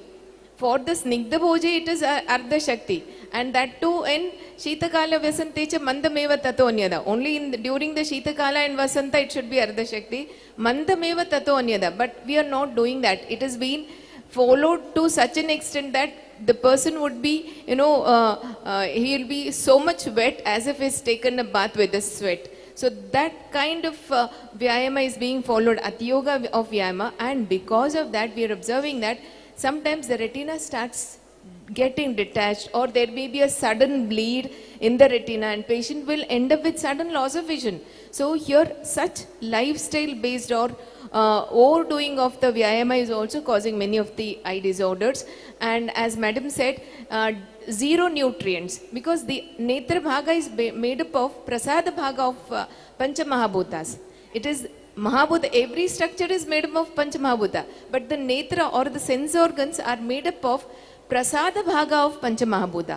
And those prasada bhaga, see, when we have the nutrients, I mean the food which is having the optimum level of nutrients, that can reach the sense organs. If your food is having 0 calorie or not having the nutrients or having the malnutrient effect, then it will not reach the sense organ. There develops nutritional retinopathies and many nutritionally connected disorders. And hearing aids, madam is telling headphones, AirPods, then Bluetooths and all. These, I read about a research article where when you wear the AirPods or Bluetooth, that is like frying your ear organs. The internal ear, which has minute hair cells, those hair cells will get destroyed because of these these technologies. To one extent, it is in front of us. How we use it, it's up to us, whether we are used to AC or whether we are used to fan or whether used to such AirPods or headphones and all. It should be in our control. That's what Indriya Nigraha, because excessive usage of AC is also drying up the sense organ, especially the eye gets dried up and then patient would develop with Shushkakshipaka, most commonly observed. Even in the youngster of around 16 to 18 years is found with dry eye syndrome or the dryness or the declination in that tear film. So all these lifestyle based problems are being observed more, and psychologically it is adding on to cause these sense organ diseases. So Mano Nigraha, Indriya Nigraha and complete swasthya, because the Agni also always has to be kept in its proper status. See, Agni Mandya, Rogaha Sarvepi Mandagnav, and from there the ocular diseases would also start. So the complete swasthya is very much important. Indriya Nigraha and Mano Nigraha is very important as per the observation observed in the clinical practice. Thank you, madam. Sir, you would like to add? Just I want to add one small point, and even in the Nidana of Netra Roga, Ushnabhitaptasya Jalapravesha, Dureshanal, Sopnam, Sopnavariyascha, Prasakta Samrodhanam, Shokam, Kopam, all these things, many except one or two things, all the other things, it is Manasika Bhavas. This Manasika Bhavas, the Kopam, Shokam, this kind of anxiety, stress, all those things increases our mental stress, and that thereby the CS of pressure, that it is getting variation and thereby developing so many inflammatory pathology condition, or sometimes the fluid accumulation happening in the eyes. And even the existing problem, these additional problems, this stress comes means the existed problem, especially the diabetic retinopathy cases, the neovascularization is there, or BRVO, vein occlusion is there. Kind of additional stress comes, the problem, the severity of the problem will be exaggerating, and it is going to become severe loss of problem. It is really happening not only in the eyes, and because of the pressure variation and the CSF pressure, its impact will be reflecting in the ear also. So one should be very careful, and the relaxation kind of all the techniques one should follow. The lifestyle, the proper meditation, proper vyayamam, and so many school of meditation and meditations are there, because one or another kind of things everyone should practice, and these things you should explain and teach to your patients and your students, everyone. That to give a good health to the sensory and motor organs. Thank you, sir. So this was the lifestyle related Indriya concepts. As madam rightly said, using of earphone. One is the thing sound. When we raise the volume in the phone or TV, it says whether is it okay to raise the volume, which is not admissible. But also we keep okay and we hear with that. So that damages hair cell. And there is a study that over usage of headphone, if you use headphone for continuously half an hour, the bacterial flora present in the ear multiplies by 3 times. So there is a study. So the headphones are made to use when we use our hand, so we can use the earphones. But we have seen many students and people, they wear headphone as their some ornament like necklace or ring. They wear headphone regularly. When they wake up, they wear it till bedtime. They'll be wearing it. So that definitely affects the ear. We think it is a new lifestyle, but it is causing a lifestyle hazard. So the next, the clinical pattern, Dr. Ashwini Madam, can you just highlight what are the recent conditions in your recent clinical practice, eye conditions, ear conditions? What is the trend? What are the conditions you are coming across related to Indriya? So before highlighting the condition or pathology connected to Indriyas, I had a patient of 94 years, one lady from Chikmagalur, and her hair is still black. She has very good eyesight, she has very good hearing, and sense of well-being also very good because she cooks at home, she does all her activities herself without any maid. And I started digging out how she's so healthy, no sense organs defect, and she came for, she used to read books. See, now reading books is hardly found. Reading books, many of our patients say, I read books, that too e-books, not the hard copy. That aged lady, she used to read books, it seems, and she was finding difficult, so she wanted glasses. That's why she came. Her retina was very fine. She had very good hearing capacity. Then I started digging. What is the health, the routine? What must be her dinacharya to have such a good sense organs? Then I found she was smearing ghee to the nostrils, it seems, every day. Smearing ghee to the nostrils and doing padabhyanga every day and applying ghee to the brahmarandra, maybe 1 or 2 drops. That's how she highlighted. And there was one more, Nabi. She was applying ghee to the Nabi. So these all practices, she was doing it for the past almost 50 years, it seems. See, this is one take-home point for us, for all of us. See, doing Padabhyanga every day. See, whenever I prescribe oil for Padabhyanga to any patient, this is one of the common, with every prescription, Padabhyanga would be there. So this is how I end up my prescription for any of the eye conditions. There I explain how Padabhyanga helps. So when we give, nowadays the present generation is such a kind that we have to say why. Even a small kid, if we say, if we keep something, why are you keeping it here? For every act, there will be a question, why you're doing that. So like that, if Padabhyanga, if we give just an oil and then we are sending them back, they won't listen to us. You have to make them understand the importance of Padabhyanga, even though there are hundreds of patients around, but you should never skip the telling the importance of it. I say, as it said, there are 2 nadis from Pada to Netra. If you just apply that every night before going to bed and give a good strokes and just sit for some 10 minutes and then go back to your bed or sleep off. These are simple tips. Like if you just give and then send them home, they won't follow. You have to tell it in such a way to the present generation that it should be very attractive, like how the advertisements are designed to reach us. They make in all possible ways to attractive ways. So when we are prescribing also, we have to tell it in a best way so that they have to follow. As Dr. Gurraj asked, what are the common diseases being observed? When it comes to eye, starting from the external, Bahya Patalas, the dry eye syndrome, it is being commonly observed because of the overusage of gadgets, all the time exposed to fan. When we say about fan, even small kids of 1 month old baby, such amaguge fan haklilla andre malgode illa. Who made that practice? Who brought that practice?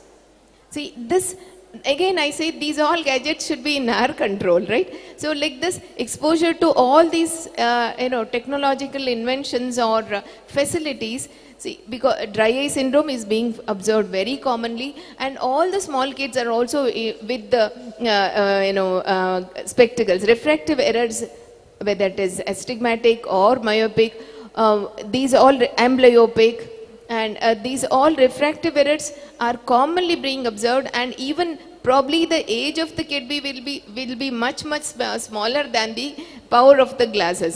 A small baby of 4 years will be wearing a glass of 8 diopter power. So why this is happening? Again, exposure to all these.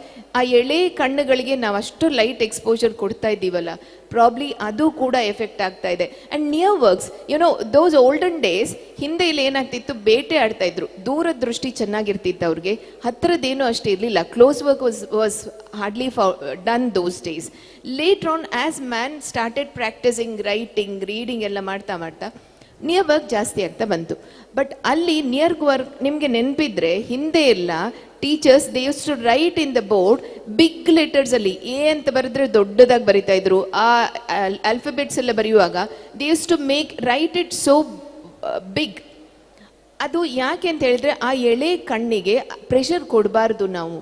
The near work should not be so strainful to those tender eyes of those small kids.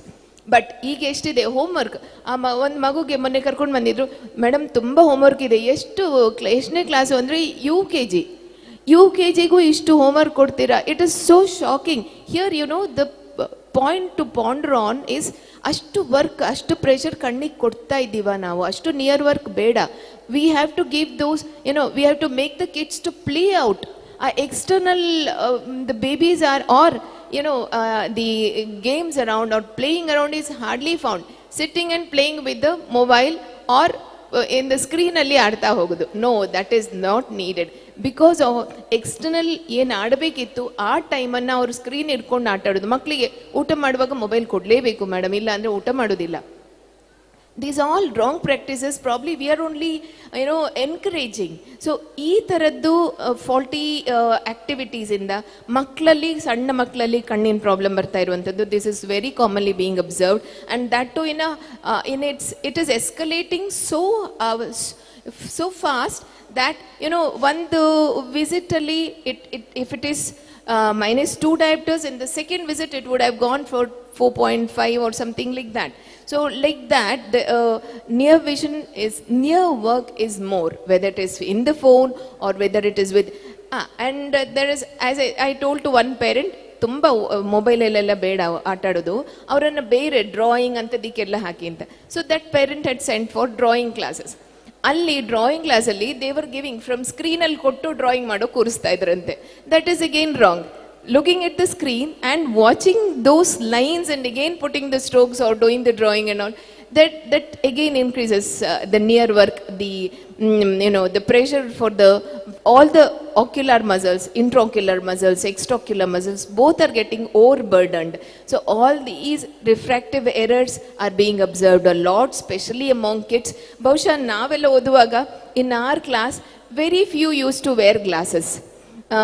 Hardly. And as sir was telling, Prasanna sir was telling in the morning, most of the people in the class will be wearing glasses. It's again because of our non-following of Dinacharya, Rutucharya, Sadvrata, and all these, whatever is being told in our science. Probably nange aptas alli one request to all the members of apta, please pass on these do's and don'ts in a very strong way, patyas and apatyas, nidanas, what to be done, what not to be done. That is what is most needed for the present generation, and that is the main need. That is the most important thing. Education about do's and don'ts. ನಾವೇನು ಮಾಡಬಾರ್ದು, ನಾವು ಹೇಗೆ ಓದಬೇಕು, ಓದುವಾಗ lighting arrangements ಹೇಗಿರ್ಬೇಕಂತಂದ್ರೆ, it should never be from the forward, either it should be on the top or from the back. So the light source. And ಇದು class ರೂಮ್ಸಲ್ಲೆಲ್ಲ ನಮ್ಮ ಹಿಂದಿಂದೆಲ್ಲ ಕ್ಲಾಸ್ ರೂಮ್ಸ್ ಹೇಗಿತ್ತಂದರೆ step ladder pattern. Why? Because the last person who is sitting, he should also be able to see the screen, and most of the screens nowadays are all digitalized. For the smallest kid also, the digitalized classroom, and if that digitalized classroom is there, it is most high-tech class, high-tech school, and the parents would prefer that. That is also wrong. For that tender eye, again exposing to the screen is again wrong. Giving more near work to the kids is again wrong.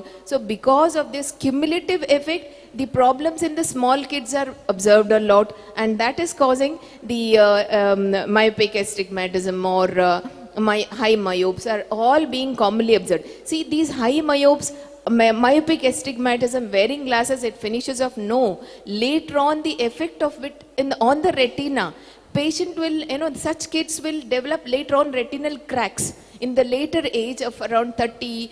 I've seen one of our intern also was presenting with retinal cracks. She was suggested with barrage laser and she came to us and then we started all Kriya Kalpa procedures. See here the point what I wanted to highlight is wearing glasses, that's one part. Again the threat on the retina, the retinal degeneration and the later effect, again that is most hazardous. So here what we are observing more, why we are observing all these eye diseases or ear diseases, tinnitus and deafness are all being observed very commonly now. Patient nange kivi guyi anta keli barta ide. See this buzzing sound in the ear is the initial stage which later on ends up with the bhadirya, deafness, sensory neural deafness. So these hearing defects are also being observed commonly. And one more thing to highlight, eye is an extension of brain.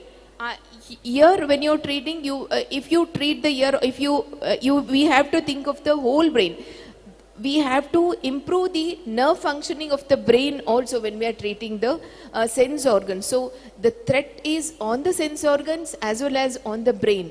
Because if retinal degeneration is happening, see ARMD, there's one condition called age-related macular degeneration. This is being said that this ARMD later on, it can be a precursor of Alzheimer's disease. If a patient is coming with the degeneration in the retina, this is a early stage of the upcoming Alzheimer's disease. It's stating that the brain is also at threat if the sense organs are exhibiting it.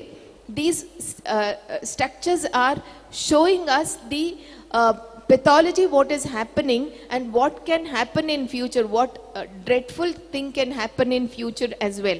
So these sense organs, the retinal diseases and the refractive errors are all commonly being observed. And regarding the oral cavity diseases, as you were asking what and all diseases of sense organs we come across, the oral cavity diseases, probably during our 1992 when I joined BMS, during those days, dentistry and all was, people were not opting much. Sorry, with due respect to dentistry department, dentistry field. Those days the work for the dentists were very less because all used to have very good dentures. But now probably even a small kid we will look into, they'll have many caries, they would have gone for RCT, they would have gone for all kinds of dental treatments. This is all being common because, there's a trend to have smoothies.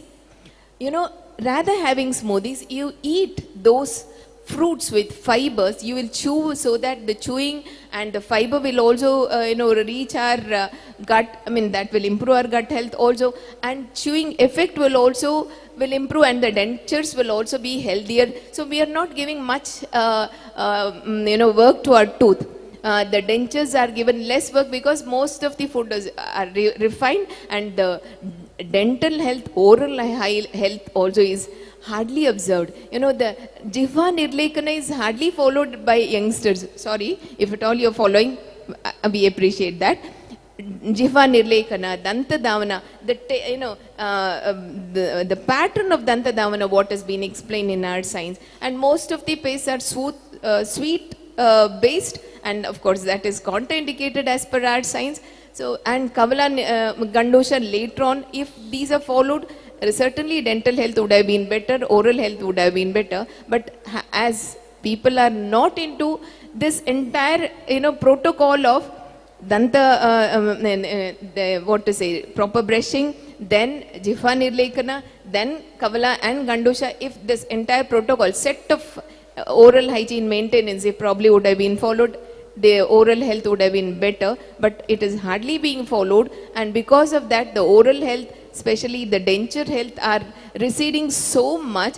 The gum health is also receding. Now the new trend of putting implants are being, it's at practice now because the gum health is also so much damaged.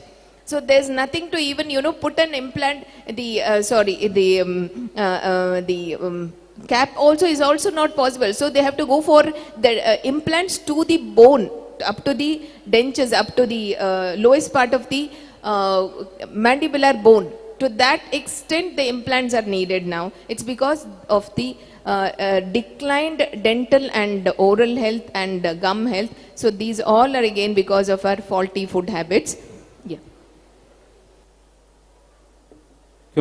Thank you, madam.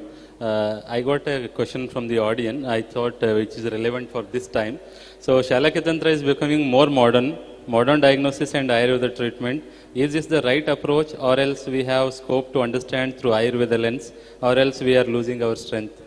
So I think it's a PG scholar from Shalakya. It's not about modern diagnosis and Ayurvedic treatment. See, if I said about retinal diseases, we diagnose it as Chaturtha Patalagata Roga only. It is so well explained that Makshikan, Mashakan, Jalan, Keshan, Chapashyati. It is so beautifully explained. If I say floaters, it will reach you. But when we are diagnosing, we'll take that way only. We'll take as Chaturtha Patalagata Timira or Chaturtha Patalagata Dosha, and we consider it as Asthiyashrita Patala and Asti Dhatu Vikriti is there. Then we'll have to treat the Asti Dhatu and then Pitta, Sthanika Dosha, Pitta. Like that, we diagnose, just to say to the common man, we may use such words, but we are analyzing through Ayurveda only. We say Chaturtha Patalagata Dosha. And there the sub-diagnosis would be as per the dosha, be it Vata Pitta, Samsargaja or Vata Kapha, whichever, or Tridoshaja or some Sannipataja, it's that kind. But the diagnosis, just to explain to the common man, see your retina is like this. It is just to say.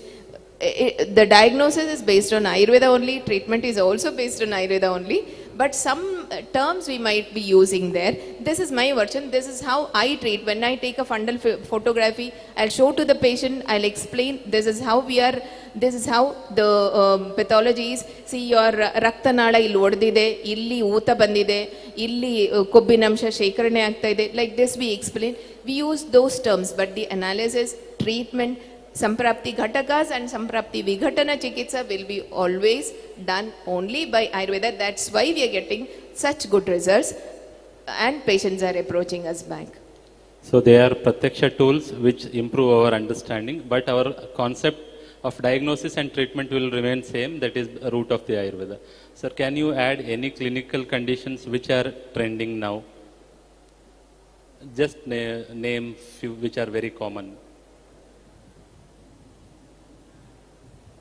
Second session topic is about Pratyaksha only, and we can use our tools and our method of investigations to understand the disease, Darshanam, Prashnam, Sparsham, all this, Trivida Parisha and Dasavida Parisha, Ashtasthana Parisha, everything it is relevant and it is very much significant and very much important in diagnosing and finding out the exact cause of the disease and to make a proper plan for each and every treatment. But in this era, it is very much relevant and the people are much aware about their problems and what extent it is so severe, and with all the data only, all the peoples are coming to our clinic. So they need a proper document, and it is good for our proper study and a proper documentation, and for presenting, publishing papers about the condition, all these things, it is very much necessary. So we can clearly understand many factors through the scanning, the modern using the modern tools, and thereby the scanning, different kind of scanning, A scan or B scan or whatever. So this is very much relevant in our day-to-day treatment practice. Even earlier, before the development of all these machines also, I started my practice for about 10 years or more than that. Then later on only these were all very much common. But our line of treatment, it is never going to change. We are having our own principles. And without understanding, and there only the main thing works here, the Chintyam. We understand everything through our knowledge, whether the Vada is increased or Kapha increased, because many conditions, the treatment is not too many. If Kapha predominance is there, Kapha Kara Chikitsa, Shofa Kara Chikitsa, it is to be adopted there. if the Vata predominancy, there are so many degenerative conditions, genetic conditions. Accordingly, the Vadahara or Kafahara treatment we are planning, and that is just not by seeing the scanning reports, it is by assessing it through other parishas. This is very much relevant, without which we can't even select a single drug. Just with one OCT reports, we can't decide a drug. But if the understanding about the doshas in that particular disease, then only we can select a drug. Thank you, sir. Now the direct question to Ashwin Shastri, sir. Sir, what are the Dinacharya, Rutucharya and Indriya specific procedures that we need to adopt for Indriya Swasthya? And can Ayurveda can set a preventive model where a patient which is asymptomatic can practice to prevent Indriya Vikaras? Yes. Yes, we all know that. Kalartha karmanam yogo hinamityati matrakaha samyak yogascha vijñeyo roga arogya eka karanam. So kala artha karma is there. So we are relating to that. How we are relating to that is the important question. So samyak yoga always helps us to be in the state of arogya. So arogyasya eka karanam. So rogasya eka karanam hinamityati. Attaining the samyak yoga is always not an easy thing. But contrary to that, hina mityati is very much easy, and that variables are always damaging us. So in order to make sure that the damage, the day-to-day damage that is going to be affecting the individual, how to minimize that, that is possible, that is being given in the form of dinacharya. Dine dinacharyaha dinacharyaha. So there is another thing, the season will be affecting us, kala will be affecting us. How to minimize the kala's effect on us? By kala, rutu, rutucharyaha, rutucharyaha. So above this, there is another level, another purpose of our existence. How to purify our existence, our understanding of the life, in this life itself. For that reason, the Sadrutta and Achara Rasayana are explained. So Ayurveda, when Ayurveda says, Uttishtet, Brahmi Muhurte Uttishtet, you have to go to bed early. Abhyangam Acharet Nityam, Vyayama should be done every day. Ardra Santanataha, you have to have the Karunya for the being outside, and the fellow beings also. So it is not for the reason that Ayurveda says, for that reason you have to practice. Ayurveda identified the principles with which the nature works. The laws of the nature is being understood, and that is being presented in the form of the Dinacharya, Rutucharya and Sadrutta. For example, Ratri Jagarana. Ratri Jagarana is Vata Kopakara. Ratri Jagarana is Vata Kopakara and Ojo Hara. It causes the Oja, it reduces the Ojas. It is universal. You are in India, or you are in England, or you are in Japan, or you are in any other part of the world, do the Ratri Jagarana, Vata Kopa will happen. The Vata Kopa which happens will be increasing with its Rukshatva. Ruksha Janita Vata Kopa will affect all over the body. It will affect the individual's body, it will affect the head region, it also affects the eyes. So for example, I will give you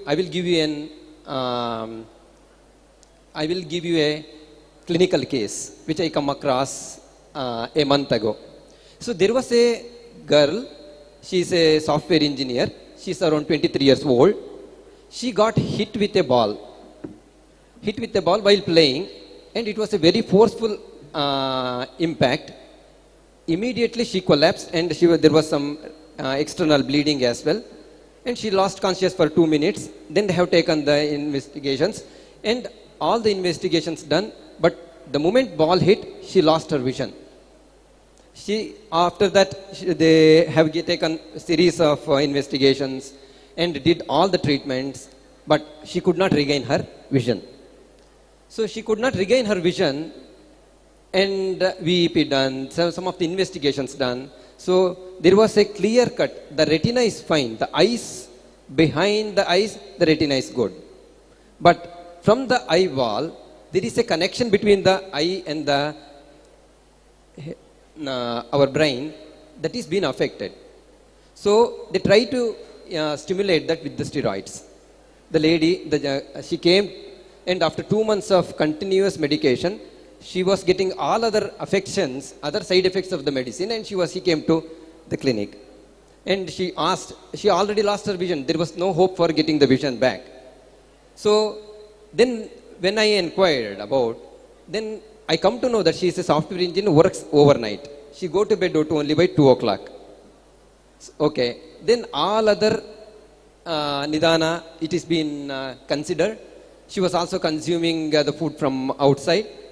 And over that, she was also having another thing which I noticed. She was also not following the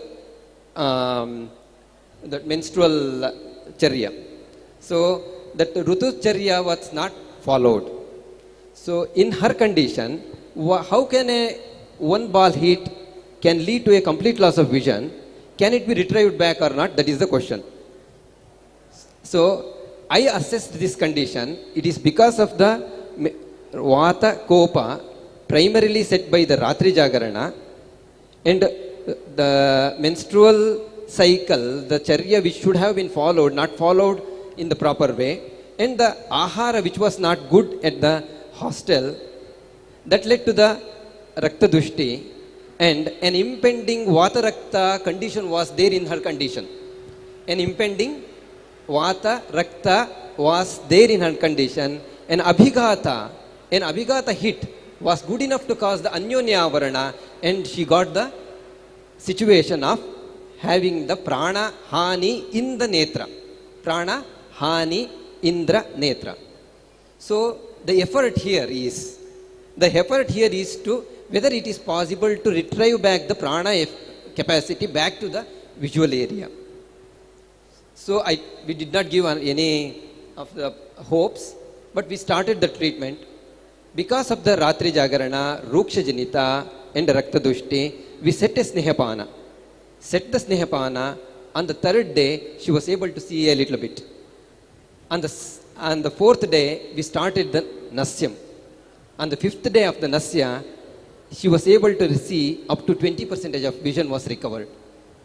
So then I just wanted to give you the clue that even though it should be, every aspect of our understanding should be based on the principles of Ayurveda. Tattva adhigata shastrartha. So our vyavahara should be based on the shastrartha, and shastrartha should be based on the tattva. So Ratri Jagarana leading to a condition retrieved back with the condition of Vatarakta, impending Vatarakta, with the help of the Snehapana and Nasyam. So Ratri Jagarana will affect the individual in another condition. So I will give you in the present world, it is very common to have the refractive errors. Refractive errors means the people will be having the myopia, hypermetropia, or astigmatism. So many parents come to us with the child having the visual effect, the defective vision. So they will ask the question, so we don't have any problem, doctor. I don't have any problem. My wife does not have any problem, and our parents does not have any problem. And what is the cause for this, the small child getting this problem? You ask the parents what is their profession. Most of the profession they are having corporate professions, or they are sitting in front of the screen. So we give the answer that it is you are the problem, your profession is the problem. So we know that apatti santanakaram. So rasayana and vajikarana will help us to get the santana, which is also having the potent enough to produce santanas for the generations. So when the rasayana or vajikarana can give you that effect, contrary to the present lifestyle, the dinacharya, when it is not followed, it can produce many diseases. Thank you. So, yes, I'd like to interrupt. Okay. Thank you, sir. So now throughout 1.5 hour discussion, we had points like what are the clinical burdens as Indriya Chikitsaka we are facing, what are its causes, and we already in the previous session and this session we came to know that Anjana or Netra Prakshalana, Karana Purana, Nasya, Kavala Gandusha and Abhyanga as preventive points for Indriya Swasthya. So the last question to the panelist that as Shalaki, can you just give one point that what precautions means everyone knows the preventive aspects, but what, as Shalaki, you can say you should have this particular prevention, just one point each.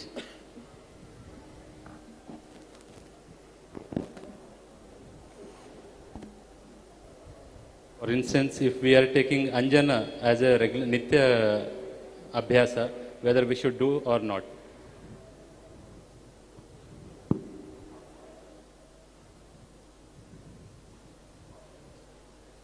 Here we are discussing about Anjana, Nasya, Kabala, Gandusha, all these Dinacharya, Rutucharya, all those things one should follow to maintain a good Chachurendriya or Srotrendriya, Indriya Swasthya. One can select if the healthy person to maintain the health, all those things, it is good. The selection of drugs, it is according to the season, according to the area, according to the dosha. It should be selected by one physician, without which means any particular examination to be done before Anjana. The patient is fit for that particular Anjana, that one we should understand. Whether, especially the Naligera Anjanam or Ilanira Kodamba Anjanam. There is some Rutshada is there with the Ilanira Kodamba Anjanam. But if you put that Ilanira Kodamba Anjanam, a lot of watering will come. That will open up the tear ducts and the meibomian ducts. And it is exactly a Drishti Prasadana Aushada. And if there is some blockages in the vascular area, that also will be clear out with the Ilanira Kodamba Anjanam. But one thing, in a Swasthya you can use, but it is that also not applicable daily. One can use this kind of Anjanas once in a week or once in a month, in that interval only. There are some other Anjanas that one can use daily, which it is soothing in nature, kind of Anjana, which lubricate, which moisturizes the eyes. That kind of Anjana one can use daily. The Anjana which it is made out of Nandi Arvata Surasam. Or the Kridam Ashtodanam, one can use daily. If the patient with a dry eye, they can use this Krida Ashtodanam daily. And a Kabala Gandushnam, especially, that is also good. Without a proper direction from a doctor or someone, one should not use Anjanas daily. Yes, sir. Thank you, sir. So let's wind up the session with saying a statement that we have to check Indriya properly before administering any Kriya Kalpa or any preventive aspects. So thank you, panelists, for patiently answering all the questions and giving clarification to the doubts asked by the students. Thank you. Thank you to all the respected panelists and the moderator, Dr. Gururaj Natikar sir, for conducting this session of Pratyaksha. I request Apta's team to kindly honor our dignitaries of the dais.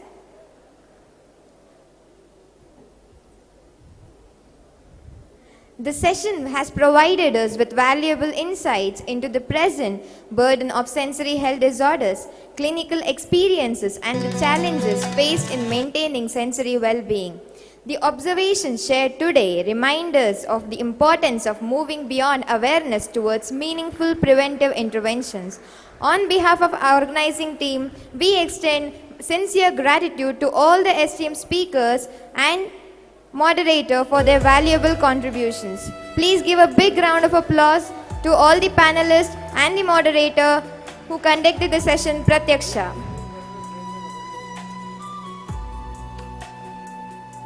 Yes, please give a big round of applause.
Yes, it's Dr. Gururaj Natikar sir who conducted the moderating session of this session, Pratyaksha.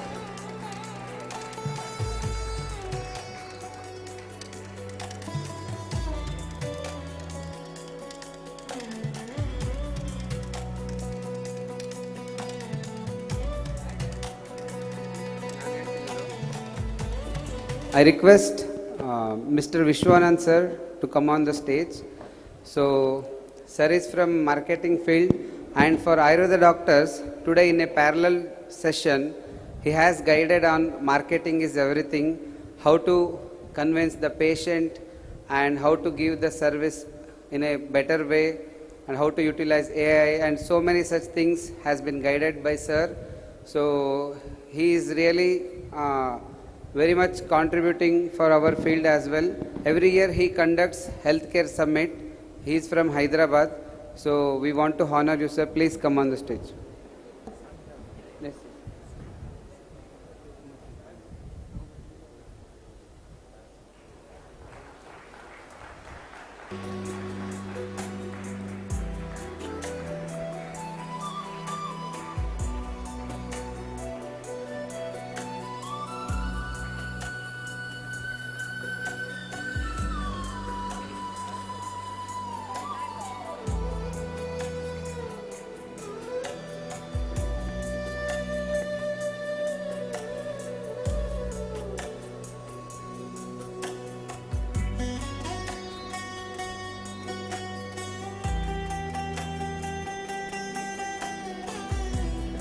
Thank you, sir.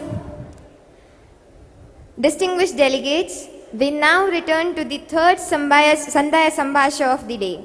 And this time, we take a step forward from what we observe to what we understand, from understanding to evidence. Our next session is Anumana with the Mano Vishaya Ohyam. The theme, from observation to evidence, shaping the future of Indriya Arogya. Observation gives us a starting point, but evidence gives us direction. And the future of Indriya Arogya will depend upon our ability to connect classical knowledge, clinical observation, research and evidence. This is where the question becomes research priorities, observation become evidence, and evidence can shape education and policy. So let us now open the floor of inquiry, reflection and meaningful dialogue. May I invite our moderator, Dr. Suhas Shetty sir, Principal KLE Belgaum, and take the stage for session 3, Anumana. Yes, please give a big round of applause.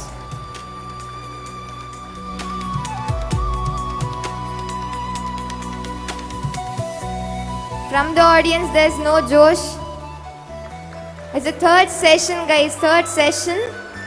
And after this, we'll be announcing the participation award of we'll be giving participation award of Ayurgrama 3.0. Over to you, sir. Thank you very much. Namaste, everybody. On behalf of Aptas Ayurveda, I take this privilege to moderate the session on Anumana, where we'll be trying to focus on from observation to evidence, shaping the future of Indriya Arogya through research methodology. One of the biggest challenges that we always have as Ayurveda practitioners is the type and the quantum of the research that's happening in the area of Ayurveda. The quality of research, the quality of publications, and the evidence that are generated out of this are always a real challenge in the area of Ayurveda. And in today's session, we'll try to explore the possible way of finding the outcome of these particular issues and what are the various current scenarios that we would able to generate in the area of Indriya Arogya. And very, very importantly, what are the various lacunas, challenges that we have in developing various research methodology in studying or generating the evidences. And most importantly, what are the various forward in generating the evidence in the area of Indriya Arogya. I'm very happy to moderate these sessions, and without wasting further undue time, let me have the privilege of introducing to you two of the best panelists that we have for these sessions. May I firstly request Dr. Praveen Balakrishnan, Research Officer from the Regional Ayurveda Research Institute, Trivandrum, to kindly come forward as our first panelist. I welcome Dr. Praveen. Dr. Praveen is an illustrated researcher, practitioner, and an excellent contribution in the area of publication. He has been 6-time winner of the prestigious Kottakkal Ayurveda Vaidyashala Award and 2 times winner of the prestigious Ashtavaidya E.T. Neelakantan Moose Memorial Award. He is also the recipient of late Srimati Parimala Sai Kanade Young Scientist Award conferred by the Association of Shalaki in the year 2021. He has to his credit more than 7 books and 16 articles in international peer-reviewed journals. He is the member of various international peer-reviewed journals. Ladies and gentlemen, put your hands together for the first panelist, Dr. Praveen Balakrishnan. We are very happy to be joined by the next panelist, Dr. Raghavendra Nayak. Dr. Raghavendra Nayak, a hearty welcome to you, Dr. Raghavendra. Dr. Raghavendra Nayak, a research officer in Central Council of Research in Ayurvedic Sciences and posted at the Bureau of Indian Standards Headquarters, Ministry of Consumer Affairs, Government of India. Nominated as a committee manager of the Technical Committee for Development of Standards in Ayurveda and Yoga at the International Standards Organization. He is a member of the International Standard Organization Technical Committee on the Traditional Chinese Medicine. He is involved in the development of more than 150 standards related to the single herbs.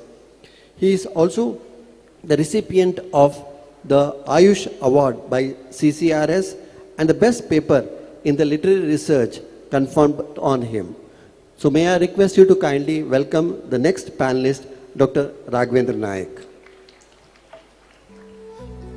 As we are running late of shortage of time, I think we will not go to the preamble of this particular sessions. So I will try to use the expertise to the best of the time and try to get some leads in today's sessions. So without further wasting my time, I would like to ask this first question to Dr. Praveen on what are the present status and the challenges and the lacunas that you find in the areas of research related with Indriya Arogya. I think you have a presentation also. If you can use your presentation and do opening remarks on this.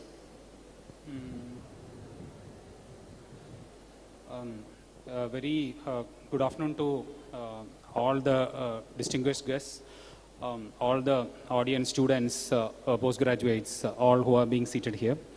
A very thankful for the organizers of this program for organizing such a wonderful session on Indriya Arogya. I would just like to speak very quick, very brief on this aspect, because as I see many students here, they are BMS graduates, and research and stat may be quite difficult to digest to them. So I'll try to make it as simple as possible, as crisp and as clear to them, because once you get out from here, you should understand what is the need of stat and research. So that's what the first question that was asked. Could you just please keep the next slide? So basically, when you we may have seen in the earlier sessions, one of the biggest research is something you find, whatever has been, or something you dig again, whatever has been told in our scientific textbook, classical literatures. So we have seen all the experts here who have explained themselves, like everything is there, all the Aptopadesha, Pratyaksha, everything is there in our textbooks. But still, why the world is not accepting Ayurveda? That's the question that comes. Even when it comes to the Indriya Arogya, why is it not being accepted? So the question, the answer that itself is lies, because in the point is that we are conducting less number of researchers in that. And the research is not being published. So what is the 2 points? What is research? What is published? One is, you saw the release of a book, the Chota Charak, which is in the morning, right? So it is actually a small form of research where the entire book, which was very deep in the knowledge of Charak Samhita, they have made it into very small literature, which can be read by the common people, so they can understand it. So that's a research. So something, you make something more clear, more crisp, more evidence-based. That is what is research is. And one more point is that everything is being told in a scientific test, but like you compare 2 or 3 people, you have one person saying that, okay, he has passed in the exam. Some say he has good marks in the exam. And you have another person who says that he has got 99 marks in the exam, which will be easy for you to digest. You will obviously understand that the marks which you get 99 is easy when compared to when saying it's good or when saying it's bad or when he's passed. So that is what the research and stat is. Like stat will be the part where you add number, mathematics, to what you find through a research. And research is a systematic methodology where you present your data. Okay, so the current scenario, which why Ayurveda in the aspect of Indriya health, Arogya, is lacking is the current scientific understanding behind what is Indriya. So morning there session until the the earlier session, there was a lot discussion on what is Indriya, what is Indriya, Adhisthana, Indriya, Buddhi, all those. So you can see in that column, in the chart, you can see there is a difference between Indriya and the Indriya Artha. I mean Indriya and the Indriya Adhisthana. Indriya Adhisthana is the anatomical organ which we see, while the Indriya is the functional aspect which is there in that. You may have seen many people or many cases, or you may have heard about it, that everything is normal, organ is everything is normal, but there is no functioning in it. The person can't see it, right? So that is where the importance of Indriya is. So the change from the anatomical to the sensory perception, the functional aspect is the Indriya. So this difference should be first. So what is being told in our science should be first clearly understand. Second is, we should understand that we know that each and every dravya whichever we take will have an effect on the body, because all the dravya, sarvam dravyam asmin panjabhautikam. So everything will have a effect on our body. So you can see like Indriya Hita, Madhura Rasa dravyas are all Indriya Hita in nature. Amla Rasa dravyas are Indriya Bodhana. They will help in the Indriya Bodhana. And you can see that the Katu Rasa dravyas are Indriya Sphutana. So if you see that like I and Dr. Narayan sir were discussing, like when we had that Saubhagya Shunti with beer, all our Rasanendriya were getting Sputita. It was all getting clear. So the more clarity you will get when you have a Katu Rasa. So whenever you take a rasa, any dravya, you should be understanding that whether it is Katu Rasa, which will create Indriya Bodhana, or whether it is Madhur Rasa, which will be Hita to Indriya, or whether it is Amla Rasa, which will create Indriya Bodhana. This difference of understanding, that is knowledge of literature, is very important before you start a research. Next slide, please. Could you just make it fast? Yeah. Okay. So next, the most important is the lack of number of research papers. Now we see Indriya, and you know that out of the 5 Indriyas, Jnanendriyas, all the four, including, I can say this Twak, which is there, the Sparshana Indriya, it is also there in the Shiras, but if you consider in anatomical manner, 4 of them are there in the Shiras. So Shalakya Tantra, which deals with the Shiras, deals with actually the Indriya, majorly with the Indriya Arogya. And if you see the PubMed, which is one of the indexation point, you can see the leftmost picture, you can see that there are only hardly 78 articles which is there published in the basis of Shalakya, which is there. So there are a lot number of researches that is happening, but we don't have any publication. So publication is something that you do your work, you say, and then you speak out to the public community, scientific community, that this you have done in this manner and you have got these results. That is what the publication is there. So when you do a research, you should publish it. So this Chota Charak, which was happening, was also a publication. They have made it into, and they have made it into people. But this should come into the scientific community. So lack of in the scientific community is one point. Play the previous slide, please. Previous. Okay. Then most important is the lack of registration for the trials. Then one of the most important point which is coming is the standardized outcomes. So whenever you do a research, someone will come and say, okay, he has got an improvement, good improvement. I have graded it into 1, 2, 3.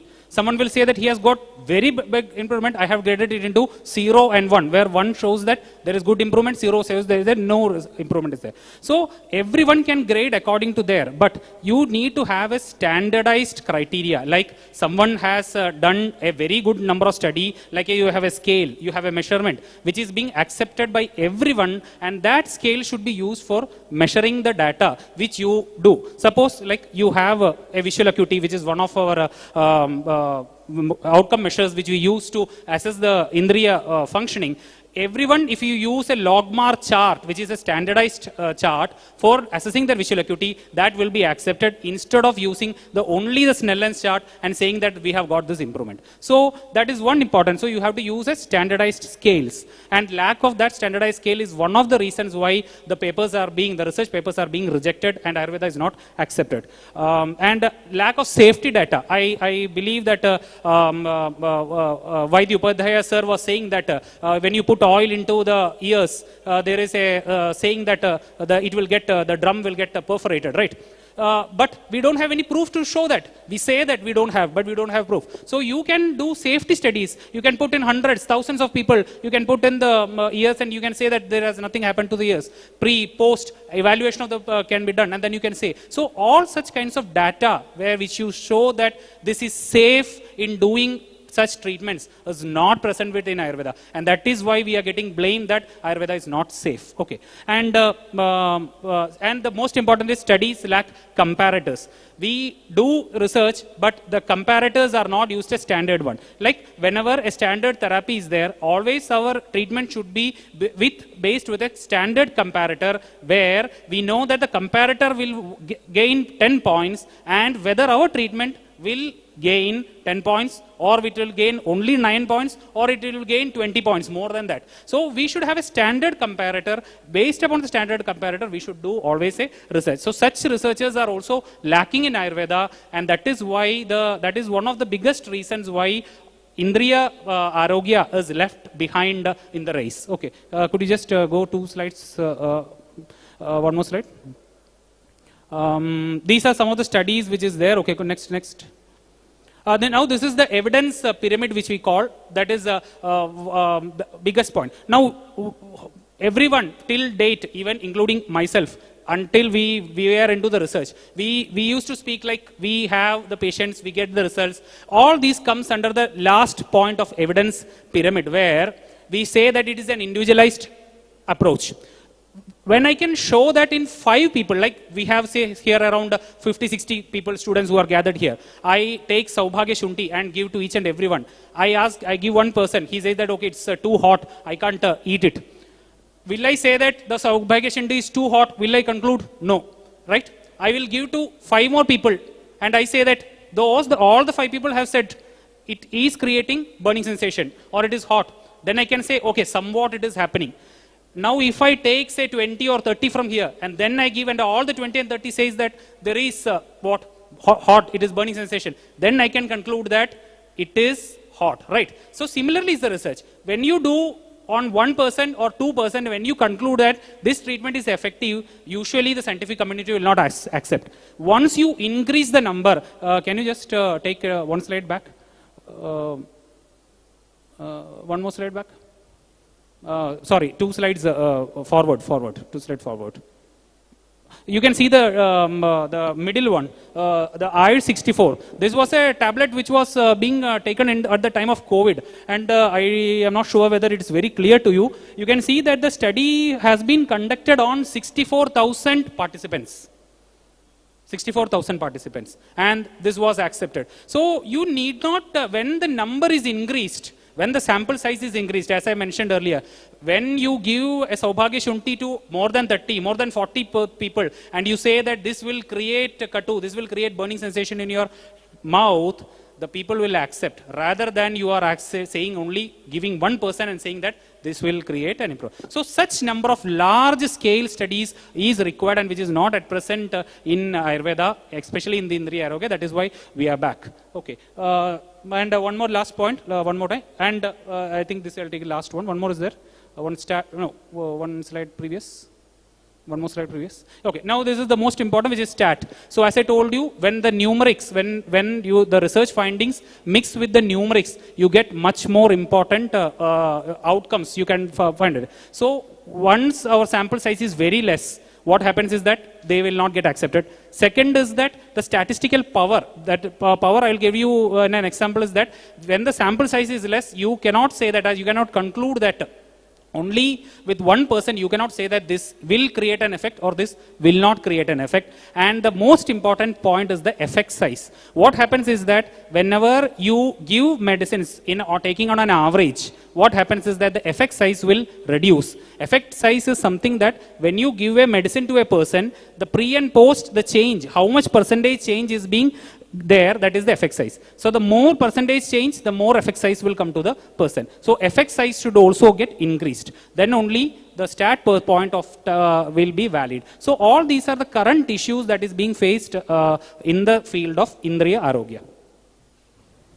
Thank you, Dr. Praveen.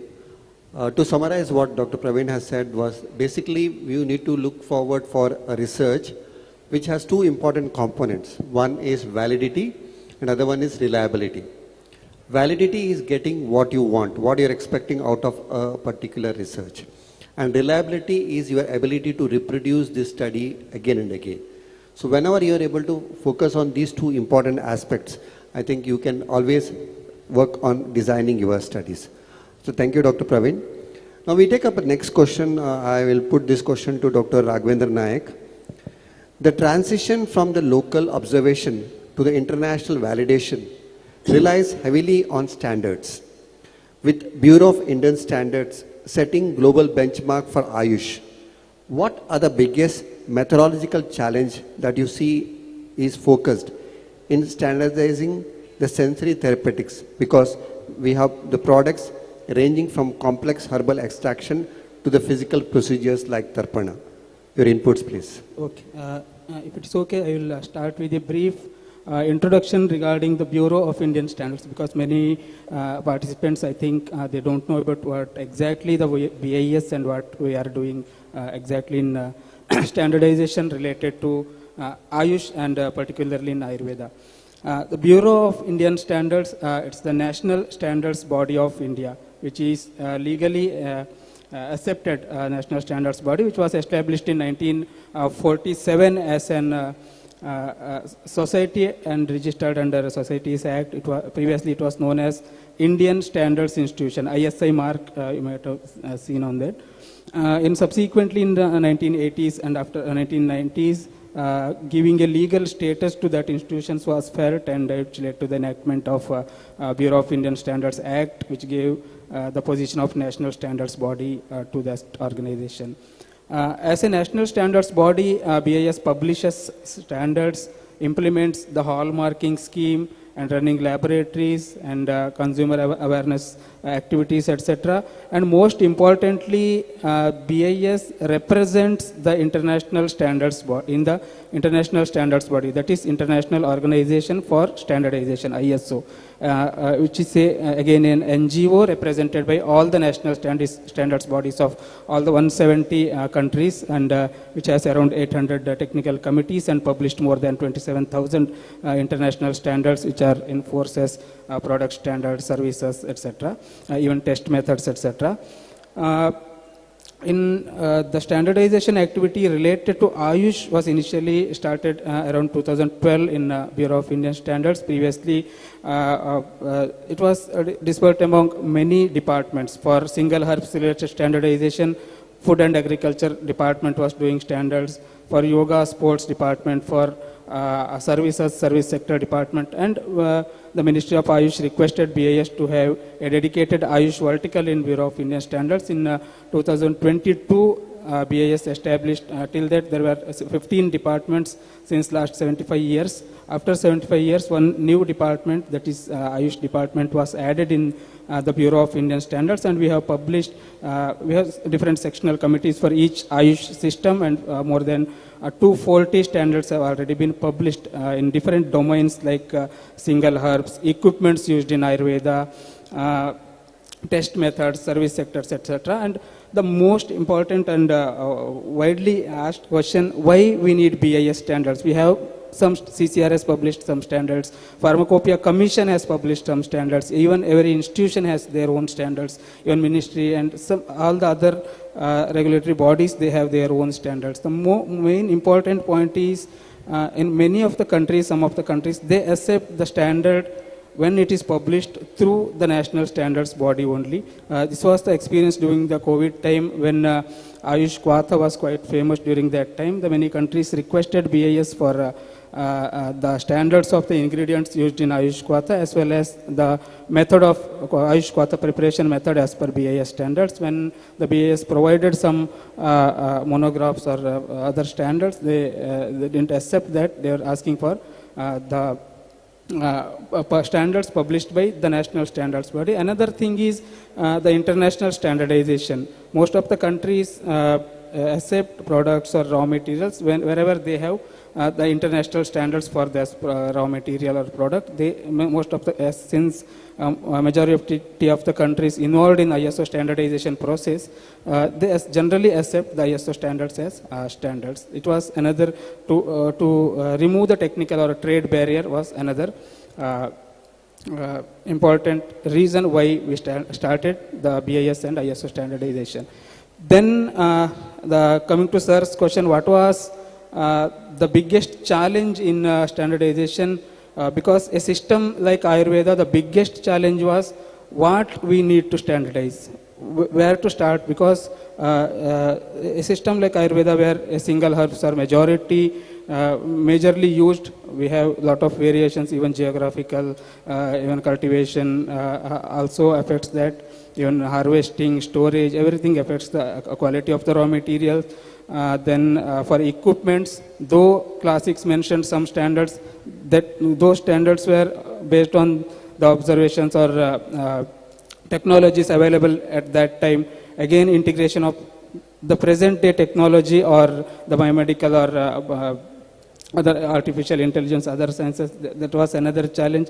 Again, coming to the procedures from the products, then again, these procedures are highly individual and depends on all the upastambhas of treatment, even the patient behavior, even the physician, attendants, etc.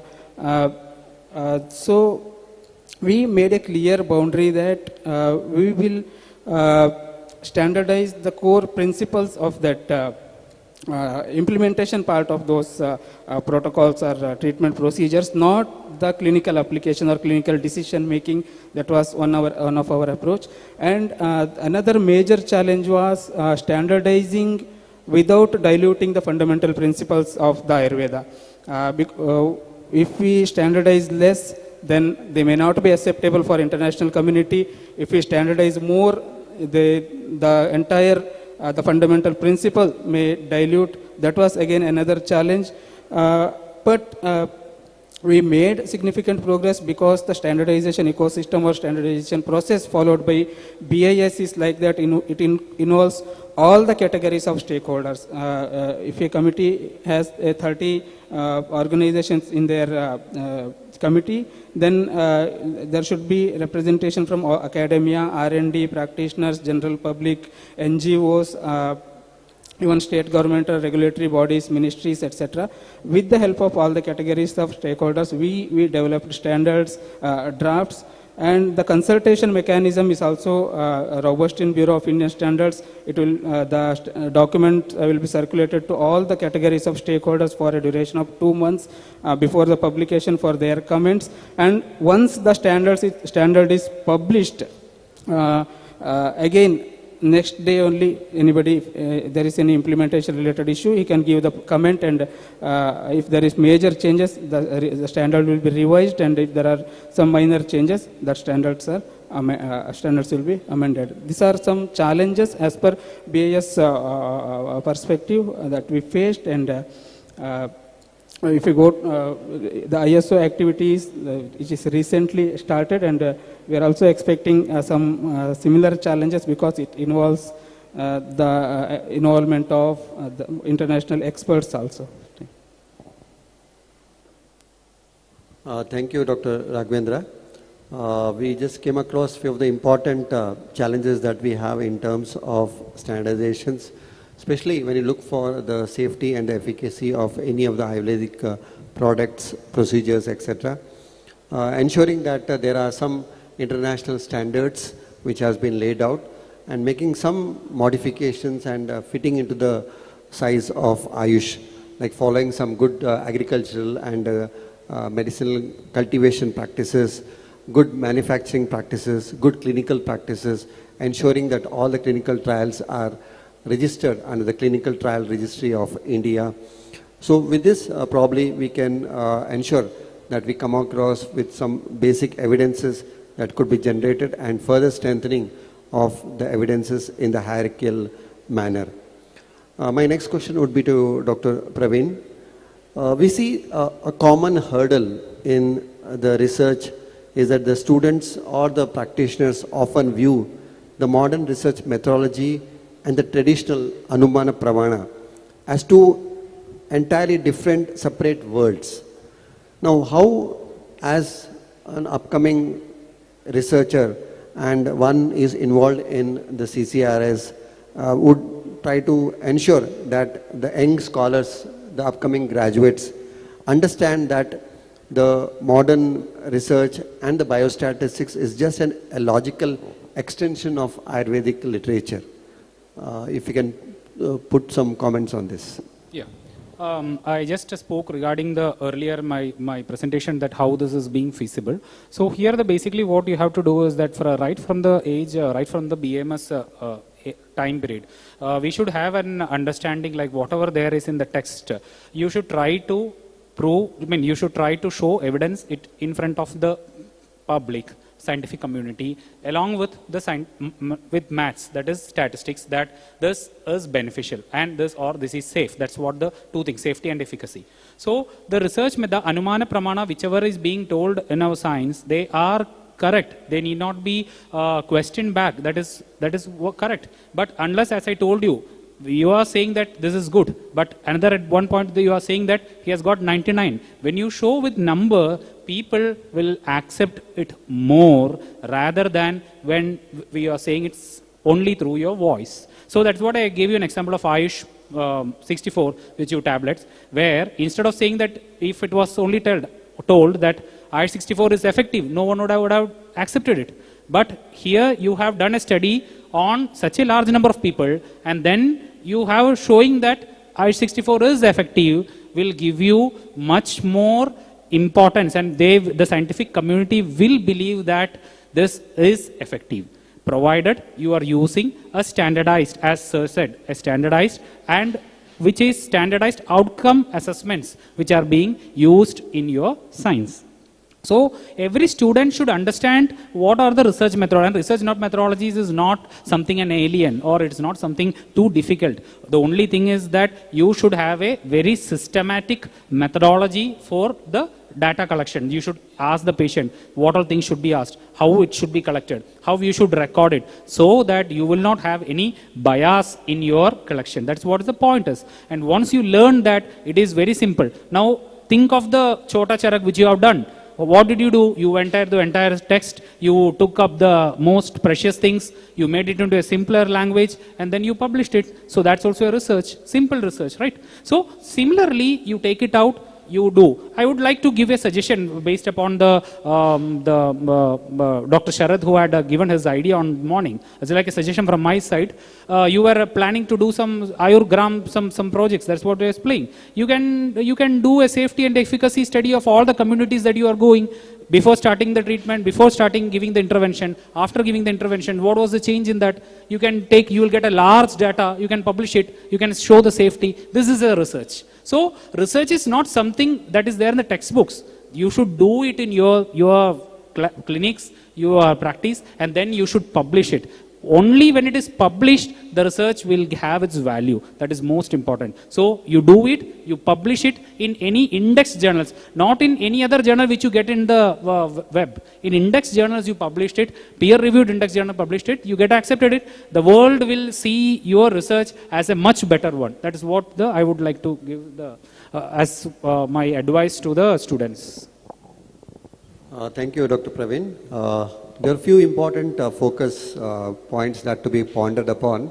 One is very important scope for the documentations and using them some standard formats and publishing in them in some index journal rather than some predatory journals. Again, this is one very important thing that as students you should be able to know what is the basics of publication ethics should be kept in mind. At the same time, it's not that the government and the private sectors are not doing anything in the areas of research, not supporting the undergraduates, postgraduates. There have been various newer initiatives that the Department of Ayush, NCISM, CCRS are taking up to equitize the upcoming graduates, postgraduates, etc. So now my next question would be to Dr. Raghavendra. What are the various initiatives taken by the Ministry of Ayush, Government of India, CCRS to support undergraduate students, postgraduate students and the faculties and practitioners to see that we imbibe the culture of research starting from the beginning?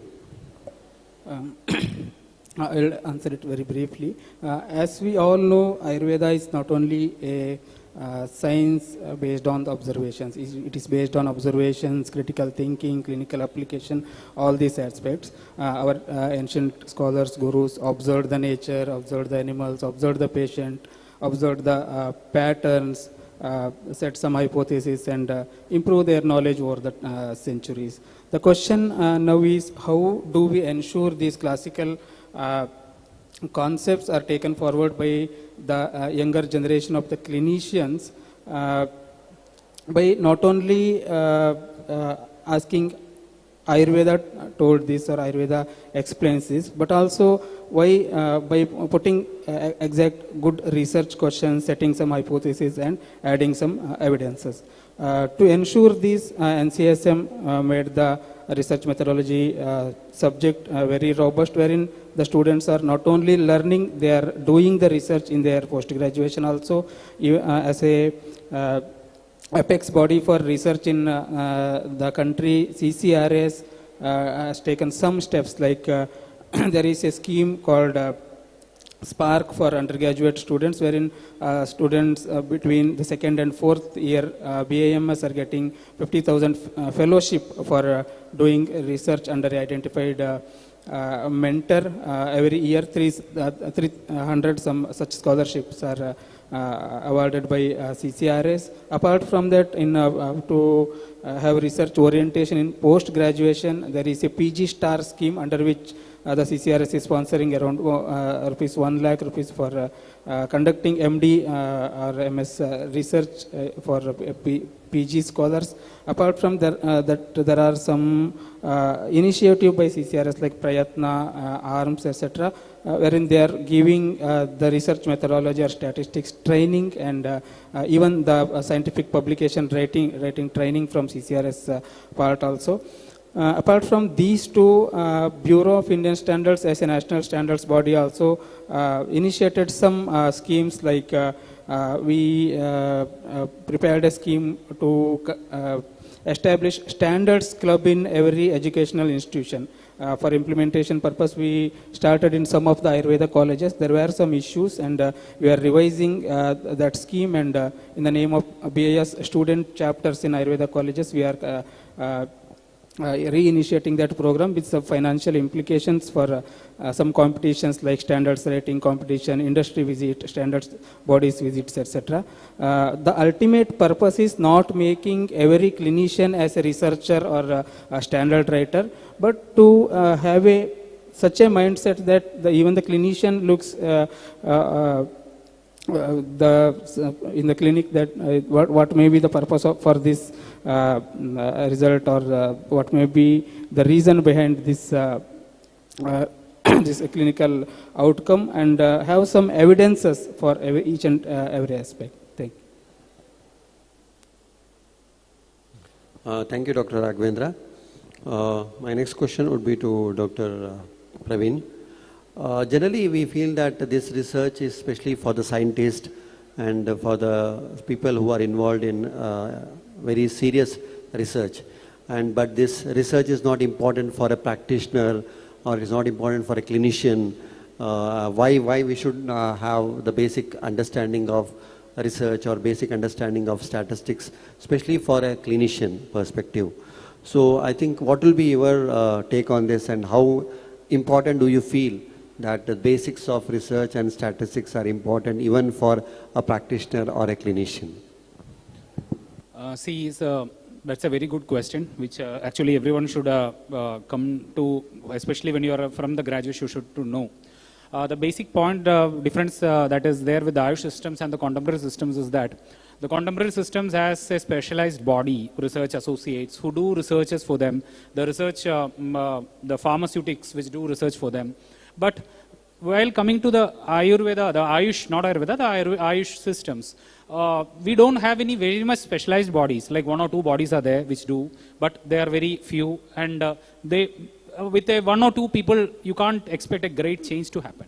So we have a very powerful people who are our clinicians, the practitioners, who do wonderfuls in their wonderful research. As till earlier our discussions was done, they have many number of cases which they have attended, and they have changed, they have brought many good changes in that. So those things, if they can be clubbed together and then they can be brought together as a research patterns, we could do number of researches based upon those data which they have published. We could take up further studies. That's how the research is going on. So the CCRS has also accepted, has given one scheme which is called as CCRS Agni for the practitioners, the private practitioners who document more than 10 cases of a particular effect. The CCRS will fund them for their research, and that can be published, and from that publication further researches can be done. So each and every practitioner, if they try to publish whatever they publish, the things that they come to them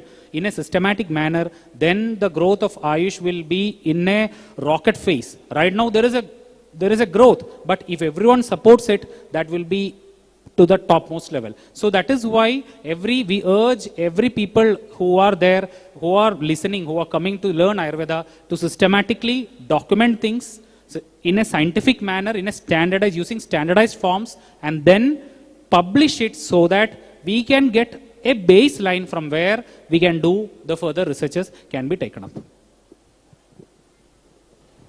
Next question will be to Dr. Raghavendra.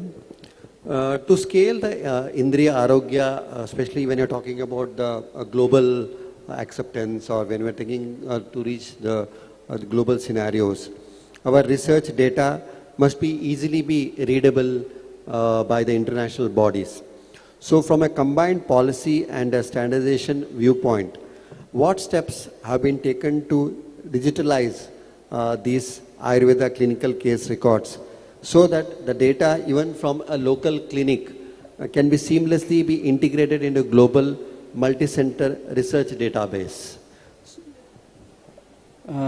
From a standardization point of view, this is a very important question, sir, because digitalization alone does not make the internationally acceptable or internationally recognized. What we need is it is also to be standardized and interoperable. Because from a BS point of view, BS perspective, we are focusing on 3 main aspects. One, standardizing what we record or what we document in the clinical practice, because Ayurvedic clinical case record, it should not be just a full text documentation. There should be some data set, patient details, the diagnoses, even the tests, medicines prescribed, or a treatment given, etc. Specifically in terms of Ayurvedic points of view, not only the translation of the Sanskrit terms to the contemporary science on that aspect. And another one is standardize how we are recording. If 10 organizations record the data of a same clinical condition or same patient, there should be recorded in a similar format. First, we need to standardize the terminology, the format, and the institutions across India or institutions across the globe also can the document how we are standardize how we are documenting these clinical case series, then make the data interoperable between the systems, and it can be accessed through digital healthcare systems. And this is where the connection between policy standardization and digital health framework becomes more important. In this aspect, there is a committee in International Organization for Standardization, ISO Technical Committee 215, Health Informatics, the secretariat of which is led by the USA, and we requested them to create a separate working group for traditional medicine informatics, and with our efforts only they created a separate working group for traditional medicine informatics standardization. Last year we published a first standard on Introduction to Ayurveda Informatics. This is the base for clinical case records, which includes the informatics points of view regarding the Ayurvedic concepts, Ayurvedic terminologies, even all the Tridosha system, even diagnostic approaches, etc. In that series, next we proposed a standard on the Prakriti assessment, the international standard on informatics point of view for clinical digital health records purpose. We proposed that was also accepted. It's under development now. And for industry point of view, we again proposed a standard on decocting the Kwatha preparation method.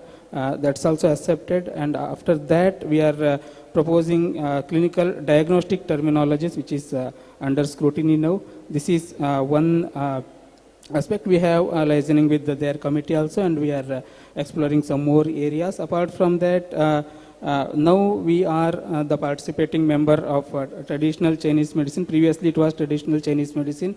After creation of second committee in the traditional medicine domain, the previous committee was renamed as traditional medicine. There is a committee under which some standards in informatics points of view, they are under development. One is computerized image analysis, tongue analysis, basic requirements, safety requirement standards. It's already published. We are discussing, proposing some modification for that standard, including the Ayurvedic perspectives also. If it is not possible, we are planning to develop a separate standard on that. And even the pulse diagnosis also, that standard is already published. We are also exploring the possibility of including Ayurvedic perspectives into that standard and revising that standard. In informatics committee, we are also participating members now. We are exploring some more areas. Just to add on to what you have explained, Dr. Raghavendra, just a follow-up question. Like suppose a student or a faculty or a practitioner wants to know what are the various updates that's happening in Ayurveda standards, where can they refer or look for the authentic data to search such informations? Okay. Standards formulation activity of Bureau of Indian Standards is open to all, and through BIS website www.bis.gov.in you can create your own account. You can see what are all the standards under wide circulation for comments. If you think there is a need for a particular standard for implementation of a scheme, or even in the academia also, we got a request from some college, even NCSM, regarding a national standard for Rasa Nirdharana. We are developing that also. You can propose some standards. Even published standards also, you can download freely. You can go through those standards, and if there are any comments, you can give the comments, and that will be discussed in the committees. And some protocols like Jalauka Charana, even some other SOPs also we published. You can use those SOPs in your dissertation work or PG research work. Even test methods also, you can use those standards for dissertation work. And regularly we are conducting some events in the name of Manak Manthan. With the available manpower and with the available resources, we are trying to cover all the areas, and we are creating some awareness programs, even some seminars. And next month we have a seminar in KLE Belgaum only. It's a national seminar on standardization. Particularly we are focusing on international standardization in Ayurveda and Yoga. It's a national seminar we are planning. Such workshops also we are planning, and all the updates you can get through the BIS portal. regarding the programs also and standardization activities also. Thank you, Dr. Raghavendra. Just last few words, concluding words from both the panelists. We are, as one of the agenda of this particular conference, where we are looking for the Indriya Arogya Abhiyan. What do you feel as one of the important priorities that you focus in terms of that could be taken as a point for the Abhiyan as such when you look for the research in Indriya Arogya? A take-home point that can be taken in the aspect of Indriya Arogya for all the students, all the PG, all the practitioners who are being seated is here, is to denote, underline the word that is publish or perish. So if you don't publish, you will perish, that's all.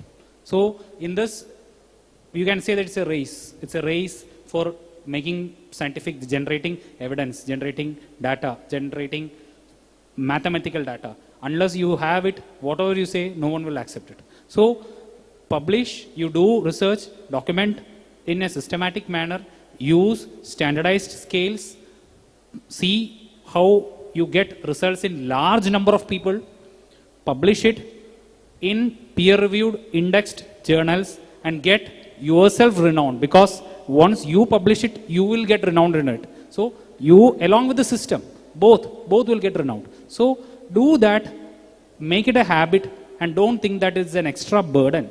It's a part, because we were also thinking in a same methodology when we were doing our undergraduates and postgraduates. But when we came to CCRS, we understood what is the ground level difficulty that even CCRS is facing. So if everyone join hands to this, we can definitely make the system to reach the heights in a very short period of time. So that's what my point is. Your concluding remarks, Dr. Raghavendra. If I had to identify one absolute priority, it would be we need to move from documenting the classical information to standardize it and reproduce it, because the shift should be from what is explained in the classical texts to whether these same observations can be consistently measured, whether these same observations can be recorded and reproducible or standardized. This should be the immediate priority or immediate shift for at least for next 5 years. And this requires a lot of basic standardization needs, like standardizing the terminology so that everybody can speak in a common language, even the international level also, and standardizing the raw materials, standardizing the equipment, standardizing the test methods. All this should be standardized, and BIS with its expertise is working towards this, and the real success will be when the standards are published by, I can tell that I have published 300 standards, 400 standards, or published 500 standards. When the standards are not implementable or not used in the ground, there is no use in publishing the standards. For that, the engagement of academia, engagement of R&D, engagement of industry, engagement of even the general consumers. You can see without the hallmarking, nobody is buying the gold or silver. Similar conditions when it comes to the Ayush, then that will be the real success, and you can definitely be associated with the Bureau of Indian Standards for to implement or to develop these national and international standards. Thank you. Thank you very much, both Dr. Praveen and Dr. Raghavendra. I think to conclude, the solution lies in the innovative methodologies, the whole system trial frameworks, robust blinding alternatives for sensory therapies, standardized protocols backed by and a new generation of the artificial intelligence, the omics, the informatics need to be integrated for further research. So I would profoundly thank both the panelists, Dr. Praveen Balakrishnan, for showing us the reality of the clinical execution, and Dr. Raghavendra Nayak for anchoring us to the area of the national and the international standards. Once again, I would like to thank the organizers and the wonderful audience. So let's all move from the observation to the undeniable evidence through these sessions. Thank you very much. I thank all the panelists and the moderator, Dr. Suhas Shetty sir, for conducting Anumana session. I request APTA's team to honor our dignitaries. Please give a big round of applause. We have explored how clinical observation can become the foundation for generating evidence, identifying research priorities and shaping the future of Indriya Arogya. The discussion today have highlighted the need for stronger evidence, meaningful research and collaboration between Ayurveda, healthcare institutions, researchers and policy makers. With these valuable thoughts, we are ending the session 3, Anumana session. Please give the big round of applause for all the dignitaries.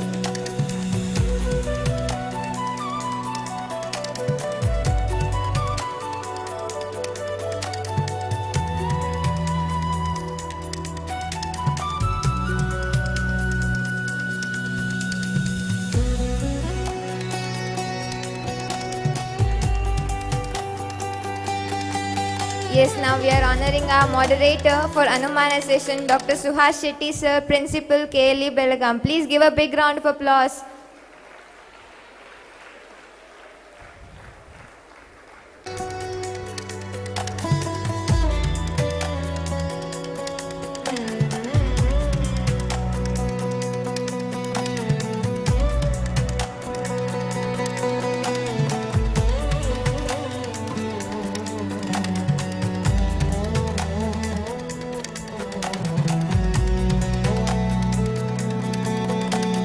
Thank you, sir. Ayurveda is not merely a system of medicine. It's a way of life, and its true strength lies in taking its principles to the community. In this spirit, Ayurgrama 3.0 represents the active participation and engagement of individuals and communities in the promotion of Ayurvedic health and well-being. We are delighted to recognize and appreciate the enthusiastic participation of Ayurgrama 3.0 participants through presentation of participation awards. These awards are a token of our appreciation for your valuable presence, enthusiasm and contribution towards making the initiative meaningful and impactful. I request the award recipients to kindly come forward as their names are announced. I request Vaidya Chetan Upadhyaya and Dr. Ravi Kumar KM sir to give Ayurgrama Participation Award. Yes, the first college I invite is KLE Ayurveda Medical College Chikkodi. Please, KLE Ayurveda Medical College Chikkodi students, come over the dais and receive the Participation Award of Ayurgrama 3.0.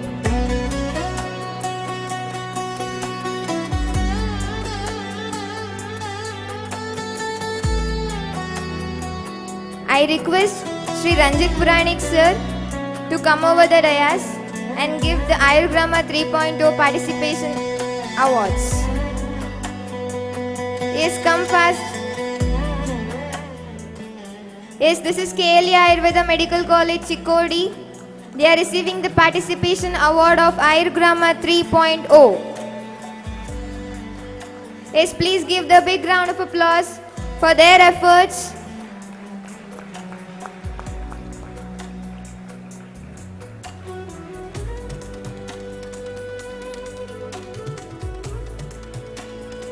The next college to receive award, be ready, Ilkal College. Come near the dais.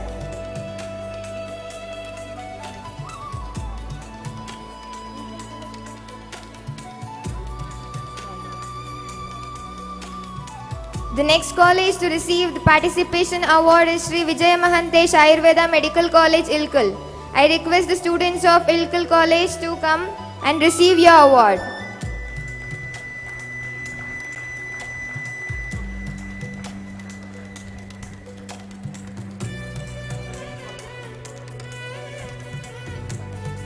The next college to receive the award, SBS Ayurveda Medical College and Hospital, Mundargi. The students of Mundargi College, please come and receive your participation award. Yes, come fast.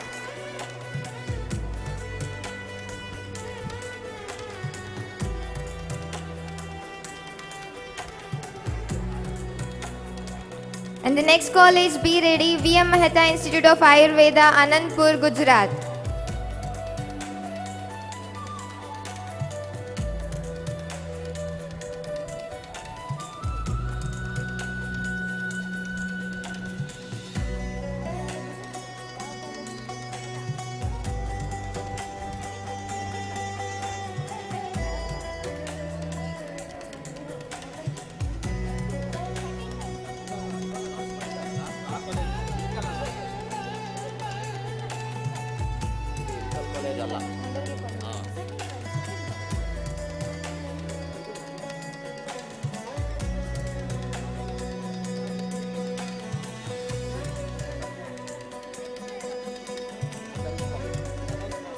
The next college to receive award, Sri VM Mehta Institute of Ayurveda, Anandpur, Gujarat. Students of VM Mehta Institute of Ayurveda, please come near the dais.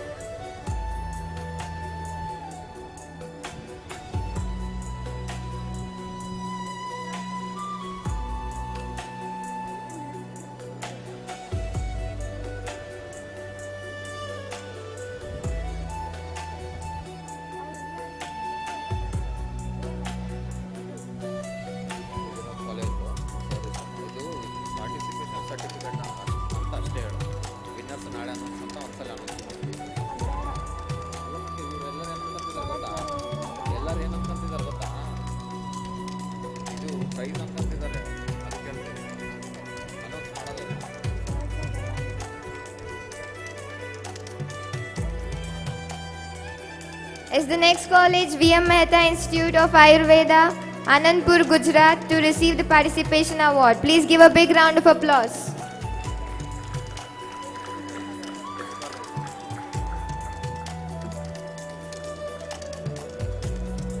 Congratulations to all the Ayurgrama participants. This certificate and award may be a small token of recognition, but your participation represents something larger, the collective effort to bring Ayurveda to a closer to community. Give a huge round of applause to all the participants who have received the award today.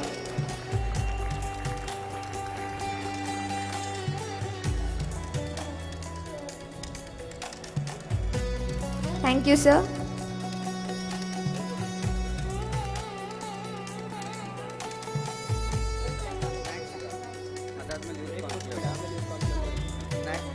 Now we'll have a break, short break.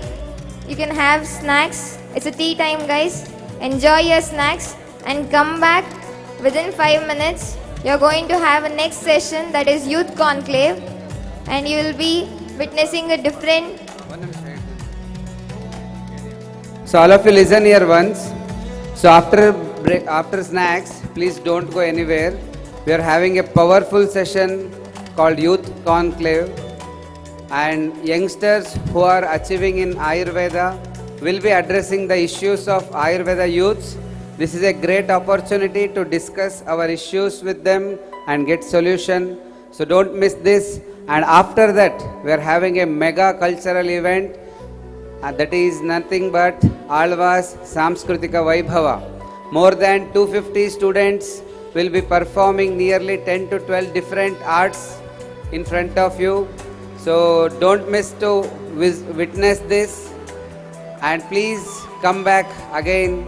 Don't go anywhere. Thank you. People who are in front of the stage, and good evening to everyone who are having snacks. Please have your snacks as soon as possible and come back, because we are going to have one of the important sessions of the day. Because till now we have had sessions which are scientific sessions. We are talking about Ayurveda, we were talking about Indriyas, we are talking about subject which is always taught in your colleges. But the next session is something which is very different, which is not spoken in any of the institutions or anywhere for any Ayurvedic student as such. So as the name says, it's the Youth Conclave. So it's the conclave by the youth for the youth. So usually we don't believe that Youth Conclave is head by people who are not coming into that category. So the guests who are there today addressing all of you are going to be from the same age group who understand your real type problems and have overcome that situation and come to a position where they are able to sit here and address you. So this is youth conclave for you, from the youth to the youth. So to start with, we have our esteemed dignitary Mr. Punarvasu sir, who is the CEO of Administration, SDM Education Society. With us, I heartily welcome Mr. Punarvasu sir on the stage, who is the CEO, Administration of SDM Education Society. I am so proud to be, as I always say, I am a proud alumna of SDM. So having someone from SDM on stage is always a feel which you can't just speak in words. So SDM Education Society is one of the leading education societies in the India. And as rightly said by Prasanna sir in the morning, it's also called as the BHU of Southern India. So we have someone from the Education Society. Sir heads the whole IT cell for the Education Society. And today he is going to speak something for the youth of Ayurveda. And it's very interesting that Ayurvedic people can talk about Ayurveda. Yes or no? It's always right. But somebody who is not from Ayurveda but still has so much of love and passion that their family has given so much of contribution to Ayurveda, which not even our Ayurvedic doctors have given. So I welcome sir on stage for the keynote address for the Youth Conclave.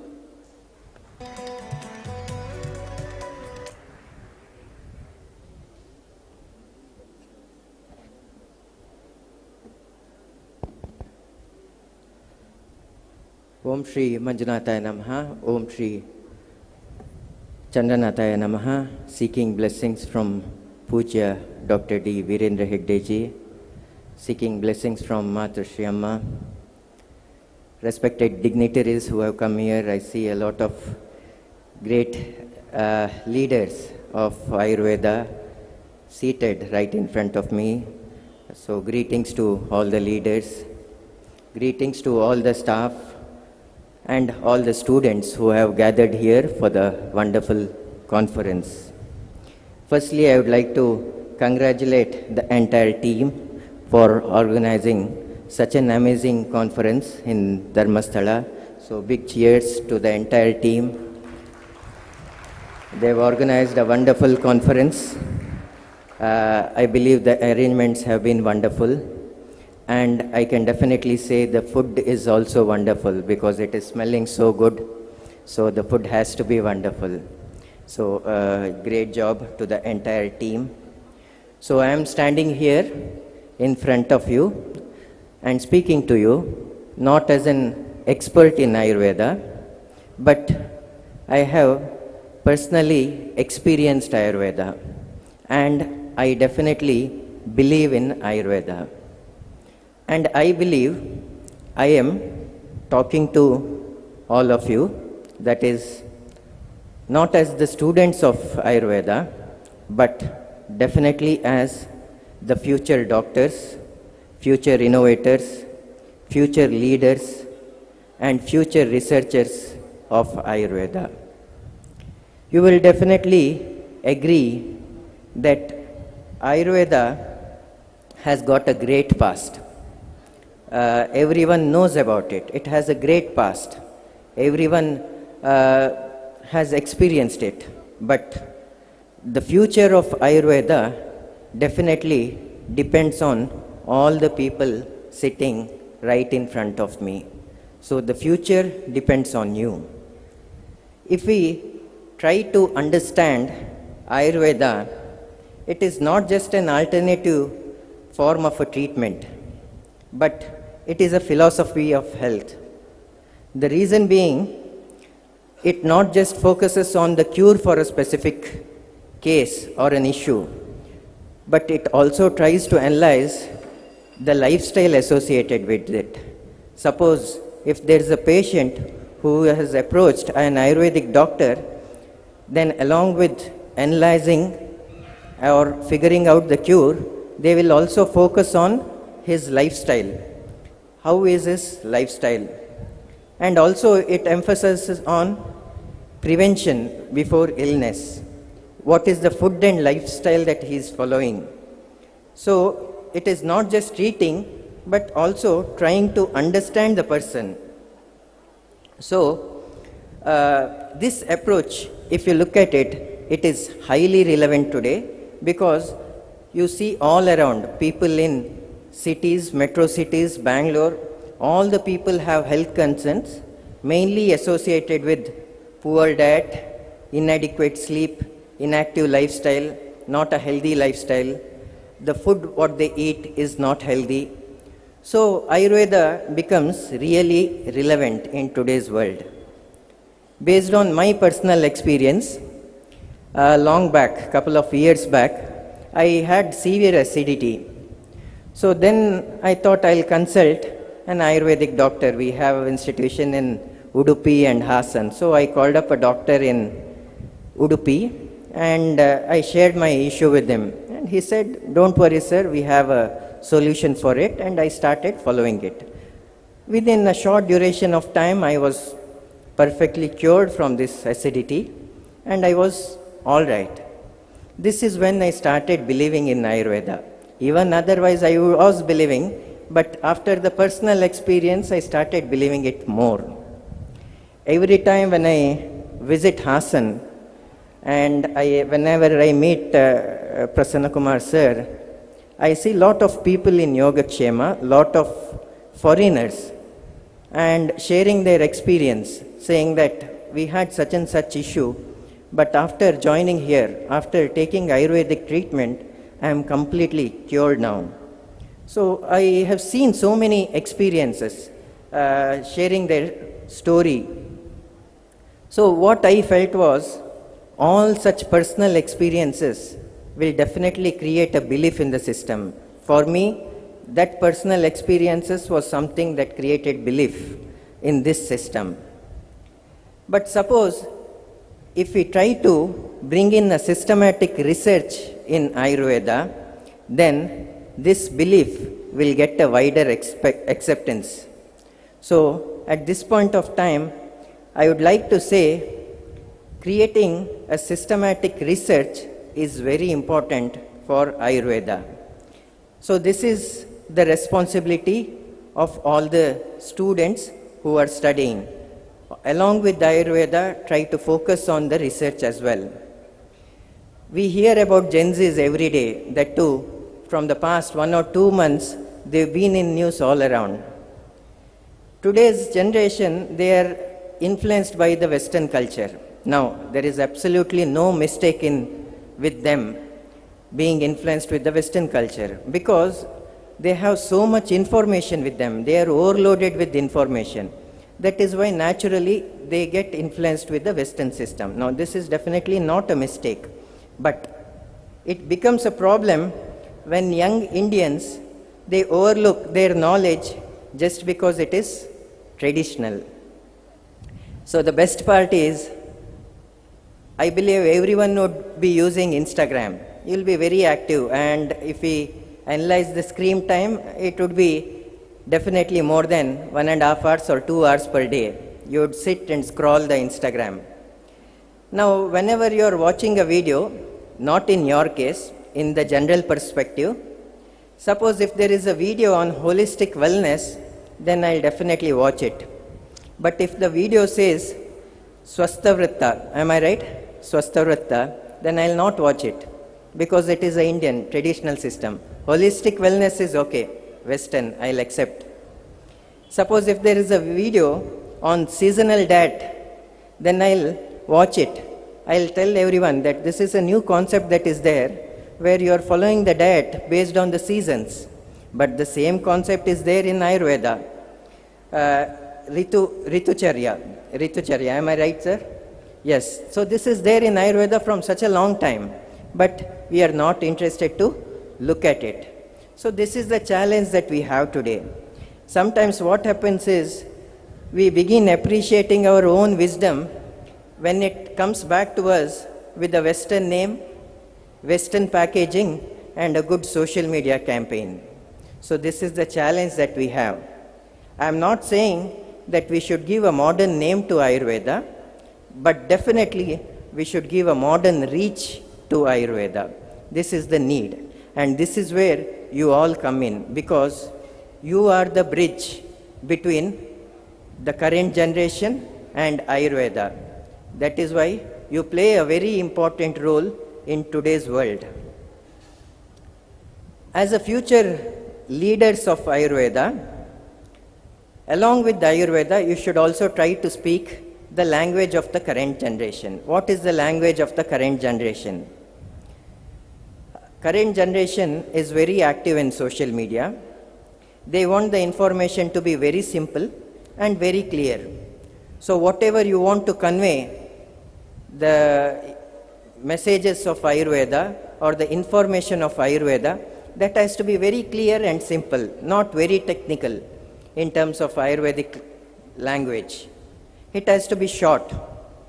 You can plan for a lot of podcasts, because I see there is a lot of dignitaries and guests who have done great wonders in Ayurveda. You can have a podcast of such people, and some people sharing their experiences or benefits of Ayurveda will definitely influence the current generation.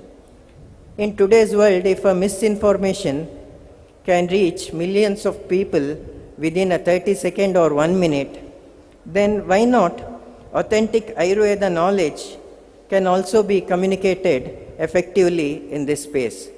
So, if you want to be a future leader of Ayurveda, then you must definitely be active in using all these medias, and all the information needs to be shared in their language. Along with this, the second most important factor that you need to develop is research, because research and publishing of paper is very, very important in today's world. Ayurveda has accumulated wisdom and clinical experience over centuries. So students should develop a research mindset. Many Ayurvedic doctors would have treated hundreds or thousands of patients, and they would have cured them successfully. Now, what is the use if all these personal experiences or all this procedure stay in hospital in the form of a record or a file? Only the patient and a doctor will get to know about it. So the world will not know about all these things. So suppose if there is a special successful treatment which has transformed the life of a patient, then it needs to be properly documented and properly researched, so that the same procedure, the same treatment will benefit thousands. So a simple transformation, a doctor treating one person and curing it completely, if the same thing is researched and published well, then the same procedure will start curing thousands of people. This is the need of the day, and this is the culture that the current students or the future leaders must try to develop. So I would like to say the future leaders of Ayurveda must be comfortable with the classic textbooks, what you have, and also be very comfortable with the contemporary tools that we have right in front of us. Students, India can become a global hub for medical tourism. There is no need to say that Ayurveda can cure everything. Yes, Ayurveda may not be able to cure everything, but Ayurveda can definitely cure a lot of things, a lot of cases.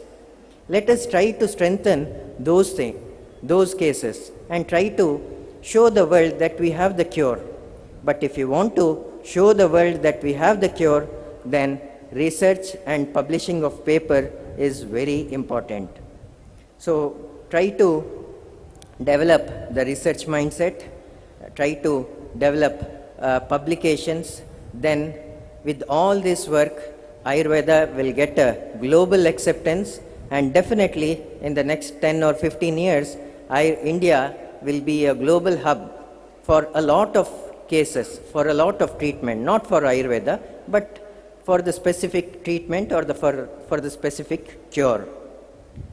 At the same time, because there is a lot of leaders of Ayurveda sitting in front of me, and being an IT administrator, I would also like to explore the possibility of creating a national portal for Ayurveda. What if we explore on creating a national portal for Ayurveda, wherein all the doctors of Ayurveda enroll themselves into this national portal. I'm not sure if it is already there or not, but suppose if a treatment is very good, very successful, and if there is a cure for a specific case, then let us all upload the relevant document into this national portal, so that tomorrow any person who is treating another patient will be able to access the portal and analyze it. We have artificial intelligence, we have data analysis with us. Once the portal is loaded with all this information, doing a systematic analysis, identifying the pattern, it becomes really easy for artificial intelligence. So once we have all those data with us, then doing the research and publishing the papers becomes really easy.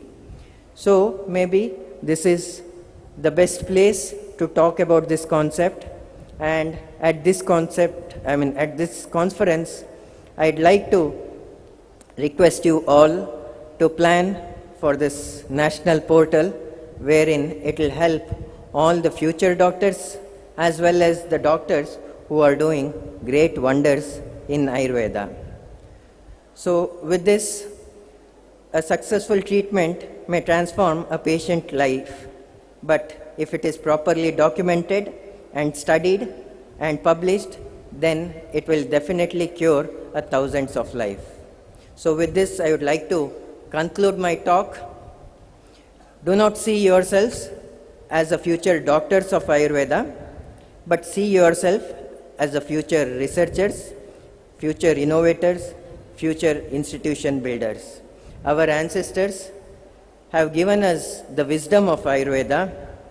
All our teachers, amazing teachers like Mamata Madam, Prasanna Sir, and all the teachers sitting right in front of us, they have preserved the ideals of Ayurveda and they have passed it on to us. Now it is your duty to take it forward. So with these points, I'd like to conclude my speech. I'd like to appreciate the organizers once again, and I'm definitely looking forward for the youth session that will be organized after this. Thank you everyone. Thank you one and all.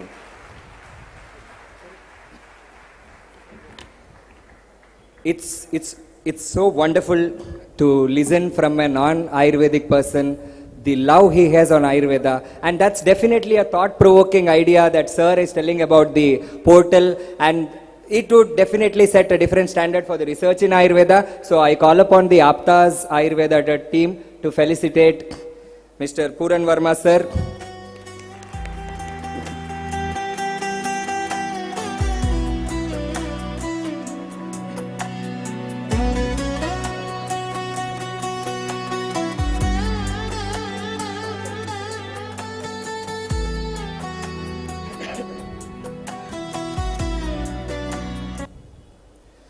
So now let's come to the event proper. As I already told you, this is the Youth Conclave, by the youth, for the youth. So let me introduce today's guests or the panelists who are going to really speak about the problems with the Ayurveda youth and how can we solve the problems with the Ayurveda youth. So I would like to invite Dr. Chandrukumar Deshmukh sir on the stage. He doesn't need an introduction because most of us know here. He has been an eminent practitioner who has been practicing, training thousands and lakhs of Ayurvedic and non-Ayurvedic people for Vidya Karma and Agni Karma. So it's really pleasure to have Dr. Chandrukumar Deshmukh sir on the stage. Next I call upon Dr. Shrikant sir, who heads the research wing in Himalaya Drug Company. So he is an Ayurvedic doctor, but he chose the path of research because he believes research is the future of Ayurveda, and that's how we can prove Ayurveda to the world. It's a privilege to have sir on the stage. I welcome Dr. Shrikant sir on the stage. I call upon Dr. Yadu Narayan Mus, who is an executive director of Vaidyaratnam group of hospitals. So it's really my immense pleasure to welcome Dr. Yadu Narayan Mus sir on the stage, who has been a generational Ayurvedic doctor, continuing the legacy of Vaidyaratnam now and forever. It's my pleasure to call upon Dr. Ravi Kumar KM, the director of Rashmi Institute of Ayurveda. He has an Ayurveda college, nursing college, I would say a group of institutions. He has been mastering the art of academics in Ayurveda, and he is one of the few Ayurvedic doctors who has got an academic institution of his own for Ayurveda. Now I am going to be in the limelight because you have these four eminent people and you need one person who can moderate them, and it's going to be me. I myself, Dr. Chetan Upadhyaya, I am the founder and MD of Pranavedya Group of Hospitals. So it's a group of integrated hospitals having 10 branches across the India. I hope you all will enjoy the next 1 hour. As I told you, this event is by the youth, for the youth. I want everybody to interact. We definitely are going to have a power-packed interaction and discussion.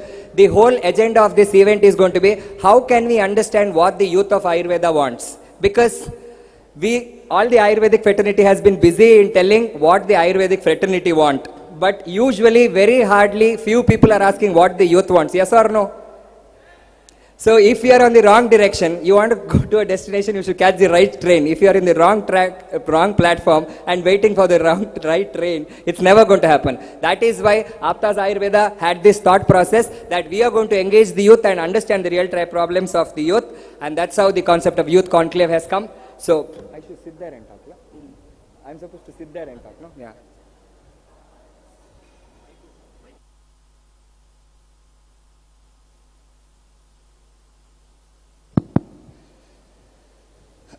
So, it's great to have you all in the panel, sir. I would like to start with a very upfront question. Is there a problem in Ayurveda or not? No, wrong question. Is there a problem in Ayurvedic fraternity or not?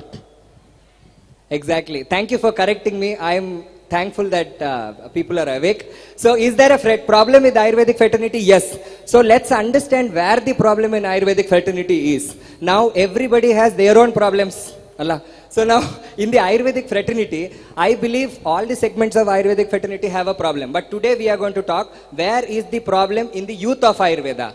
The youth of Ayurveda, do you think we have a problem? No. No is also a problem. Now, my panelists will tell you what are the problems for people who have said it no. Chandra Kumar Deshmukh sir, can you just tell me what do you think is the problem of youth of Ayurveda? I see that youth of Ayurveda is not loving Ayurveda. They love everything in the world other than Ayurveda. Because you know the story, majority of us have landed here, not me. Majority of you guys have landed here because it's a lateral entry to be a doctor. So we didn't get the MBBS. You are already in the college with the trauma and 5 years in the trauma. I see that's one problem. What other thing do you see because you have trained a lot of Ayurvedic doctors?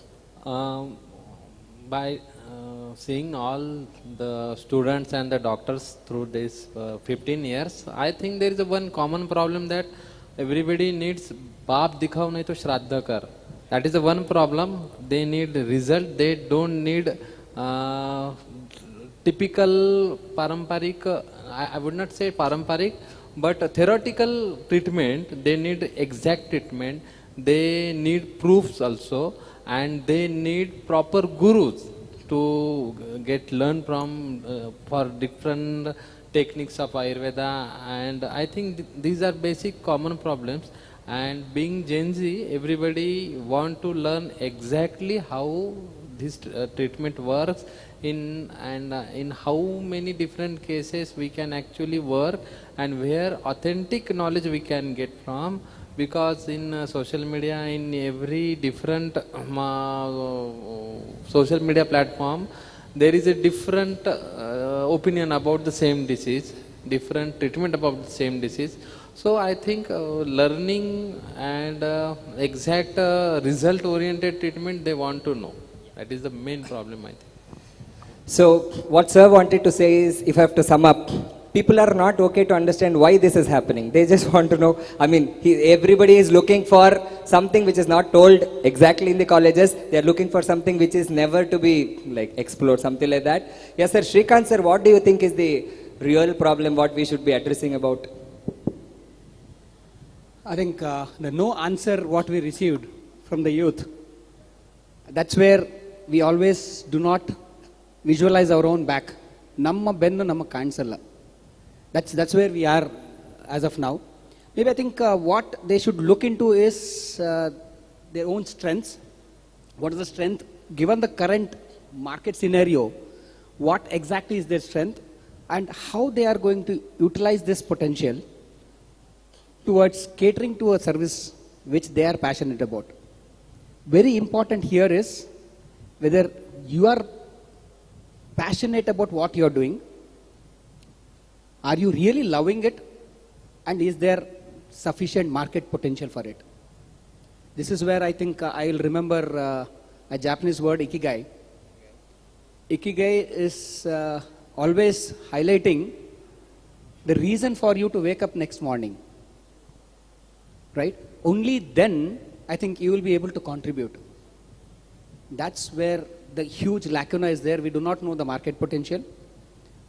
We just want to practice, as Dr. Deshmukh was highlighting. We just want to practice. We want to cure diseases.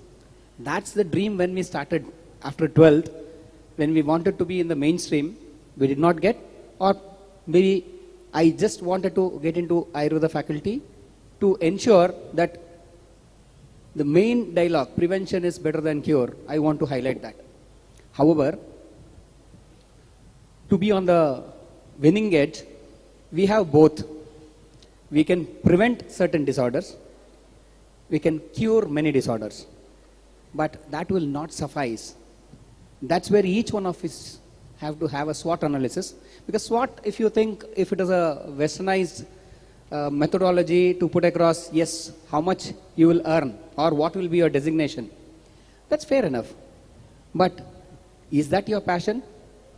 Is that your strength? Does that have market potential? These three questions, if you answer, then rest will be history. I told you ikigai. That should be the reason for you to wake up the next morning. And if the world is ready to pay you for that, I think Dr. Chetan must be laughing on this statement, because that's what is necessary today. If you go to a Western practitioner, he or she will not have time to explain. If you look at the definition of doctor in Latin, it means to teach or to educate. How many of us have seen such doctors who teach or educate? For that, I think I commend the organizers for putting across Swasth Indriya, Swasth India. Absolutely very important. If your Indriyas, whether it is Jnanendriya or Karmendriya, are perfect along with Manas, then Atma. That's where Swastha definition stays, right? Each one of you, if you know how to maintain your own health, then you need not advertise about how you can maintain somebody else's health. That's where the problem is today. I am not well, but I do not want to accept that I am not well. Prana Vaidya. Why he started? I don't know. But what I assume is, whatever is keeping you alive is prana. Sharirendriya Sattvatma, okay. Sanyogi Dhari Jivata, okay. What is keeping you alive right now? You always identify yourself with your body or your mind. I'm sorry. That's not Vedanta says, right? It is you. The small droplet of Paramatma, the Atma in you, is you. If this holistic understanding is there, I think you will all go a long way, because the entire world, not only Indians, needs this. It is not, I have fever, I have cough and cold, or I have Shwasa. Oh, okay, this. You might think this guy represents a pharmaceutical company and he is telling Aushadhi is not the remedy. Aushadhi is one of them. I'll come to that point later, sir. Right, sorry. You're stealing all my points. I'm really sorry. I don't want to be short of words. I'm really sorry. So if I have to sum up what Sir wanted to say, there are two things. The biggest motivation in life is money. Second thing is I started Pranavaidya because I have prana. These are two things I have to sum up. So next, let's ask Dr. Yadu Narayan Moose. What do you think? You are of our age, so you are in that phase where you know what exactly is the problem of Ayurveda youth. What do you think is out of, we know we have a lot of problems with the youth, the best one, or you think this is the right one? Which is that problem you would think, sir? So before I answer the question, I would like to take a moment to appreciate Aptas Ayurveda, Sharath and team for the excellent work they have been doing, because, you know, I believe that they are influencing each and every element in the Ayurvedic ecosystem. And I couldn't see many people doing that before, so hats off to the team. V. Vaidyaratnam is happily associating with them for the last few years, and unfortunately I couldn't attend the previous functions. This is the first time I'm attending. I'm happy and privileged to that. So to answer the question, I think there are multiple issues, but one core issue is lack of visibility of opportunities. See, if you join a course and you see there are hundreds of opportunities, automatically it will motivate you. Whether you liked the course, whether you don't. If you see there is, as rightly mentioned by Dr. Srikanth, there is money, there is an opportunity, it will automatically motivate you. But how many of you know what are the 10, not 10, even 7 opportunities that you have after you come out? So that is a big problem I think we need to address. We need to give a clear idea that these are your opportunities so that we can streamline them to achieve that by the time they finish. This is an answer that's really an eye-opener. Now everybody sit and just think, you guys are in internship or yet to finish your course. What after the course? It's just one clinic martivi, 3 varsha Ayurveda will try, not working, switch to allopathy or get into allopathy. Max to max, you are not getting into practice, get into academics. Is this only about Ayurveda? Some people would say, yeah, research, because a lot of people from research, what in research, what for research, nobody has an idea. So definitely, yeah, I think it's not one person's responsibility, it's as a community, it's our responsibility to educate the next generation of what are the opportunities Ayurvedic fraternity has. Now, Dr. Ravi Kumar, you have been dealing with the youth of Ayurveda because you have your institutions. Now I can give speeches, but you're seeing them daily and you know what are their real-time problems. So give, out of all the 100 things, what's the first thing you see as a problem in your students or like as youth of Ayurveda as such? And as you told, out of these students, just call them and ask, they came to Ayurveda by chance, not as a choice. Is it right or not? I would call it trauma. That trauma should go out. Yeah. After that only we can think what next to be done. And before that, everything they depend on in the inspiration. Every day, every moment, for example, before coming here, I called them and explained about this event and convinced them and told them to join here. These things should not happen to the Janjis. They should motivate themselves. They should correct themselves. They should be confident for everything. This should be heart of the hour right now. Exactly. I refrain from using the term Gen Z a lot of times because after this protest I'm literally scared. So I don't belong to that. But yeah, definitely you guys are going to decide the future of the nation as well as the future of Ayurveda. So as rightly said by Ravi Anna, it's that our people have to come out of the trauma that you are here by chance. Until you love something, you can just do that. But once you do something with love, that's when you really do it. Or you make a difference. Or else, it's just you are trying to do Ayurveda. It's just that finish 5.5 years, hita hitam sukam dukam shloka baya thudri, write it in exam, learn nothing. But everybody, I see this. I take one more moment. Yeah, I have 1 minute of mine. So it's that everybody, now we have Kriya Sharira, we have guidance physiology. But in the first year students, 80% people are very interested in guidance. 20% are not interested in Kriya Sharira because Kriya Sharira textbook doesn't have pictures. But Gaitan has everything which is written in the textbook, which is written in the form of, it comes in as a visual picture for you, know. So now unfortunately, it's a blessing in disguise that the whole community has become somewhere a Charvaka community, I always say, because we are a community who are just believing our sense organs. If we see it, it is right. If we feel it, it is right. Otherwise not. But is Ayurveda Charvaka community? We are not. We believe in Aptopadesha, we believe in Anumana. So I think there has to be a big shift of everybody, not only the youth, I know not seniors of mine, but overall as an Ayurvedic fraternity, we should have a shift from Pramana based. Yeah, we need Pramanas to prove Ayurveda, but we are one branch of science from our Indian system where we thought it is not just what our sense organs can perceive. There are much more things which our sense organs are not perceiving, but they exist. So if you have that shift, definitely we'll start loving Ayurveda, and that's how I think is the first step. My one request on this dais is, you already came into the Ayurveda. My request is to accept the Ayurveda and continue the journey with a beautiful things what we can do in the future. Don't be in the trauma. It is almost half of the journey of your life. Just leave the things and go forward. I want to keep the conversation very lively, so I am known for cracking lame jokes. I would say if it's as simple as love marriage and arranged marriage. Now, if you are arranged marriage, you should start loving what you get. You are not given a choice. So for people who have come to Ayurveda as an arranged marriage, there is no other go. You can't change it. You have to accept it. You start loving it. That's how your life is good. If you don't love it, it is never good. For people who are married, you definitely know it.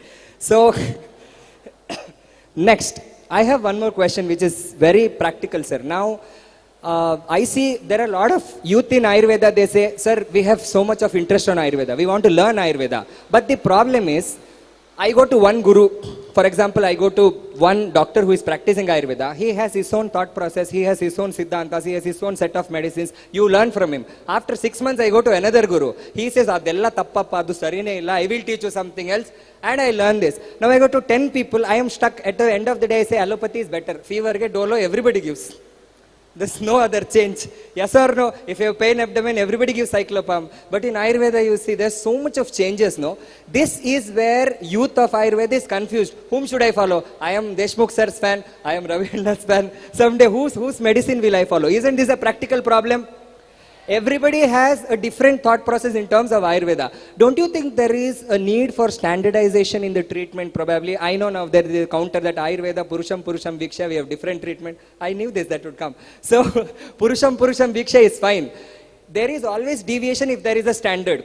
If there is no standard, there is no question. If you have a road, you can overtake. If you don't have a road, months bandali you can go, no? So, what do you think can be the step that we can set a standard somewhere in Ayurveda, sir? I think the standards related to the procedure, there must be a perfect protocol. Just like I am a Viddha Karma practitioner, and if I have a patient related to the Unmada, then I go for Viddha Karma at the Uropanga Lalata issue. That is the exact point mentioned in the Samhita. So I don't want to do Viddha Karma at different places because it is mentioned in the Samhita. If I want to go for Agni Karma, there is a mention that is Atyagre Shule Dayat. So while doing the procedures, there should be a standard protocol.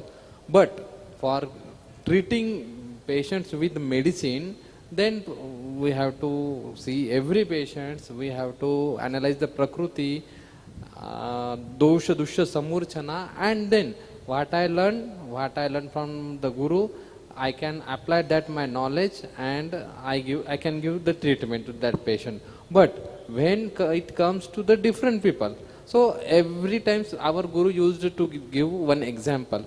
See, there are 4 doctors here and one medical shop owner is here. So a patient came, he learned something about Haritiki on the internet and he bought Haritiki from that person. I gave him Haritiki using the Viddha Karma knowledge and Viddha Karma experience. Some Nadi Parikshan Vaidya gave him Haritiki after checking the Nadi, and some surgeon gave him Haritiki. Same patient, same day, but different types of gurus gave him the Haritiki, same drug. Did Haritiki will work? Haritiki क्या same work करेगी? नहीं. Haritiki will act differently. That is the beauty of Ayurveda. So, while treating the patient with the procedure, there must be a standard protocol for procedures, but for treating with the medicines and paramparic knowledge, we must follow the guidelines of the senior or our gurus. So that is my concern, main concern about this. I think sir is in a little safer side because he says, "Ma'am, medicines बहुत कम होता है हमारा विद्या कर्मा उसमें तो standard है भाई." So he says, but definitely in medicines there is a change. Now Shrikant sir, I have a very upfront question for you. You are in the field of research. Don't you think somewhere standardizing protocols for diseases in Ayurveda, after I would say real-time double-blind study, which 75% of Ayurvedic people don't know, for a study is take 50 patients, give some medicine, see if it works, done. I gave it for 10 patients, it gave good results, they are publishing it. That's not how research is done. If it's done in a proper double-blind study, and if we can arrive into a treatment protocol for every disease, here there is a catch. You can say now, all patients can't be given, say, for example, there is a Shwasa patient or 3 patients with 3 Prakriti have different. But can't we get into a treatment protocol where we have like 5 sets of treatment protocol? Out of your Dosha Dusha Samursana, somewhere you select one and give.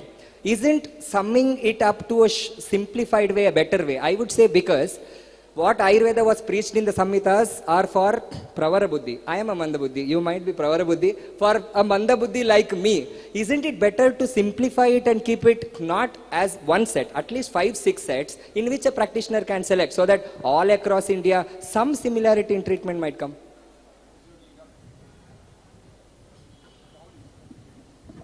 You don't want sir to talk? Absolutely. Thank you, Dr. Chetan. I think Pravara Buddhi, Manda Buddhi, there will be every category in every class. So here, I think I would put across one word answer, Yukti. Yukti is the answer for Ayurveda. No other system of medicine follows this. That's where there will be confusion because Yukti is not uniform. Right? Right or wrong? See, this much of space, a thumb, 9 billion imprints he has made.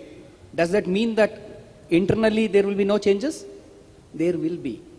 So, Purusham Bhiksha is ultimate, but are we all having that strength is what Dr. Chetan put across. That's where we at Himalaya put across research in terms of modern parameters. ಈಗ ಏನಂದ್ರೆ ನಾನು ಕನ್ನಡದಲ್ಲಿ ಮಾತಾಡಿದ್ರೆ ಸುಮಾರು ಜನ ನಾನ್ ಕನ್ನಡಿಗಸಿಗೆ ಅರ್ಥ ಆಗೋದಿಲ್ಲ ಅಲ್ವಾ? So I have to talk in a universal language. ಆ universal language all over world acceptable ಇರಬೇಕು. So wherever that is acceptable, then it is acceptable. That is where we at Himalaya do in a parameter where the entire world accepts it without any confusion, without any opposition. Whether it is correct or wrong, that's once again up to you to understand, because 95% confidence interval out of 100 patients, if 95 patients are getting results, Dr. Chetan will prescribe that. That is more than sufficient for a general practitioner who has started, because 2 professions in the world are called as practice: advocates, legal professions, and medical. They have to keep updating, and that's the beauty of that, both these professions. You will be practicing till the last breath of your life. Every case is a new case. So can we not put across guidelines? Yes, we can. That's a broader framework. There will always be something out of this framework, and that is where the complete knowledge or people with proficiency will be giving better guidelines there.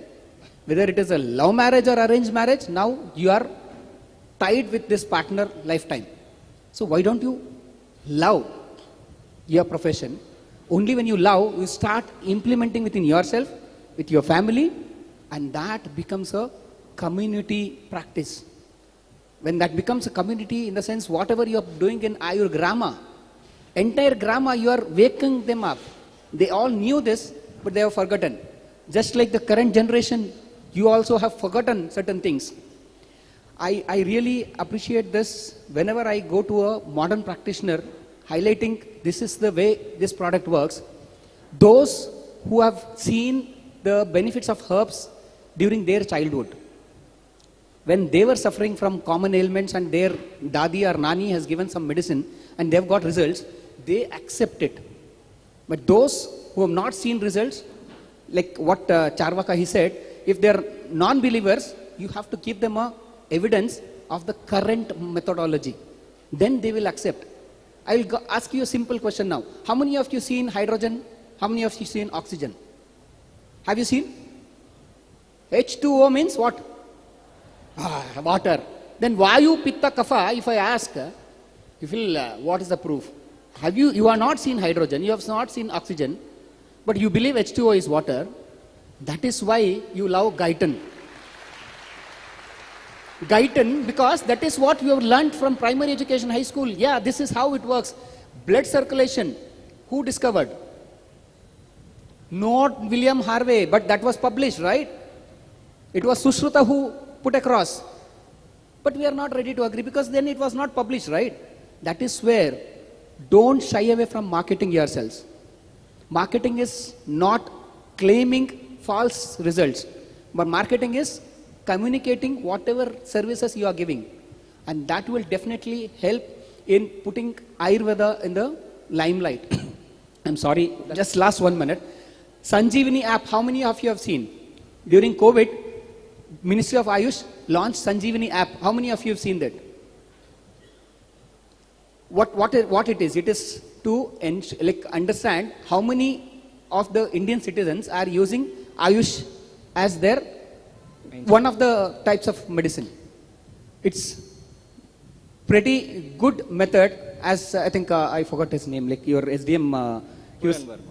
Puran Verma. Sorry, Puran Verma was telling about a portal for Ayurveda doctors. High time. Put across this as one of the declaration of Dharmasthala and ask for a portal wherein any Ayurveda practitioner can put across his or her treatment protocol or treatment, whatever they have done as a evidence, because that is where we are losing out.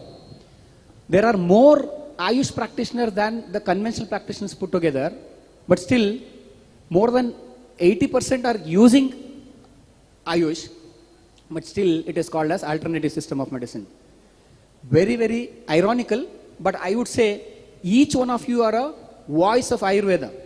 Unless until each one of you support, only Modi ji cannot help or Vaidya Rajesh Kotecha cannot help. Each one of you have to be the flag bearer or torch bearer of Ayurveda. Start that mission in your home with yourself. Once again, I think I should congratulate the organizers for doing. Tomorrow morning you have some record breaking. Yeah. All the very best, because that is when you start with yourself. Your belief, you can put it across to the entire community. When a neighboring country put across TCM, traditional Chinese medicine, as their go-to medicine, why can't we put that for Ayurveda or Ayush? Only Modi ji will not be helping. Sorry, thanks. That's the actually idea why we wanted to get the. I'm really happy that Sir took this moment to stress on it and say that it has to start from you. But no matter how much ever we sit and shout here, we shout and we go back and we get into our practice. Until you guys get into the picture, this is never going to happen. 10 people can't bring a change. We need thousands of us together. Only that's how we are going to get the change. Now, Dr. Yadu, so what do you feel, you think about the standardization, because you already have a legacy of doctors. I think in your family tradition there is a sort of standardization that has come up. Yeah, this is a nice case study. So a lot of people, we don't have an example for standardization. I will tell what we have done in Pranavaidya at the end, but Sir has his legacy of generations who have already set up a standards for their treatment all across, I think, across all the country, wherever they have their branches, this sort of same treatment follows. How do you think it has helped your company, sir? Hello. Yella mic on it, bidi. So, to answer the question, I think the discussion started from the point that when a student goes to a guru, he will be writing a particular prescription. Now you go to another guru, you will see a different prescription, you get confused. I believe the problem is when you try to copy the medicine in the prescription. Right. Here, my request to all of you is to take a step back and try and understand why that medicine is in the prescription. So you try to learn why this prescription rather than what is in the prescription. That is where the standardization should begin, I feel. Because when you are having fever, you are not just treating the high temperature as per Ayurveda. Right. You are treating a samprapti which has multiple elements in it, wherein you may require different approaches in different patients. So my request is you should focus on why this is happening. And if you can standardize that thought process, why, then you will be able to bring in a lot of standardization. That is what we have also tried. I learned it in a very hard way, I tell you. Because when I finished my PG, I joined my family. There were 3 generations of practitioners in the family. My grandfather was practicing, my father was practicing, I also entered into it. So I used to sit with my grandfather to see how he writes or how he suggests the prescription. So one day there was a patient with Grahani, typical IBS sort of a symptom. He wrote completely different set of medicines which I couldn't connect why he has written this. So after the consultation, I just asked him, why have you written these prescriptions? So he told me, you go and read about this medicine and come back. I went and read about the medicine. I didn't understand anything. Why? Then he told me, you read about the disease. I read about the disease, I came back. I didn't understand anything. Then he told, you wait and see what happens to patient. Then I saw that the patient was improving. Then he told me one thing. See, there are things which textbook cannot teach you. There are things which you cannot learn from textbooks. Only it comes by experience. So I believe that element also should be there when we try to standardize the protocols and prescription. The prescription that you write at your 30-year-old, as a 30-year-old, and the prescription that you write when you're 50 or 60-year-old will not be the same. Even the disease is same. So that you should respect. That sort of customization should be there. That's my view on that. Now, Dr. Ravi, you have a major responsibility on you that if after coming into practice, setting up standards or changing the mindset of a doctor is a very difficult job. But for you it's easy because you are teaching them what they are supposed to practice after 5 years. So if you can bring a change, what do you think you can bring change in terms of education system where you can probably teach a standard way of treating patient so that after 10 years we don't have to do a program like this and talk about standardized because it's already standardized in the college. How do you think you can take a step as an education institution, sir?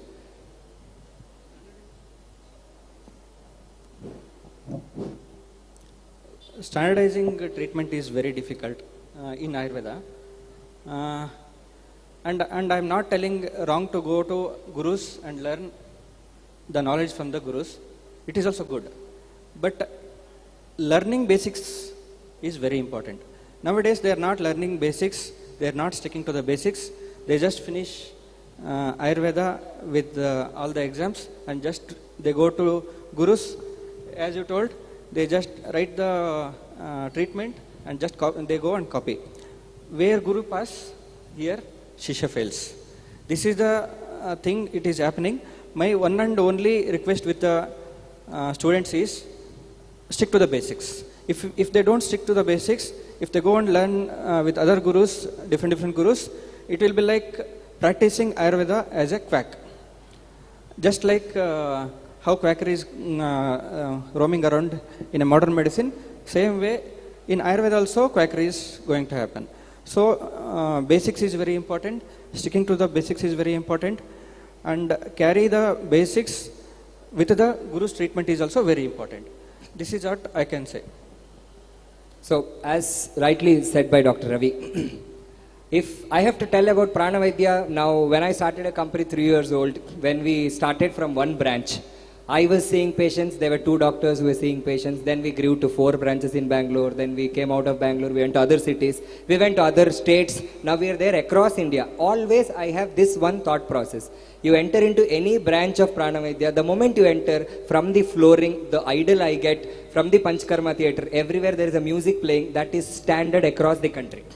We follow the same protocol because we believe it's a brand. The moment you enter, now patient takes Panchakarma in one branch, next second day he goes to the other branch, he should feel it same. Don't think I'm flexing myself, I have a reason why I'm telling this. Now, when we are doing so much standardization in terms of interiors and the touch and feel of the patient, if the treatment is not standardized, I feel I am a failure altogether. Correct me if I'm wrong, sir. Now, what I believe is, Ayurveda shouldn't be a person-oriented. Now, the major drawback of Ayurveda, why it's not rapidly spreading like allopathy is, it's usually person-oriented. Now, I told my company very clearly, initial days of my practice, there were patients asking for Dr. Chetan. I was very happy. Oh, patient build madde. But then I realized, 5 years I can practice. I can only practice in Bangalore. But I can't go out of Bangalore and practice. Imagine, after 10 years I die. It's done. There is no brand that I create. But that's where I changed the mindset. I told it's not Dr. Chetan, it is some brand I have to grow. You grow your brand up to one extent, 10 years down the lane, any patient entering Pranavedya doesn't ask for Dr. Chetan. Half of them don't even, 90% don't even know who is Dr. Chetan. But they recall that brand. Anybody sitting in Pranavedya is equally qualified that he can treat the patient. That's how our mindset has to change. Now in allopathy hospitals, do you go to a doctor? If you go to Bangalore, you enter any Manipal, whatever failed student he is, third attempt he has passed also, he is sitting in Manipal, you have trust. Yes or no? He is sitting in Apollo, you have trust. So in Ayurveda, why don't we bring such brands that people trust the brand and then go? Let's get out of that stereotype that my practice, I will see 500 patients, nanna bittu bere yarilla. We have to come out of that. That's how fast we can grow the science. This is how I feel. So for this, standardization is mandate. We have developed a protocol over a period of 3 years. We say for all skin diseases, we have 7 set of treatments. Because we train all our doctors, we have around 20-22 doctors across India. I train them very clearly. I tell them before you come in the first 3 rounds of interview, you will have to unlearn half of what you have learned because you need space in your brain. You have to assimilate what I teach now. So we have 7 set of treatment for all diseases. Out of these 7 set, you select one, do some changes in between and do. If I don't tell this, in Delhi, one practice is completely different. In South India, in Bangalore, one practice is different. In Maharashtra, one practice is different. I can't maintain a brand identity. Patients will not recognize me as a brand. I will become another Ayurvedic company. So I feel somewhere standardization is needed, but everything with the boundaries of Ayurveda and keeping in responsibility of the fence what we are bound to in terms of basic principles of Ayurveda. This is how SDM institutions develop. Yeah, that's a case study basically. So how SDM also developed is somewhere similarly. I am from SDM, so I have to follow the same path. That's how we have slowly taken up that path. Now that you have given an option, I will also fly my flag a little bit high because I think standardization and Himalaya, they are, I think, synonymous. Because we started that, we are present in 105 other countries apart from India. This is where I think very important, whatever Dr. Chetan was highlighting, I know Dr. Brahmanand Naik from Ayurvedism. They also have the same protocol. They put across a protocol, if this is the disease, these are the prescriptions. There will be, as Dr. Chetan was putting across, 1, 2, 3, 4, 5 options, depending upon whatever is the choice of the doctor. That is where I think we are giving a little bit nudge to the yukti, because all will not be able to put across as their yukti, right? See, in Ayurveda, always an udaharana has been cited. Udaharana is nothing but any of the person, maybe even a 10th standard person, should be able to understand that. And that is where I think the treatment protocol should go, provided what Dr. Moose was highlighting, experience. That is what gives you experience. If you are not very sure of what you have to prescribe to this first patient, then you are gone. Your confidence is gone. That's where I still remember one of my teachers who said, whether you know anything or not about the disease, first understand Dashavidha Pariksha. Write down everything. Then, as his seniors told, go back to the text and learn. Meanwhile, you cannot ask the patient to go back home, I'll study and treat you tomorrow, right? So, very intelligently, you put across Trifalar, Dr. Saab was telling about Haritaki, put across that with confident voice. If you know that disease, perfect. If you not, understand and go learn. As he was telling, unlearn and relearn, and that is what gives you experience. And that's not easier said than done, but you have chosen this profession, right? You are not a layman. You have chosen this profession, now it is your responsibility whether you have to burn the midnight lamp, okay. Go and study that. That one case that you are studying is your PhD. I would say, there's a nice way of practice. This is also fun. Now for people who can't use their brain too much, I have heard there are a lot of my friends who practice in a way. First you get a very complicated case. You have 7 diseases, or you what to see, I don't understand the samprapti, but you can't send him back. First 5 days there is one set of medicine for everybody. Until you go back home, read the disease, learn a treatment. First 50, this is how Ayurveda works. 15 dina ಮಾತ್ರೆ ಕೊಡ್ತೀನಿ, ಇದರಲ್ಲಿ ಏನು ಗುಣ ಆಗಲ್ಲ. 15 ದಿನ ಬಿಟ್ಕೊಂಡು ಬನ್ನಿ, ಆವಾಗ original treatment ಆಗ್ತೀನಿ. So this is how one standard treatment protocol is also made. When you don't understand, when you can't convince the patient, you can don't do that. So now Okay, I feel the audience is too much bored because only the 5 people are talking. I would take this opportunity, if anybody has any question, you can be upfront asking. Please don't ask personal questions, anything related to Ayurveda, all of us sitting here. See, now the panelists are chosen in a very nice way. You can see all of us are not similar. Only one similarity is we are all Homo sapiens and we are from Ayurveda. Other than that, one person is completely into Vidya Karma, which I have never done in my life. I am into business, building some brand. Sir is into research. He is coming from a legacy family who was born with so much expectation. And Ravi doctor chose his path very differently. Practice is all done. I want to create history, creating new Ayurvedic doctors. So we had 5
for treating stroke.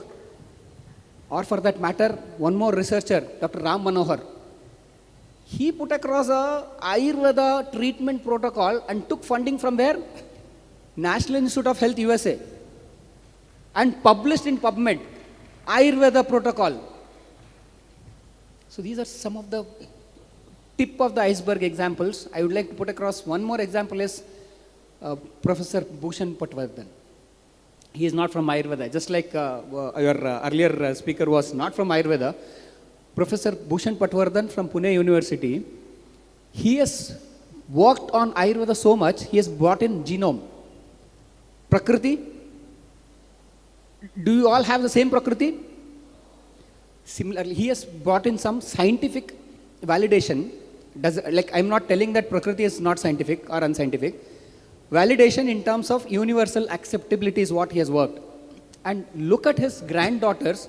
They brought in a comic book for children to make the concepts of Ayurveda very clear in their childhood. That's what we all lacked. We all came to Ayurveda after studying biology, chemistry, physics and mathematics. Right or wrong?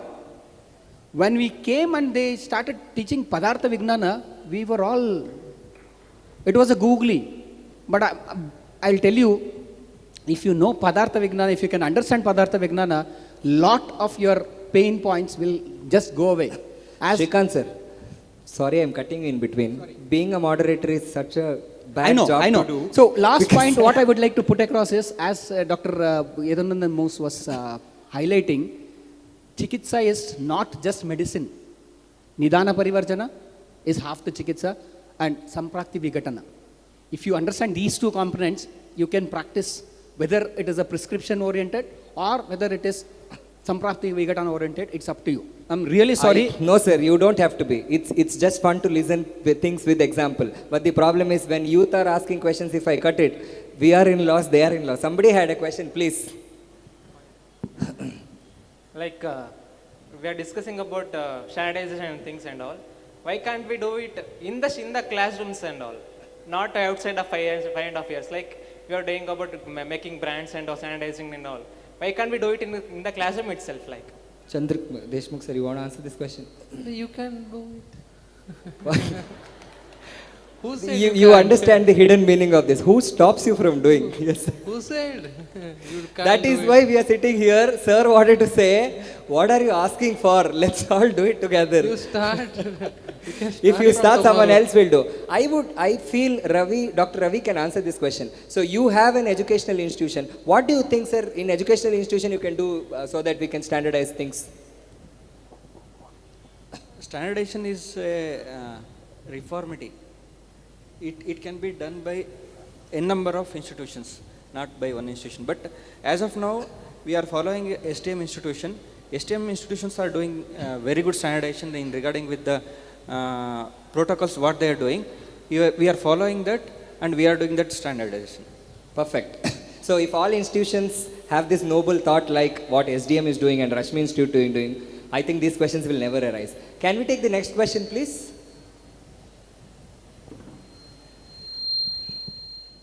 Hello, good evening everyone. I am Bhavana from Shivamogga. Recently completed RAV in Tirupati. So, can I ask in Kannada? So I will translate. Thank you, please. Okay, sure. Thank you. After BMS, ಎಲ್ಲರೂ allopathy practice ಮಾಡ್ತಾರೆ ಅಂತ ಹೇಳಿದ್ರಿ. Why? Not because of lack of Ayurvedic knowledge, because of financial support also. So, ಆಯುರ್ವೇದದಲ್ಲಿ ಎಲ್ಲಿ lac ಆಗ್ತಿದೆ ಅಂತಂದ್ರೆ there is no good stipend and financially support there is no. I'm not talking about for myself. Look at the motivation is in money. ನಾನು ನನಗೋಸ್ಕರ ಮಾತಾಡ್ತಿಲ್ಲ. ನನ್ನ ತಂದೆ advocate. I am financially my family is well supportive for me. I am asking for every one, not for my self. So Ayurvedic knowledge it's A one part ಅಷ್ಟೇ. ನಮ್ಮ ಕರ್ನಾಟಕದಲ್ಲಿರೋದು 3 government Ayurveda colleges, ಅದರಲ್ಲಿ ಪ್ರಸೂತಿ ಸ್ತ್ರೀರೋಗ ಇಲ್ಲ. So we are lacking in Prasuti Sri Roga and we are not getting good opportunities in National Institute also, maybe because of our Avara Buddhi or Manda Buddhi. Okay. So that is one lack, what I feel, what I felt. And 4.5 years ಓದಿರ್ತೀವಿ, but practical exposure, practical trainings ಅದು ನಮಗೆ lac ಆಗ್ತಾ ಇದೆ. So ಅದಕ್ಕೆ ನಾವು ಮತ್ತೆ ಗುರುಗಳ ಹತ್ರ ಹೋಗ್ಬೇಕಾಗ್ತಿದೆ. Okay, so for people who don't understand Kannada, if I have to sum up, she had two questions. First question was, people are after Ayurveda, I mean BAMS or post-graduation, they are not practicing Ayurveda, they are shifting to allopathy. I wouldn't say allopathy, any other system of medicine, because in Ayurveda, people are not paid that financially well. Please correct me if I'm wrong. The second question is that why people are going out and studying good Ayurveda after BMS is because they don't get practical experience or exposure in this. Now we have one of our dignitary on the dais who has set an example that you don't have to do allopathy after you go out of Ayurveda. With Ayurveda also you can make name, you can make fame, you can make money, you can have a good life. Very proudly you can say. But if you make 5 lakhs a month practicing allopathy, you can't come out and say that this is my patient. He is admitted in my name. But now Deshmukh sir practices 100 or 200 patients. Every patient will come in his name. So he earns with pride. But people who practices allopathy after Ayurveda would earn but not with pride. What do you say, sir? Basically, first one thing, I have students in all over India, in each city. If किसी patient का phone आता है बेंगलुरु से, I have more than 10 students जिन्होंने विद्याकर्म किया है. हम ICU में भेजते हैं, आईसीयू में विद्याकर्म करते हैं. एक विद्याकर्म का चार्ज वहाँ पे 2000 रुपये स्टूडेंट लेता है. मैंने जब सेकेंड ईयर में शुरू किया था, I did prepare medicine, I bought CBZ bike with my earnings. हम सेकेंड ईयर से कर सकते, किसने कहा नहीं करना है? आपको किसने बताया नहीं कर सकते? आप कर सकते हो. सेकंड, मनी देखिएगा, कॉलेज इतने बन रहे हैं. जैसे मैं यूपी में गया था, वहाँ पे कॉलेज इतने एरिया में 3 कॉलेज थे. तो एवरी डे कोई कॉलेज नया निकल रहा है ऐसा लग रहा है. तो इतने कॉलेजेस बन रहे हैं, just like D.Ed and B.Ed अभी कॉलेज जैसे स्टूडेंट बन रहे हैं. Then there is a question mark for every students, what will do after some times. अभी आगे जाके क्या करेंगे ऐसा प्रश्न है. And for that you start today, you start building yourself today.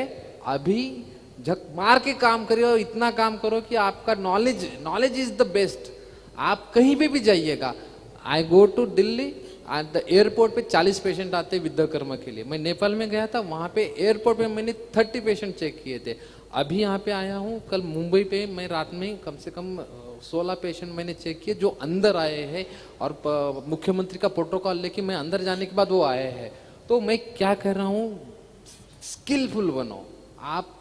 You try, you prepare yourself, you become a best, and then you will get all the result. And आपके पीछे दुनिया भागेगी, उसके बिना नहीं होगा. हम बात करते बैठेंगे ऐसा नहीं होगा.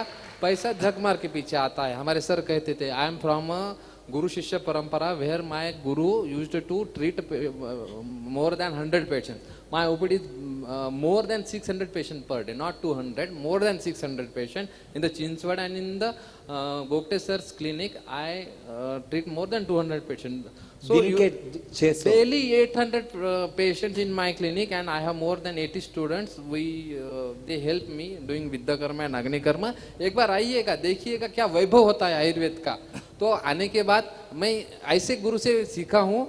वो कहते थे कि 100 रुपए लेके अगर मैं 10 पेशेंट देख सकता हूँ तो 10,000 देख के एक पेशेंट नहीं देखना है. I want to be a skilful.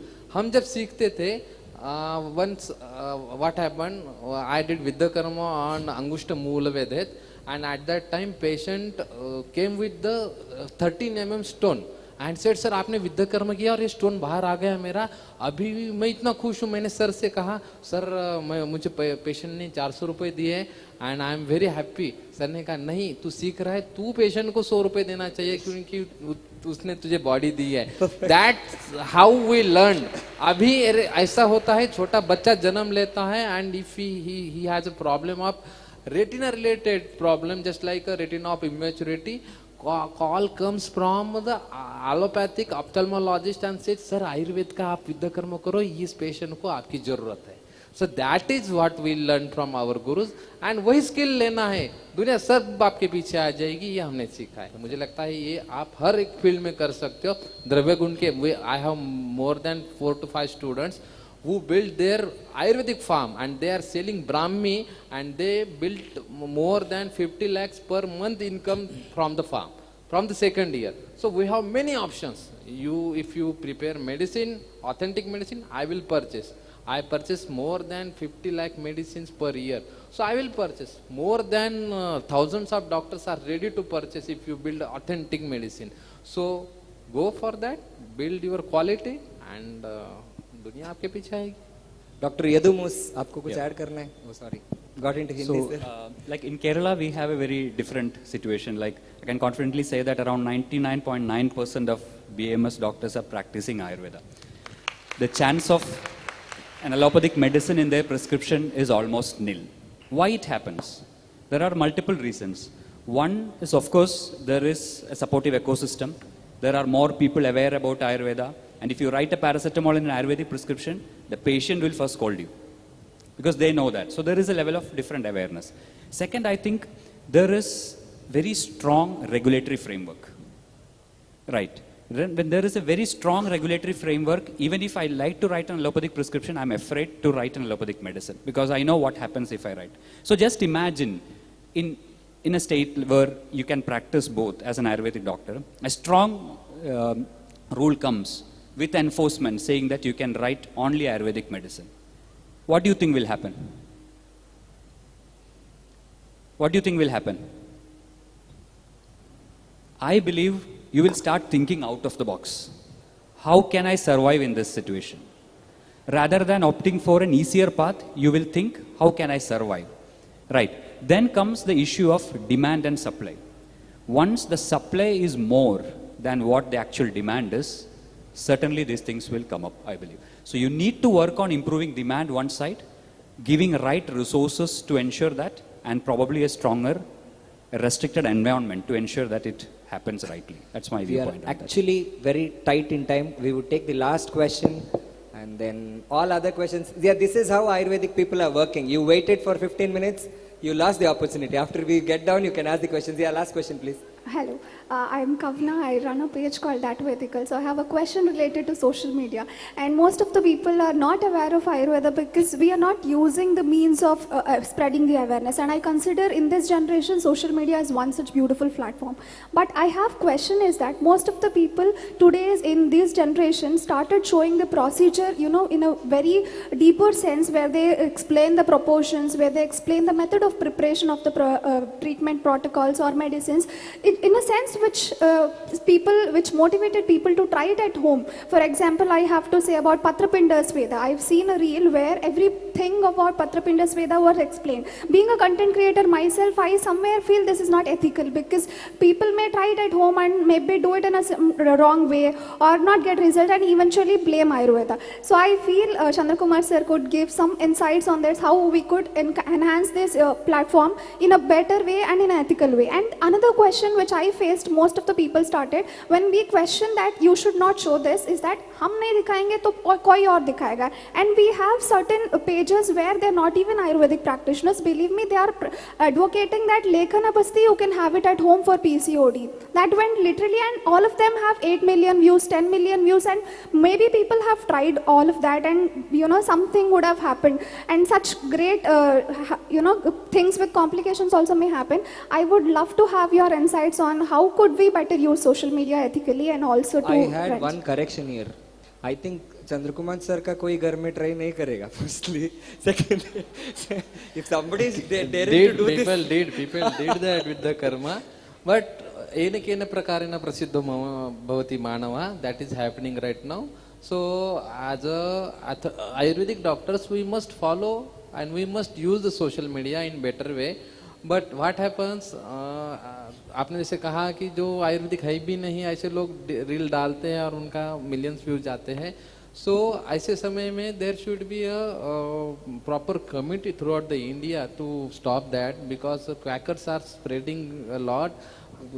खुद को ऐसा इन्फ्लुएंस कहते हैं, they don't have even a degree and they say about that fitness, ऐसा करो वैसा करो वैसा करो. But for Ayurvedic doctor and हम जो आयुर्वेदिक नॉलेज स्प्रेड करते हैं, so authenticity is very important. But what comes एन के प्रकारों प्रसिद्ध भवति मानवा, अच्छा हम बताते तो कोई फॉलो नहीं करता, कोई देखता नहीं है. But for social media you must be consistent, वहाँ पे अट्रैक्टिव होना चाहिए आपको, अलग अलग तरीके से आपको वो प्रेजेंट करने का वहाँ पे व्यू होना चाहिए. सो मैं कुछ सोशल मीडिया में स्पेशलिस्ट नहीं हूँ, just I started to show how to do the reels for my students and वो वहाँ पे वायरल हो चुके हैं. सो उसमें कुछ मिलता नहीं, लेकिन due to the social media patient आते हैं, पेशेंट पूछते हैं, बोर्ड देख के नहीं आते, लेकिन सर ने मैंने आपकी रील देखी इसलिए हम आए ऐसा कहते हैं. तो ऑथेंटिक करो, और जो नहीं कर रहे हैं वहाँ पे बोलने का प्रयास शुरू करो कि ये गलत है. येने प्रकारेण प्रसिद्ध भवति मानवा, जैसे पानीपुरी भी बेचने वाला प्रसिद्ध होता है और साइंटिफिक पर्सन भी पीछे रह जाता है. सो ट्राई बी कंसिस्टेंट, और एक ना एक दिन आपको भी वो पोजीशन मिल जाएगी जब आपको सारे लोग लिसन करेंगे and you will get that position. That's a very good question and a very good observation, because this awareness should be there in everyone. Only one person cannot raise a red flag. That is what we have to do as Ayurveda fraternity or community. And that is where I think hats off to Government of India for bringing in a lot of regulations, which was either the no. Anybody who had inkling of doing a reel, they could do. Now there is a requirement, professional requirement also. And I think when we raise voice, when somebody else who is not related to Ayurveda is doing something, or it is gaining some maybe I think popularity on a wrong side, that's where I think we should be all one and raise a red flag. Whether it is liver doc who is putting across mudsling on any of Ayurveda product, or the breed of such people, always ensure to put across the right or authentic face of Ayurveda, as Dr. Deshmukh was highlighting. Put across, don't shy away from marketing, but have ethics tied to your marketing. I didn't want to use the name of such people anyways, so but I think we have given them importance. That is why they're spoiling the name of Ayurveda. Right people doing right thing on social media is a double-sworded edge. I have to conclude this question. Absolutely. Knife, whoever discovered knife, he never thought of murdering, right? That was discovered only for cutting vegetables in a kitchen. It's your mindset. You can cut vegetables, you can cut somebody's throat. So you use it the way you want. Yeah, surgeons use it to cut the throat, but in a right way. But you can use it either ways. So we have a lot of questions people want to ask, but now we are short of time because there is going to be a great cultural evening by Alva's Virasat. I am really sorry for the panelists. No, it's not concluded, guys. Give me 2 minutes. So I am really sorry for the panelists from my end because I had to cut you all when you are talking in between. I am really extremely sorry for that. As I always say, moderating is the most bad job to do. Sitting there and talking is very nice because until the moderator cuts, you can keep talking. But if I have to conclude the whole event, as I told you, this youth conclave was visualized by the Aptas team with the concept as by the youth, for the youth. And I'm so happy, first time I have seen an interactive crowd in the Ayurveda. This youth is great. It's just that they need the right direction. Now, as we got, this caught my mind since from the beginning of the discussion, as that the biggest motivation in life is money. Because now I can speak so much, I have to go out, I have to pay my driver, my car, fuel, everything. So it all starts from money and ends from money. The major insecurity, why Ayurvedic people are not practicing Ayurveda is they believe there's no money. I will give you some examples. There is a brand called Shuddhi Ayurveda, which is worth 3,000 crores for now. There is one more brand I don't want to name. It is worth around 1,500 crores. Recently, Apollo Ayurveda, now it was Ayurveda which was taken over by Apollo, that was sold for around 40% stake, roughly around 30-35 crores. Did you guys think that Ayurveda mein there is like 50 crores, 100 crores? I built a company in 3 years. I don't want to reveal the actual numbers of my company valuation. It is something more than 20-25 crores in 3 years. Now, if I can do that, Ayurveda can do that. It is just that you need the right direction. The moral of the story, why all these dignitaries had so much of their work, they lent their time, they can come and interact with the youth, is you take inspiration from everybody, not only here. There are great dignitaries after diets also who have done a lot of achievement here. Take inspiration from them. Never hesitate and accept Ayurveda the way it has to be accepted. Start loving the science because you are already here. There is no way out. If you go out, your 5.5 years is waste. And it's beautiful once you start loving it. I think with this we can conclude the Youth Conclave. And it was great moderating the session with such eminent people. I am extremely sorry. I apologize for cutting in between at times so that I have to be on time. And you all were the great audience. Thank you so much.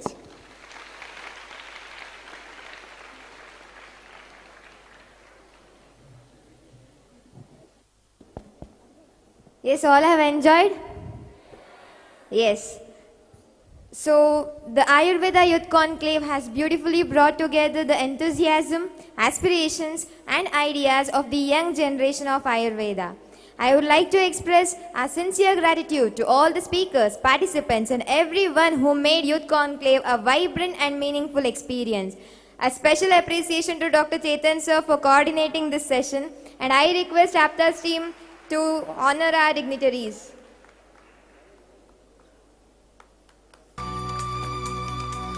Yes, give a big round of applause.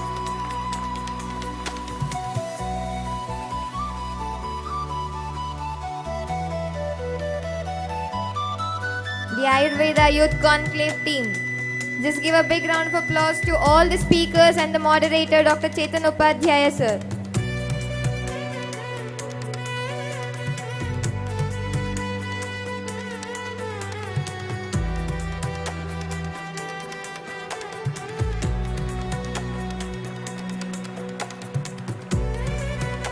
Yes, give a big round of applause.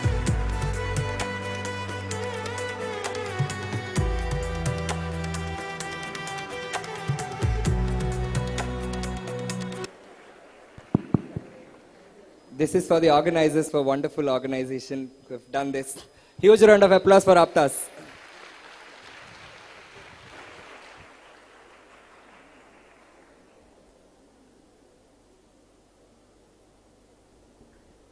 Yes, not to stop.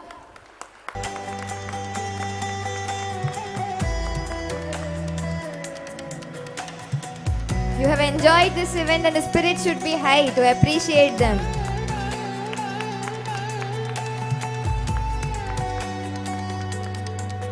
Great motivation.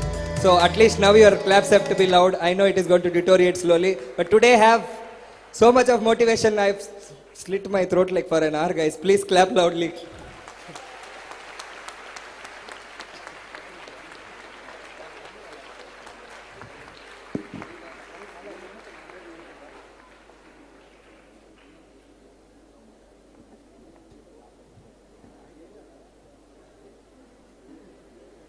Yes, it's Dr. Chetan sir.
So as we conclude today's program, I would like to leave you with a simple thought. When our senses are healthy, we experience the world. When our senses are protected, we experience life more completely. And perhaps that is the true essence of Indriya Arogya, not merely preserving our ability to see, hear, taste, smell and touch, but preserving our ability to experience, connect and rejoice in life. On behalf of organizing committee of Aptas Ayurveda Trust, I extend my heartfelt gratitude to all the respected dignitaries, esteemed speakers, session delegates, Ayurgrama participants, volunteers and every members of audience making day one of Punarvasu 2.0 International Summit on Indriya Arogya. And now, As the sun sets on the day 1, Punarvasu 2.0, let's not consider today's journey is completed. Let us consider it's a beginning. We explored the wisdom, observed the present, we have imagined the possibilities. Tomorrow we are going to act. We build. Tomorrow together we make one Sankalpa. There's one announcement from Dr. Sharat sir. So thank you all for patient listening till now, and I hope we are all on time. We are doing everything as per the schedule. So I have a request from everyone. Tomorrow we are going to do a world record attempt, and this won't be successful without your support. This is going to happen for the first time in the history of Karnataka in this way. So we have to perform Anjana, Nasya, Karna Abhyanga, Mukha Abhyanga as well as Gandusha with Tripala Kashaya. So ಇಂತಹದೊಂದು ಸುಂದರವಾದಂತಹ ಆಯುರ್ವೇದ ಸಮ್ಮೇಳನದ ಗರಿಯನ್ನ ಇನ್ನಷ್ಟು ಹೆಚ್ಚಿಸ್ತಾ ಇದೆ ಸಾಂಸ್ಕೃತಿಕ ವೈಭವ. ಈ ಸಾಂಸ್ಕೃತಿಕ ವೈಭವ ಕಾರ್ಯಕ್ರಮವನ್ನ ನಡೆಸಿಕೊಡ್ತಾ ಇರುವಂತದ್ದು ಮೂಡುಬಿದಿರೆಯ ಆಳ್ವಾಸ್ ವಿದ್ಯಾಸಂಸ್ಥೆಯ ವಿದ್ಯಾರ್ಥಿಗಳು ಸಾದರಪಡಿಸುವ ಕಾರ್ಯಕ್ರಮವೇ ಆಳ್ವಾಸ್ ಸಾಂಸ್ಕೃತಿಕ ವೈಭವ. ಜನನಿ ಜನ್ಮಭೂಮಿಶ್ಚ ಸ್ವರ್ಗಾದಪಿ ಗರಿಯಸಿ.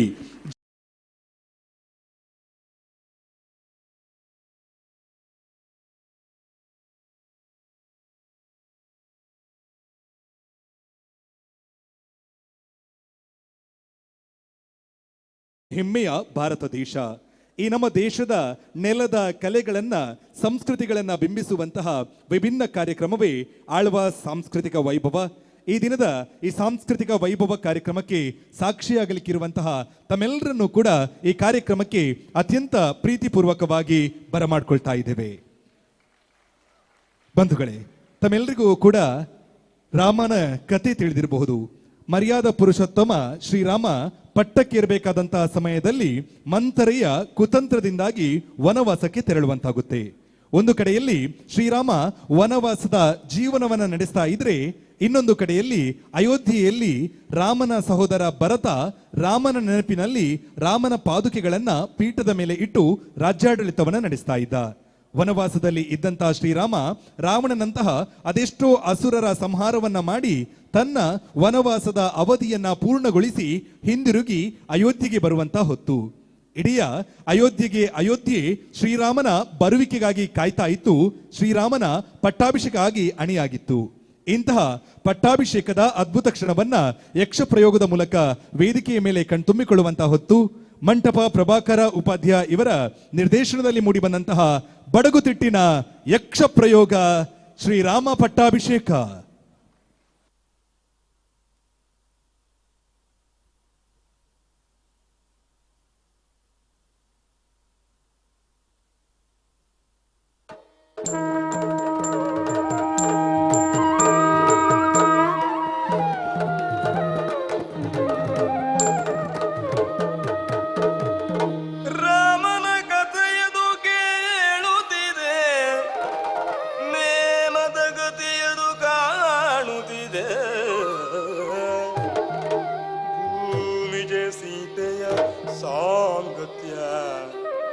ಪ್ರೇಮದ ಸೋದರ ಸಂಸ್ಕೃತಿಯ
ಮೆರೆದಳು ತಂತ್ರ ಮಂಥನವಾಯ್ತು ಅರಮನೆಯಂತ ತಂತ್ರ ತಂತ್ರ ತಂತ್ರ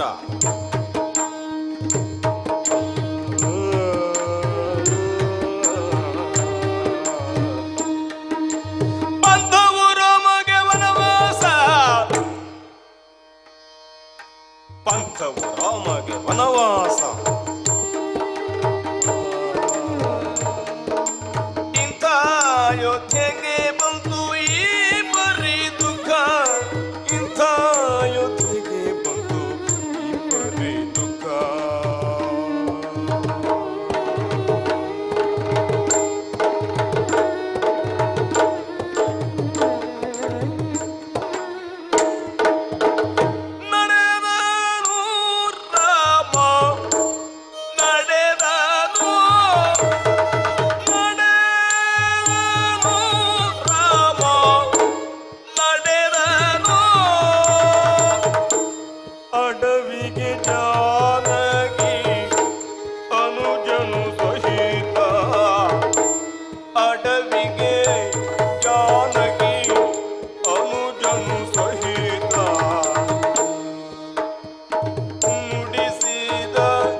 ಸುರನರ ಭುಜಂಗಮ ಭುವನ ದಲ್ಲಣ ರಾವಣೇಶ್ವರ ಮಹಾಪ್ರಭುಗಳಿಗೆ, ಚಂದ್ರಹಾಸ ಖಡ್ಗದರ ಸುವರ್ಣ ಲಂಕಾಧೀಶ ರಾವಣೇಶ್ವರ ಮಹಾಪ್ರಭುಗಳಿಗೆ,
ಭವತಿ ಭಿಕ್ಷಾಂ ದೇಹಿ.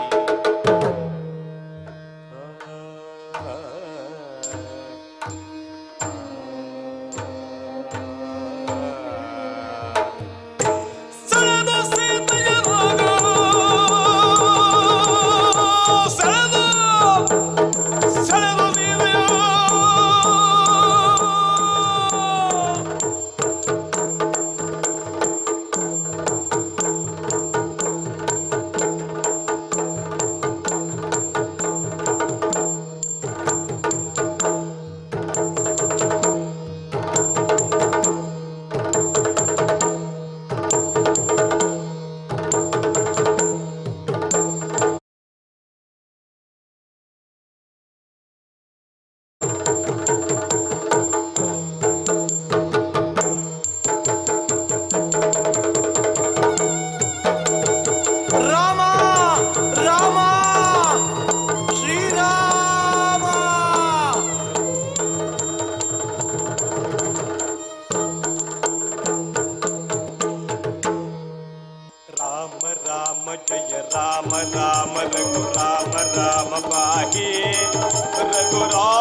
रणरंगधीरं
ಸಿಂಗರದ ಮಣಿ ಬಡೆದ ಸಿಂಗರದ ಮಣಿ ಬಡೆದ ಅಂಗನ ಜಾನಕಿ ನೇಮವ ಧರಿಸಿ ಭಾಗ್ಯವ ಮಾಡಿದ ರಕಸ ತೋಟವಾ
ಸೋಮಗ ಜಯವೆನುತ ರಾಮ ಕಾಯ್ದು ಪಟ್ಟ ರಘುಕುಲ ಸೋಮಗ ಜಯವೆನುತ ರಾಮ ಕಾಯ್ದು ಪಟ್ಟ ರಘುಕುಲ ಸೋಮಗ ಜಯವೆನುತ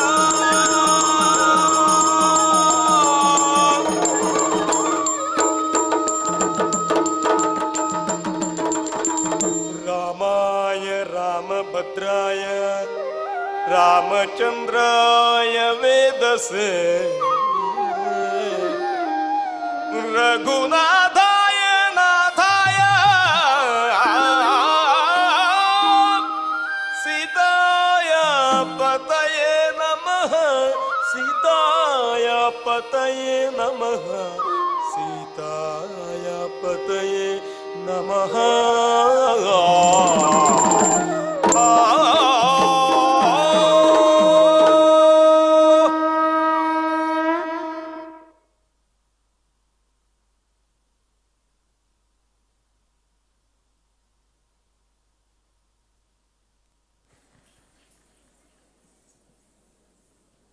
ಹೊಟ್ಟೆರಾಯನ ನಿತ್ಯದ ಅಟ್ಟಹಾಸವು ಈ ಬಾಳು, ದೃಷ್ಟದನಿಯೂಳಿಗಕ್ಕೆ ಸೊಟ್ಟು ಮೈಬಾಗು, ಹಿಟ್ಟಿಗಗಲಿದ ಬಾಯಿ ಬಟ್ಟೆಗೊಡ್ಡಿದ ಕೈ, ಇಷ್ಟೇ ನಮ್ಮೆಲ್ಲ ಬದುಕು ಮಂಕುತಿಮ್ಮ.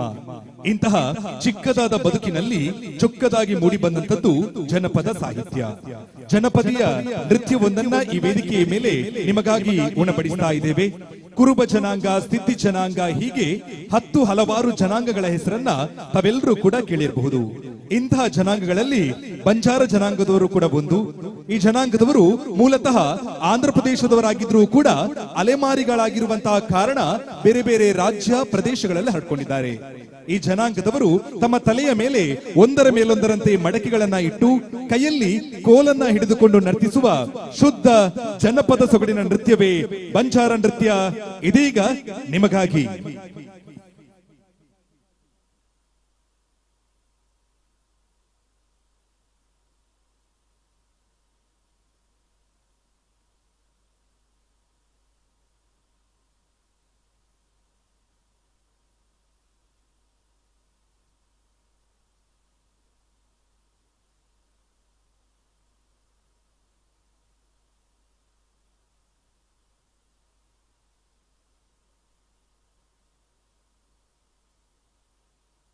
लाडी लेडी बाये गुंगरू गुंगरू बाये हैवा लक्ष्मी चोरी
దత్తయ్యం లంబాడు లంగారు మేము ఏ బాపు బంజారు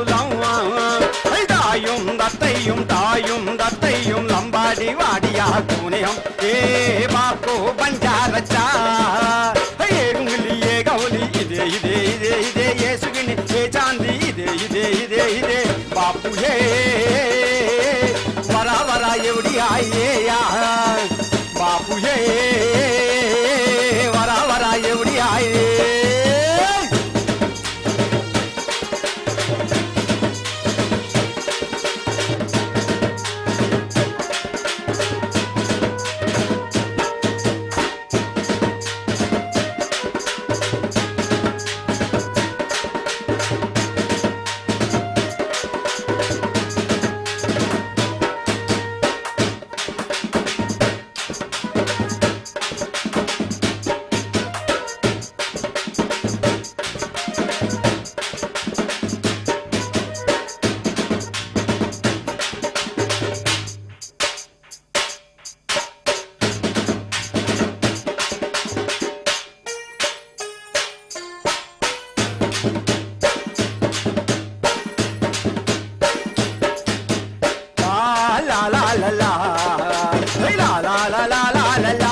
కన్నులం మేము ఎన్నేళ్ళకే వన్నెలం అందాల లంగేసినాం మేము అద్దాల ముసుగేసినాం అందాల లంగేసినాం మేము అద్దాల ముసుగేసినాం ముక్కేర పెట్టినాం గమ్మాలు పెట్టినాం అందాల లంబాడి ఏసాలు కట్టినాం ముక్కేర పెట్టినాం గమ్మాలు పెట్టినాం అందాల లంబాడి ఏసాలు కట్టినాం గాజుల వయ్యారులం మేము గజ్జల సింగారులం గాజుల వయ్యారులం మేము గజ్జల సింగారులం దయ్యం దత్తయ్యం దెయ్యం దత్తయ్యం లంబాడులం గాదు మేము ఏ బాపు బంజారులం దాయం దత్తయ్యం దాయం దత్తయ్యం లంబాడి వాడియా పూనియం ఏ బాపు బంజారచా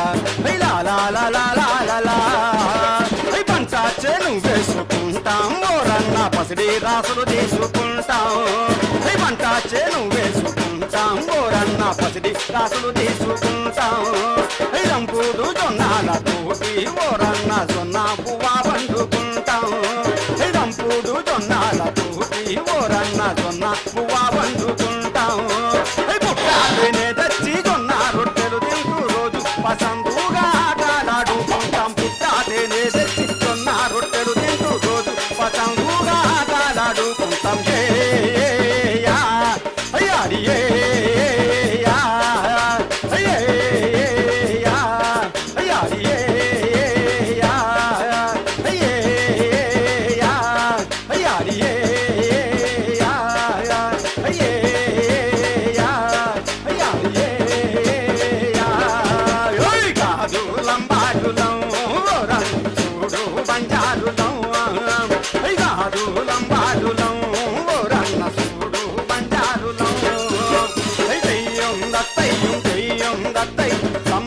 లంగారు మేము ఏ బాపు బంజారులం దాయం దత్తయ్యం దాయం దత్తయ్యం లంబాడి వాడియా పూనియం ఏ బాపు బంజారచా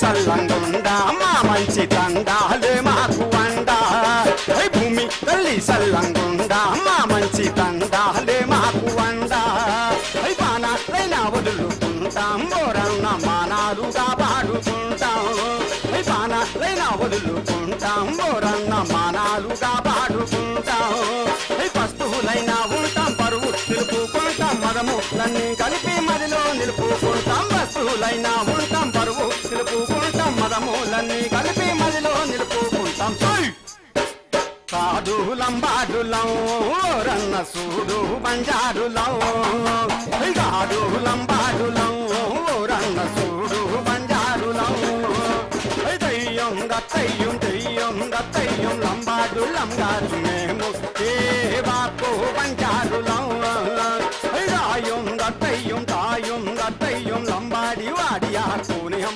ఏ బాపు బంజారచా వారే వారే వారే వారే వారే వారే వా ఏ వారే వారే వారే వారే వారే వారే వా వారే వారే వారే వారే వారే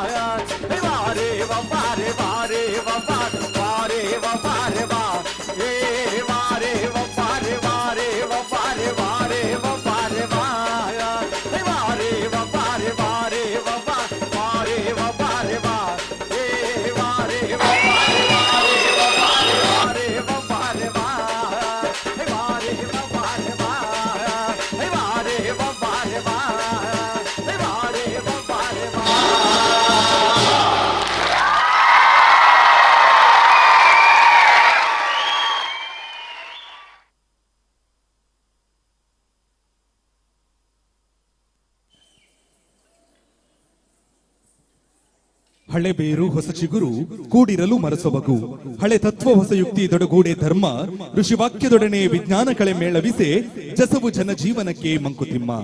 ಹಳೆಯದರ ಜೊತೆಗೆ ಹೊಸತನ ಸೇರಿಕೊಂಡಾಗ ಬದುಕು ನವ ನಾವೀನ್ಯತೆಯನ್ನ ಕಾಣೋಕೆ ಸಾಧ್ಯ ಆಗುತ್ತೆ. ಕಲೆಯ ವಿಚಾರದಲ್ಲೂ ಕೂಡ ಅಷ್ಟೇ, ಕಲೆಯ ಮೂಲ ವಿಚಾರಕ್ಕೆ ಧಕ್ಕೆಯಾಗದಂತೆ ಒಂದಷ್ಟು ಬದಲಾವಣೆಗಳನ್ನು ತಂದಾಗ ಮಾತ್ರ ಆ ಕಲೆ ಉಳಿದು ಬೆಳೆಯೋಕೆ ಸಾಧ್ಯ ಆಗುವಂಥದ್ದು. ಇದಕ್ಕೊಂದು ನಿದರ್ಶನ ಮಣಿಪುರದ ಸ್ಟಿಕ್ ಡ್ಯಾನ್ಸ್. ಭಾರತೀಯ ಸಮರ ಕಲೆ ಅಂದ ತಕ್ಷಣಕ್ಕೆ ತಟ್ಟನೆ ನೆನಪಾಗುವಂತದ್ದು ಮಣಿಪುರ. ಸಮರ ಕಲೆಯನ್ನ ಸಿದ್ಧಿಸಿಕೊಂಡಂತಹ ಸಮರ ಕಲಿಗಳು ಈ ಮಣಿಪುರಿಗಳು. ಮಣಿಪುರದ ಸ್ಟಿಕ್ ಡ್ಯಾನ್ಸ್ ಎನ್ನುವಂಥದ್ದು ಮಣಿಪುರದಲ್ಲಿ ಏಕವ್ಯಕ್ತಿ ನೃತ್ಯವಾಗಿದ್ರೂ ಕೂಡ ನಮ್ಮಲ್ಲಿ ನಮ್ಮ ಸಂಸ್ಥೆಯ ಅಧ್ಯಕ್ಷರ ಆಶಯದಂತೆ ಏಕವ್ಯಕ್ತಿ ನೃತ್ಯವನ್ನ ಸಮೂಹ ನೃತ್ಯವಾಗಿ ರೂಪುಗೊಳಿಸಲಾಗಿದೆ. ಭಾರತೀಯ ಮಾರ್ಷಲ್ ಆರ್ಟ್ ನ ಒಂದು ಭಾಗವಾದಂತಹ ಮಣಿಪುರದ ಸ್ಟಿಕ್ ಡ್ಯಾನ್ಸ್ ಎಬುಂಬಿ ಇವರ ನಿರ್ದೇಶನದಲ್ಲಿ ಇದೀಗ ವೇದಿಕೆಯ ಮೇಲೆ.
ಕಲೆ, ಸಾಹಸ ಕಲೆ, ಮಲ್ಲಕಂಬವನ್ನು ನೋಡುವಂತಹ ಸಮಯ. ಬಲಶಾಲಿಯಾದಂತಹ ಭೀಮನ ಕತೆ ತಮ್ಮೆಲ್ಲರಿಗೂ ಕೂಡ ತಿಳಿದಿರಬಹುದು. ಭೀಮ ತನ್ನೊಡನೆ ಮಲ್ಲ ಯುದ್ಧವನ್ನ ಮಾಡಲಿಕ್ಕೆ ಯಾರೂ ಕೂಡ ಸರಿಸಾಟಿ ಇಲ್ಲ ಎನ್ನುವುದನ್ನ ಅರಿತುಕೊಂಡು ಒಂದು ಕಂಬದ ಜೊತೆಗೆ ತನ್ನ ಗುದ್ದಾಟವನ್ನ ಆರಂಭಿಸ್ತಾನೆ. ಕಾಲಕ್ರಮೇಣವಾಗಿ ಅದುವೇ ಮಲ್ಲಕಂಬವಾಯಿತು ಎನ್ನುವಂತಹ ಪ್ರತೀತಿ ಒಂದು ಕಡೆಯಲ್ಲಾದ್ರೆ, ಇನ್ನೊಂದು ಕಡೆಯಲ್ಲಿ ಗರಡಿ ಮನೆಗಳಲ್ಲಿ ಅಭ್ಯಾಸವನ್ನ ನಡೆಸುವಂತಹ ಕುಸ್ತಿಪಟುಗಳು ಎದುರಾಳಿ ಇಲ್ಲದೆ ಇರುವಂತಹ ಸಮಯದಲ್ಲಿ ಕಂಬದ ಜೊತೆಗೆ ತನ್ನ ದೇಹವನ್ನ ಹೊರಿಗೊಳಿಸ್ತಾ ಇದ್ರು, ತನ್ನ ದಿನದ ವ್ಯಾಯಾಮವನ್ನ ಪೂರ್ಣಗೊಳಿಸ್ತಾ ಇದ್ರು. ಹೀಗೆ ಬೆಳೆದು ಬಂದಂತಹ ಮಲ್ಲಕಂಬಕ್ಕೆ ನಮ್ಮ ಆಳ್ವಾಸ್ ವಿದ್ಯಾಸಂಸ್ಥೆಯಲ್ಲಿ ವಿಶೇಷ ಪ್ರಾಧಾನ್ಯತೆ. ದಶಕಗಳ ಹಿಂದೆ ಕೇವಲ 12 ಜನ ವಿದ್ಯಾರ್ಥಿಗಳಿಂದ ಆರಂಭವಾದ ಈ ಮಲ್ಲಕಂಬದ ತಂಡ ಇಂದು ಏಕಕಾಲದಲ್ಲಿ 120ಕ್ಕೂ ಹೆಚ್ಚಿನ ವಿದ್ಯಾರ್ಥಿಗಳು ಕಾರ್ಯಕ್ರಮವನ್ನ ನೀಡುವಷ್ಟರ ಮಟ್ಟಿಗೆ ಬೆಳೆದು ನಿಂತಿರುವಂತದ್ದು ಹೆಮ್ಮೆಯ ಸಂಗತಿ. ಇದರ ಜೊತೆಗೆ ನಮ್ಮ ವಿದ್ಯಾಸಂಸ್ಥೆಯ ಮಲ್ಲಕಂಬದ ತಂಡದ ವಿದ್ಯಾರ್ಥಿಗಳ ಸಾಧನೆಯ ಕಿರುನೋಟವನ್ನ ನಿಮ್ಮ ಮುಂದೆ ತೆರೆದಿಡಬೇಕು. ಮಲ್ಲಕಂಬದ ವರ್ಲ್ಡ್ ಚಾಂಪಿಯನ್ಶಿಪ್ ನಡೆಯುತ್ತೆ. ಈ ಸ್ಪರ್ಧೆಯಲ್ಲಿ ಪ್ರಪಂಚದ ಬೇರೆ ಬೇರೆ ದೇಶಗಳು ಭಾಗವಹಿಸಿರುತ್ತೆ. ನಮ್ಮ ಭಾರತ ದೇಶದ 6 ಜನರಿದ್ದ ತಂಡ ಕೂಡ ಈ ಸ್ಪರ್ಧೆಯನ್ನ ನೀಡಿರುತ್ತೆ. ಭಾರತ ದೇಶವನ್ನ ಪ್ರತಿನಿಧಿಸಿದ 6 ಜನರಲ್ಲಿ ಕರ್ನಾಟಕದಿಂದ ಆಯ್ಕೆಯಾಗಿದ್ದು ಕೇವಲ ಒಬ್ಬ ವಿದ್ಯಾರ್ಥಿ ಮಾತ್ರ. ಆ ಒಬ್ಬ ವಿದ್ಯಾರ್ಥಿ ನಮ್ಮ ಮೂಡುಬಿದಿರೆಯ ಆಳ್ವಾಸ್ ವಿದ್ಯಾಸಂಸ್ಥೆಯ ವಿದ್ಯಾರ್ಥಿ ಅನ್ನುವಂಥದ್ದು ಹೆಮ್ಮೆಯ ವಿಚಾರ. ಇದರ ಜೊತೆಗೆ ರಾಜ್ಯ ಮಟ್ಟದ ಬಾಲಕರ ಮಲ್ಲಕಂಬ ಸ್ಪರ್ಧೆಯಲ್ಲಿ ನಮ್ಮ ಸಂಸ್ಥೆಯ ವಿದ್ಯಾರ್ಥಿಗಳು ಭಾಗವಹಿಸಿ ಪ್ರಶಸ್ತಿಯನ್ನ ಗೆಲ್ಲುವುದರ ಜೊತೆಗೆ ರಾಷ್ಟ್ರ ಮಟ್ಟದ ಮಲ್ಲಕಂಬ ಸ್ಪರ್ಧೆಯನ್ನು ನೀಡಿರ್ತಾರೆ. ಜೊತೆಗೆ ಖೇಲೋ ಇಂಡಿಯಾ ಯೂನಿವರ್ಸಿಟಿ ಗೇಮ್ಸ್ ನಲ್ಲೂ ಕೂಡ ನಮ್ಮ ಸಂಸ್ಥೆಯ ವಿದ್ಯಾರ್ಥಿಗಳು ಭಾಗವಹಿಸಿರುವಂತಹ ಹಿರಿಮೆಯನ್ನ ಪಡೆದುಕೊಂಡಿದ್ದಾರೆ. ವೇದಿಕೆಯ ಮಧ್ಯಭಾಗದಲ್ಲಿ ಬಾಲಕರು ಕಂಬದ ಜೊತೆಗಿನ ಕಸರತ್ತನ್ನು ನಡೆಸಿದ್ರೆ, ವೇದಿಕೆಯ ಎರಡೂ ಭಾಗಗಳಲ್ಲೂ ಬಾಲಕಿಯರು ಹಗ್ಗದ ಜೊತೆಗಿನ ಕಸರತ್ತನ್ನು ನಡೆಸ್ತಾ ಇದ್ದಾರೆ. ಬಸವರಾಜ್ ಮತ್ತು ಚೇತನ್ ಕುಮಾರ್ ಇವರ ನಿರ್ದೇಶನದಲ್ಲಿ ಮೂಡಿ ಬಂದಂತಹ ಮಲ್ಲಕಂಬದ ಕತ್ತು ಗಮ್ಮತ್ತು ನಿಮಗೆ ಹೊತ್ತು.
ನವಯುಗ ಪದ್ಧತಿ, ನವಸ್ತ್ರೀ ಪುರುಷನ ನವರಂಗ ಆಟಗಳು ಹೆಚ್ಚಾಯಿತು. ನವನವೀನ ಕೌತುಕ ಜಗವಾಯಿತು. ನವ ಲಾವಣಿಯೊಂದು ಬಯಲಾಯಿತು. ಕನ್ನಡ ನಾಡಿನ ಕನ್ನಡ ಜನತೆಗೆ ಕನ್ನಡ ಭಾಷೆ ಮರೆತೋಯ್ತು. ಹೊರ ಕನ್ನಡ ಕಂಗ್ಲೀಷ್ ಬೆರೆತೋಯ್ತು. ಜಂಟಲ್ಮನ್ಗಳ ಗಂಟಲ ಕತ್ತಿಗೆ ಕಾಲರ್ ಬಿಗಿದಾಯಿತು. ನಿಜ ಒಂಟೆಯ ಕತ್ತಿನ ತೆರನಾಯಿತು. ನಮ್ಮ ನೆಲದ ಕಲೆಗಳನ್ನ ಉಳಿಸುವುದರ ಜೊತೆಗೆ ನಮ್ಮ ನೆಲದ ಭಾಷೆಗಳನ್ನ ಉಳಿಸುವಂತಹ ಮಾತ್ರ ಜವಾಬ್ದಾರಿ ನಮ್ಮೆಲ್ಲರ ಮೇಲೂ ಇದೆ. ಒಂದು ಕಡೆಯಲ್ಲಿ ಕನ್ನಡ ಮಾಧ್ಯಮ ಶಾಲೆಗೆ ಮಕ್ಕಳಿಲ್ಲ ಎನ್ನುವಂತಹ ಕೊರಗು ಕಾಡ್ತಾ ಇದ್ರೆ, ಇನ್ನೊಂದು ಕಡೆಯಲ್ಲಿ ನಮ್ಮ ಆಳ್ವಾಸ್ ವಿದ್ಯಾಸಂಸ್ಥೆಯ ಆಳ್ವಾಸ್ ಕನ್ನಡ ಮಾಧ್ಯಮ ಶಾಲೆಯಲ್ಲಿ ಉಚಿತ ಶಿಕ್ಷಣವನ್ನ ಪಡೆಯೋಕೆ ಸರತಿ ಸಾಲಿನಲ್ಲಿ ನಿಂತು ಪ್ರವೇಶಾತಿ ಪರೀಕ್ಷೆಯನ್ನ ಬರೆದು ದಾಖಲಾತಿಯನ್ನ ಪಡೆದುಕೊಳ್ತಾ ಇದ್ದಾರೆ. ಈ ಶೈಕ್ಷಣಿಕ ವರ್ಷದಲ್ಲಿ ಕನ್ನಡ ಮಾಧ್ಯಮ ಶಾಲೆಯಲ್ಲಿ ಉಚಿತ ಶಿಕ್ಷಣವನ್ನ ಪಡೆಯೋಕೆ ಪ್ರವೇಶ ಪರೀಕ್ಷೆಯನ್ನ ಬರೆದಂತಹ ವಿದ್ಯಾರ್ಥಿಗಳ ಸಂಖ್ಯೆ ಸುಮಾರು 22,000ಕ್ಕಿಂತಲೂ ಹೆಚ್ಚು. ಈ ವೇದಿಕೆಯ ಮೇಲೆ ಮಲ್ಲಕಮ್ಮ ಮತ್ತು ರೋಪ್ ಕಸರತ್ತನ್ನು ನೋಡಿದ್ರಿ. ಈ ತಂಡದಲ್ಲಿ ಇರುವಂತಹ ವಿದ್ಯಾರ್ಥಿಗಳು ಆಳ್ವಾಸ್ ಕನ್ನಡ ಮಾಧ್ಯಮ ಶಾಲೆಯ ವಿದ್ಯಾರ್ಥಿಗಳು ಎನ್ನುವಂಥದ್ದು ಮತ್ತೊಂದು ಹೆಮ್ಮೆಯ ವಿಚಾರ.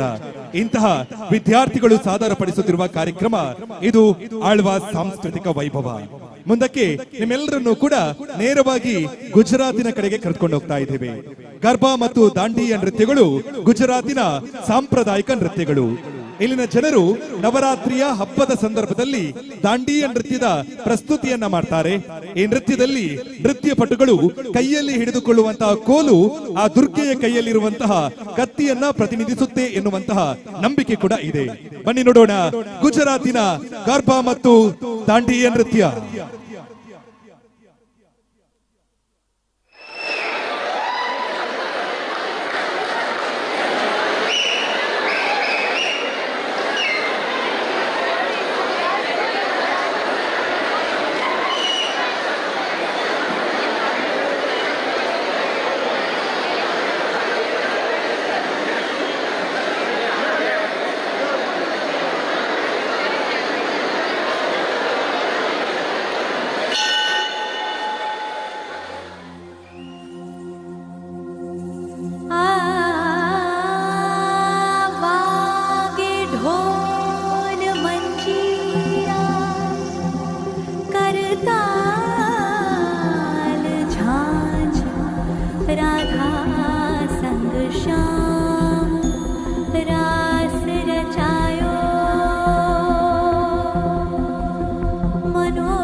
શેરની નાર પદમણી આંખ નચાવતી ડાબી ને જમણી સુરત જાણે ચંદા પૂનમની બીચ બજારે જાય બાતી ગળ ચૂંટા લડી લહેરાય જાજરિયું ચમક ચમક ચમક ચમક ચમક ચમકતા એક વાગડ દેશનો બંકો જુવાનીયો રંગ જાણે એનો લાલ પાઘડીયો કંઠે ગરજ તો જાણે શ્રાવણીયો સાવજડો વરદાય નજરમાં આવે એવો નજરાય દાલડું ધબક ધબક ધબક ધબક ધબક ધબકતા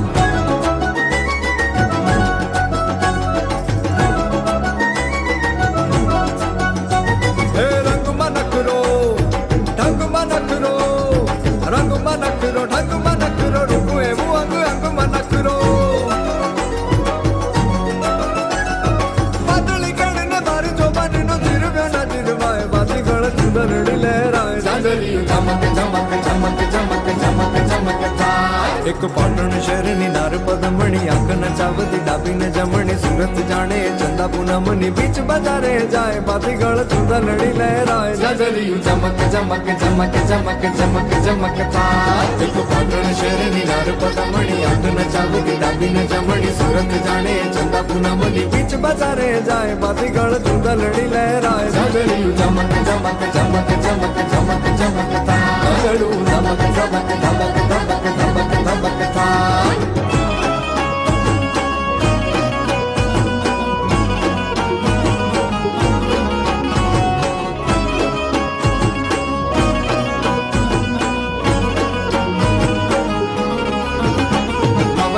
લોબડી આળિયું વેળિયું મળિયું મટડે રાસ રમે ઓટી કાળી કામળિયું લાલ ધાબળિયું ફૂલ છાબડિયું શિર પરે હૈયે હે મહાસડિયું માણેક મટિયું હે મહાસડિયું માણેક મટિયું મોતીએ ચડિયું તેજ જરે નવ લાખાય લોબડી આળિયું વેળિયું મળિયું મટડે રાસ રમે માં માડી મળિયું મટડે રાસ રમે માડી મળિયું મોણીએ રાસ રમે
બગડાવો રૂડા શરણાયું ને ઢોલ આજ બગડાવો બગડાવો રૂડા શરણાયું ને ઢોલ આજ બગડાવો બગડાવો રૂડા શરણાયું ને ઢોલ આજ બગડાવો બગડાવો રૂડા શરણાયું ને ઢોલ હે શરણાયું ને ઢોલ નગારા શરણાયું ને ઢોલ હે શરણાયું ને ઢોલ નગારા શરણાયું ને ઢોલ આજ બગડાવો બગડાવો રૂડા શરણાયું ને ઢોલ આજ બગડાવો બગડાવો રૂડા શરણાયું ને ઢોલ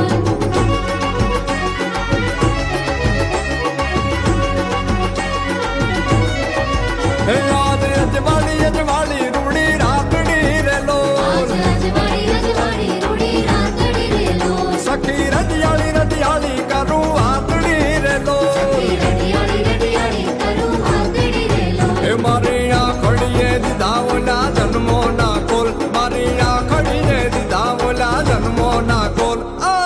बगड़ावो रूड़ा शरणायु ने ढोल आज बगड़ावो रूड़ा शरणायु ने ढोल आज बगड़ावो रूड़ा शरणायु ने ढोल आज बगड़ावो रूड़ा शरणायु ने ढोल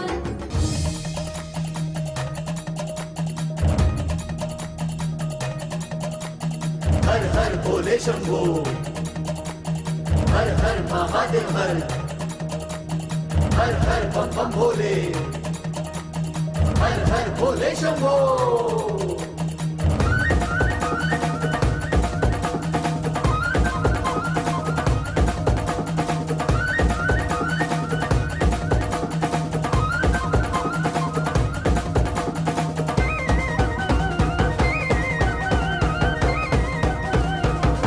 नगर में जोगी आया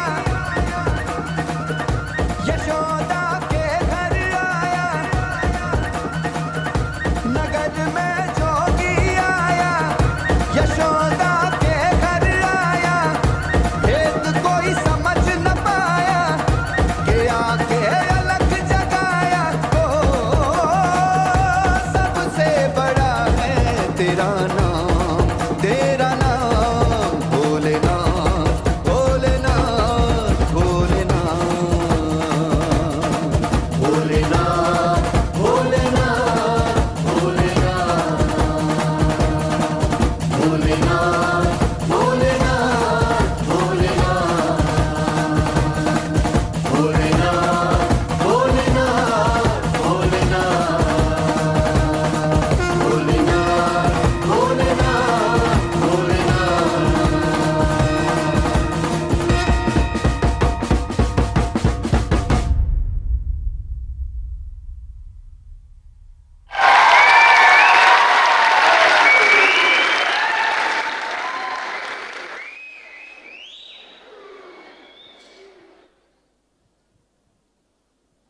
ಮೂರು ಸಾಗರವಿದ್ದರೆ 100 ದೇಗುಲವಿದ್ದರೆ ದೇವಸಾಸ್ತ್ರರಿದ್ದರೆ ಮಂತ್ರಗಳಿದ್ದರೆ ವೇದಗಳಿದ್ದರೆ ಗಿರಿ ಹಿಮಾಲಯವಿದ್ದರೆ ಏನು ಸಾರ್ಥಕ ಮನೆಯ ಮಕ್ಕಳು ಮಲಗಿ ನಿದ್ರಿಸುತ್ತಿದ್ದರೆ ಇಡೀ ಜಗತ್ತಿಗೆ ವಿಶ್ವಗುರು ಆಗಿರುವಂತಹ ನಮ್ಮ ದೇಶ ನಮ್ಮ ನೆಲದಲ್ಲಿ ಅದೆಷ್ಟೋ ಕಲಾ ಪ್ರಕಾರಗಳಿವೆ ಸಂಸ್ಕೃತಿಗಳಿವೆ ಸಂಪ್ರದಾಯಗಳಿವೆ ಇವಿಷ್ಟೇ ಇದ್ರೂ ಕೂಡ ಇದರ ಅರಿವು ಯುವ ಜನತೆಗೆ ಇರದೇ ಹೋದರೆ ನಮ್ಮ ನೆಲದ ಕಲೆಗಳ ಅರಿವನ್ನ ಯುವ ಜನತೆಯಲ್ಲಿ ಮೂಡಿಸಬೇಕು ಎನ್ನುವಂತಹ ಮಹದಾಸೆಯನ್ನ ಇಟ್ಟುಕೊಂಡವರು ನಮ್ಮ ಸಂಸ್ಥೆಯ ಅಧ್ಯಕ್ಷರು ಆಗಿರುವಂತಹ ಡಾಕ್ಟರ್ ಎಂ ಮೋಹನ್ ಆಳ್ವಾಸರ್ ಇವರು ಇವರ ಕನಸ ಕಂಗಳಲ್ಲಿ ಹುಟ್ಟಿಕೊಂಡದ್ದೇ ಆಳ್ವಾಸ್ ಸಾಂಸ್ಕೃತಿಕ ವೈಭವ ಈ ಕಾರ್ಯಕ್ರಮ ಕೇವಲ ನಮ್ಮ ರಾಜ್ಯ ದೇಶದ ಬೇರೆ ಬೇರೆ ಭಾಗಗಳಲ್ಲಿ ಮಾತ್ರವಲ್ಲದೆ ಕಡಲಾಚೆಯ ಹೊರದೇಶದ ಮಣ್ಣಿನಲ್ಲೂ ಕೂಡ ನಮ್ಮ ನೆಲದ ಕಲೆಯ ಕಂಪನ್ನ ಪಸರಿಸಿದೆ ಆಳ್ವಾಸ್ ಸಾಂಸ್ಕೃತಿಕ ತಂಡ ಜೊತೆಗೆ ನಮ್ಮ ದೇಶದ ಸನ್ಮಾನ್ಯ ಪ್ರಧಾನಮಂತ್ರಿಯವರ ಎದುರು ಕೂಡ ಕಾರ್ಯಕ್ರಮವನ್ನ ನೀಡಿದಂತಹ ಹೆಗ್ಗಳಿಕೆ ನಮ್ಮ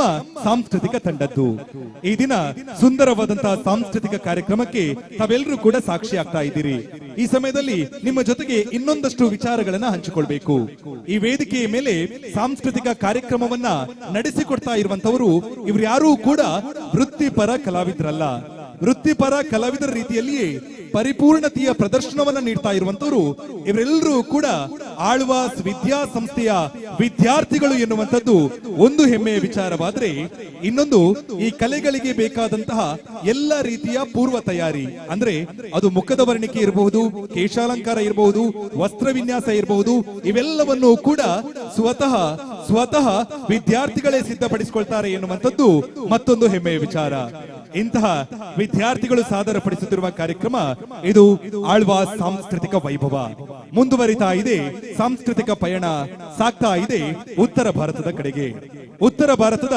ಶಾಸ್ತ್ರೀಯ ನೃತ್ಯ ಕಥಕ್ ಇದು ತನ್ನ ಹೆಜ್ಜೆ ಗೆಜ್ಜೆಯ ಲಯಕ್ಕೆ ಭಾವ ಸಂಮೋಹನ ಶಕ್ತಿಗೆ ಹೆಸರಾಗಿದೆ ಪಂಡಿತ್ ಆಶಿಂಬಂಧು ಭಟ್ಟಾಚಾರ್ಯ ಇವರ ನಿರ್ದೇಶನದಲ್ಲಿ ಮೂಡಿಬಂದಂತಹ ವರುಣ ದೇವರ ವರ್ಣನೆಯನ್ನ ಮಾಡುವಂತಹ ವರ್ಷಧಾರೆ ಕಥಕ್ ಇದೀಗ ನಿಮಗಾಗಿ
Edu tinja pache sada, edu tinja pache sada, dada dina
ಬಂಧುಗಳೇ, ಆಳ್ವ ಸಾಂಸ್ಕೃತಿಕ ವೈಭವ ಎನ್ನುವಂಥದ್ದು ಸುಮಾರು 3 ಗಂಟೆಗಳ ಕಾಲ 300ಕ್ಕಿಂತಲೂ ಹೆಚ್ಚಿನ ವಿದ್ಯಾರ್ಥಿಗಳು ನಡೆಸಿಕೊಡುವಂತಹ ಕಾರ್ಯಕ್ರಮ. ಈ ದಿನ ವೇದಿಕೆಯ ಬೇಡಿಕೆಗೆ ಅನುಗುಣವಾಗಿ ಒಂದಷ್ಟು ಕಲಾ ಪ್ರಕಾರಗಳನ್ನ ಈ ವೇದಿಕೆಯ ಮೇಲೆ ಉಣಬಡಿಸಿದ್ದೇವೆ. ಕಾರ್ಯಕ್ರಮದ ಕಡೆಯ ಕಲಾ ಪ್ರಕಾರವನ್ನ ಈ ವೇದಿಕೆಯ ಮೇಲೆ ನೋಡುವಂತಹ ಸಮಯ. ಇಂತಹದೊಂದು ಸುಂದರವಾದಂತಹ ಕಾರ್ಯಕ್ರಮದ ಮಧ್ಯೆ ಸಿಂಹಗಳ ಗುಂಪೊಂದು ತನ್ನ ಬೇಟೆಯನ್ನು ಹುಡುಕೊಂಡು ವೇದಿಕೆಯ ಕಡೆಗೆ ಬರ್ತಾ ಇದೆ. ಅರರೆ, ಇದೇನಪ್ಪ, ಇಷ್ಟು ಜನರ ಮಧ್ಯೆ, ಬೆಳಕಿನ ಮಧ್ಯೆ, ಧ್ವನಿಯ ಮಧ್ಯೆ ಅದು ಹೇಗೆ ತಾನೇ ಸಿಂಹಗಳು ವೇದಿಕೆಯ ಮೇಲೆ ಬರೋಕೆ ಸಾಧ್ಯ ಅಂತ ನೀವು ಕೇಳಿದ್ರೆ, ಇದನ್ನು ಸಾಧ್ಯ ಮಾಡ್ತಾ ಇದೆ ನಮ್ಮ ಸಾಂಸ್ಕೃತಿಕ ತಂಡ ಪುರುಳಿಯೋ ಚಾವು ಸಿಂಹ ಬೇಟೆ ನೃತ್ಯದ ಮೂಲಕ. ಪುರುಳಿಯೋ ಅನ್ನುವಂಥದ್ದು ಪಶ್ಚಿಮ ಬಂಗಾಳದ ಒಂದು ಪುಟ್ಟ ಹಳ್ಳಿ. ಅಲ್ಲಿಯ ಜನರು ದೇವಿಯ ಆರಾಧನೆಯ ಭಾಗವಾಗಿ ಈ ಸಿಂಹ ಬೇಟೆಯ ನೃತ್ಯವನ್ನ ಮಾಡುವಂಥದ್ದು. ಅಲ್ಲಿ ಸಂಪ್ರದಾಯದಂತೆ ಒಂದು ಸಿಂಹ ಒಂದು ಕಾಡುಕೋಣದ ಬೇಟೆಯನ್ನ ಆಡಿದ್ರೆ, ಇಲ್ಲಿ ವೇದಿಕೆಯ ಬೇಡಿಕೆಗೆ ಅನುಗುಣವಾಗಿ ಬರೋಬ್ಬರಿ 13 ಸಿಂಹಗಳು 2 ಕಾಡುಕೋಣದ ಬೇಟೆಯನ್ನು ಹುಡ್ಕೊಂಡು ವೇದಿಕೆ ಕಡೆಗೆ ಬರ್ತಾ ಇದೆ. ರಂಗಮಾಂತ್ರಿಕ ಡಾಕ್ಟರ್ ಜೀವನ್ ರಾಮ್ ಸುಳ್ಯ ಇವರ ನಿರ್ದೇಶನದಲ್ಲಿ ಮೂಡಿ ಬಂದಂತಹ ಸಿಂಹ ಬೇಟೆಯ ನೃತ್ಯ ಪುರುಳಿಯೋ ಚಾವು.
ಹೊಸ ನೆತ್ತರು ಉಕ್ಕಿ ಆರಿ ಹೋಗುವ ಮುನ್ನ, ಮಾಂತ್ರಿಕನ ಮಾಟ ಮಸಳುವ ಮುನ್ನ, ಉಲ್ಲಾಸ ಉತ್ಸಾಹ ಉತ್ತುಂಗ ವೀಚಿಗಳ ಈ ಕ್ಷುಬ್ಧ ಸಾಗರವು ಬತ್ತಿ ಹೋಗುವ ಮುನ್ನ ಕಟ್ಟುವೆವು ನಾವು ಹೊಸನಾಡೊಂದನ್ನ, ರಸದ ಬೀಡೊಂದನ್ನ. ನಮ್ಮ ನೆಲದ ಕಲೆ, ನಮ್ಮ ನೆಲದ ಭಾಷೆ ಇವೆಲ್ಲವನ್ನ ಉಳಿಸಿ ಸಮೃದ್ಧ ಸದೃಢ ನಾಡನ್ನ ಕಟ್ಟುವಂತಹ ಆಶಯವನ್ನ ವ್ಯಕ್ತಪಡಿಸಿಕೊಳ್ತಾ ಈ ದಿನದ ಸಾಂಸ್ಕೃತಿಕ ಕಾರ್ಯಕ್ರಮವನ್ನ ಇಲ್ಲಿಗೆ ಮುಕ್ತಾಯಗೊಳಿಸ್ತಾ ಇದ್ದೇವೆ. ಕಾರ್ಯಕ್ರಮದ ಆಯೋಜಕರು ಆಗಿರುವಂತಹ ಆಪ್ತಾಸ್ ಆಯುರ್ವೇದ ಟ್ರಸ್ಟ್ ಇವರಿಗೆ ಈ ಸಮಯದಲ್ಲಿ ಆಳ್ವಾಸ್ ವಿದ್ಯಾಸಂಸ್ಥೆಯ ಪರವಾಗಿ, ನೆರೆದ ಸಮಸ್ತರ ಪರವಾಗಿ ಧನ್ಯವಾದಗಳನ್ನು ಅರ್ಪಿಸ್ತಾ ಇದ್ದೇವೆ. ಇದ್ದೇವೆ. ಅದೇ ರೀತಿ ಆಳ್ವಾಸ್ ಸಾಂಸ್ಕೃತಿಕ ವೈಭವದ ರೂವಾರಿ, ಆಳ್ವಾಸ್ ವಿದ್ಯಾಸಂಸ್ಥೆಗಳ ಅಧ್ಯಕ್ಷರು ಆಗಿರುವಂತಹ doctor M Mohan Alvas sir ಇವರಿಗೂ ಕೂಡ ಕೃತಜ್ಞತೆಗಳನ್ನ ಅರ್ಪಿಸಿಕೊಳ್ತಾ ಈ ದಿನದ ಸುಂದರ ಕಾರ್ಯಕ್ರಮವನ್ನ ಕಣ್ತುಂಬಿಕೊಂಡಂತಹ ಸಜ್ಜನ ಪ್ರೇಕ್ಷಕ ವೃಂದಕ್ಕೂ ವಂದನೆ, ಅಭಿವಂದನೆ, ಶುಭರಾತ್ರಿ.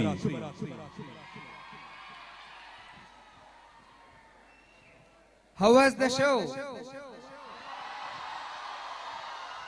This is real power of Ayurveda youth. I request all of you to sit for another 5 minutes. I request all of you to sit for another 5 minutes. So we wholeheartedly thank Dr. Mohan Alva sir for providing us this cultural night. I really feel proud because Mohan Alva sir is Ayurveda Vaidya. Most of the students might not be knowing, sir did his BAMS from SDM College of Ayurveda, Udupi. So the man who supports and gives vision to everyone, that is Dr. D. Virendra Heggadeji. So we really thank for providing us this opportunity to conduct this international summit in the holy land of Sri Kshetra Dharmasthala. Mohan Alva sir is always with Aptas and he has conveyed his wishes. So we thank him. And for all the students who have performed from Aptas team, we are giving a token of respect. I request few of the students or artists to come on the stage and receive the token of respect. I request Prasanna Narasimha Rao sir, Shailaja madam, Ranjit Puranik sir and Pradeep Kumar Prajapati sir to come on the dais and do the honors. And I also request Dr. Tukaram Umrani sir to come on the dais. So we are going to give Ayurveda Youth Icon Award for Dr. Tukaram Umrani sir. His story is really amazing. He started Ayurveda practice in rural place in Karnataka, and now all the students across India go to his village to learn Ayurveda from him. This is called Real Youth Icon. So we are going to honor him, Youth Icon Award also.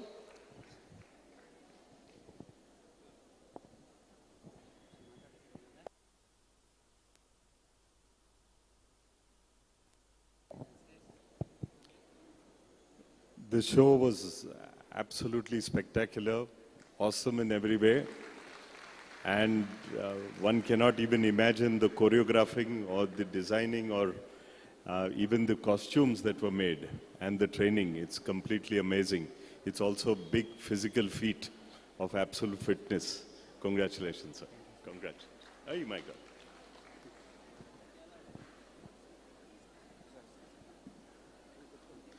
Address ಮಾಡ್ತೀರಾ? ಒಂದು 2 ನಿಮಿಷ ಮಾಡಿದ ಮೇಲೆ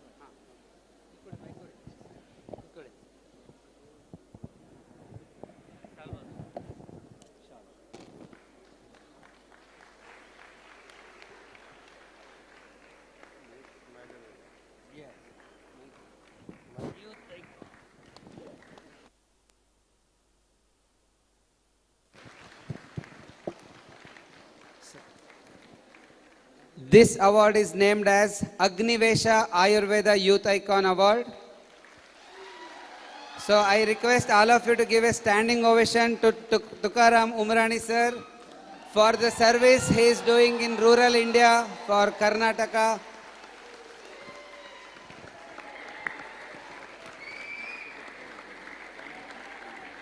Now he has built a 3-floor hospital for Ayurveda in his village. So he is the real Ayurveda Youth Icon. I request sir to address for 2 minutes.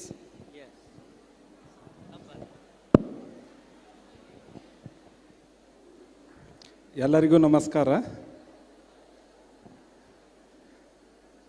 मेरे को अभी बोलने के लिए कुछ मतलब शब्द नहीं आ रहा है, फिर भी आपको आयुर्वेदा प्रैक्टिस करना है, लेकिन सब सोचते सिटी में करना है, बड़ा सिटी में किया तो अच्छा चलते, लेकिन मैं उसका अगेंस्ट हूँ.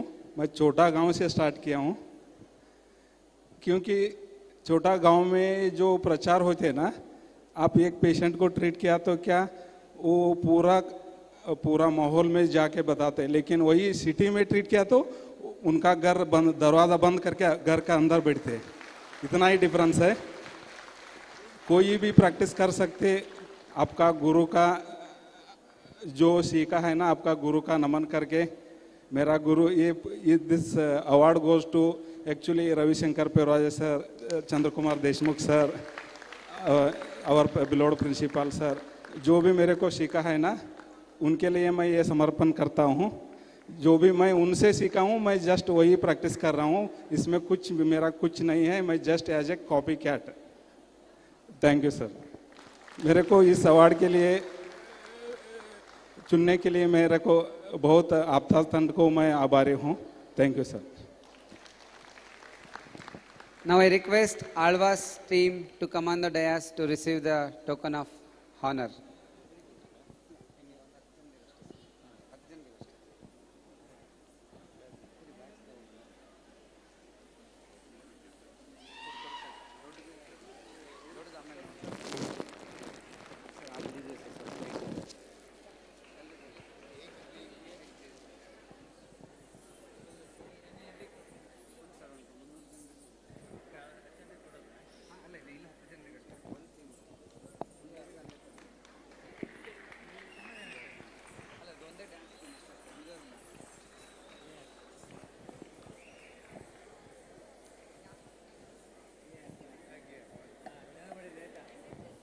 Give a big round of applause for Alva's Samskritika Vaibhava.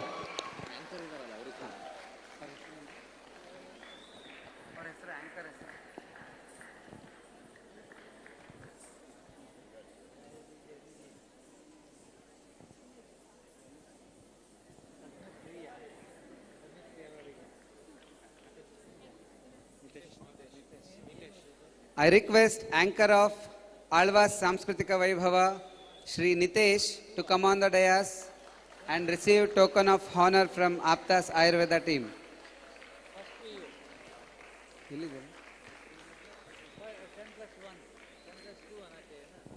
Hodra?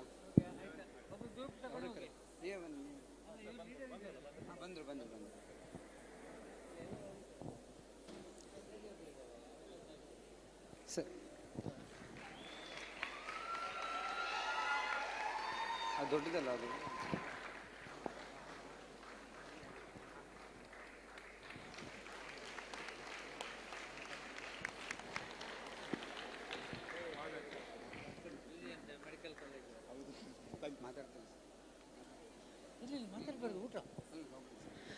So here comes the end of first day, and I have a humble request for all of you.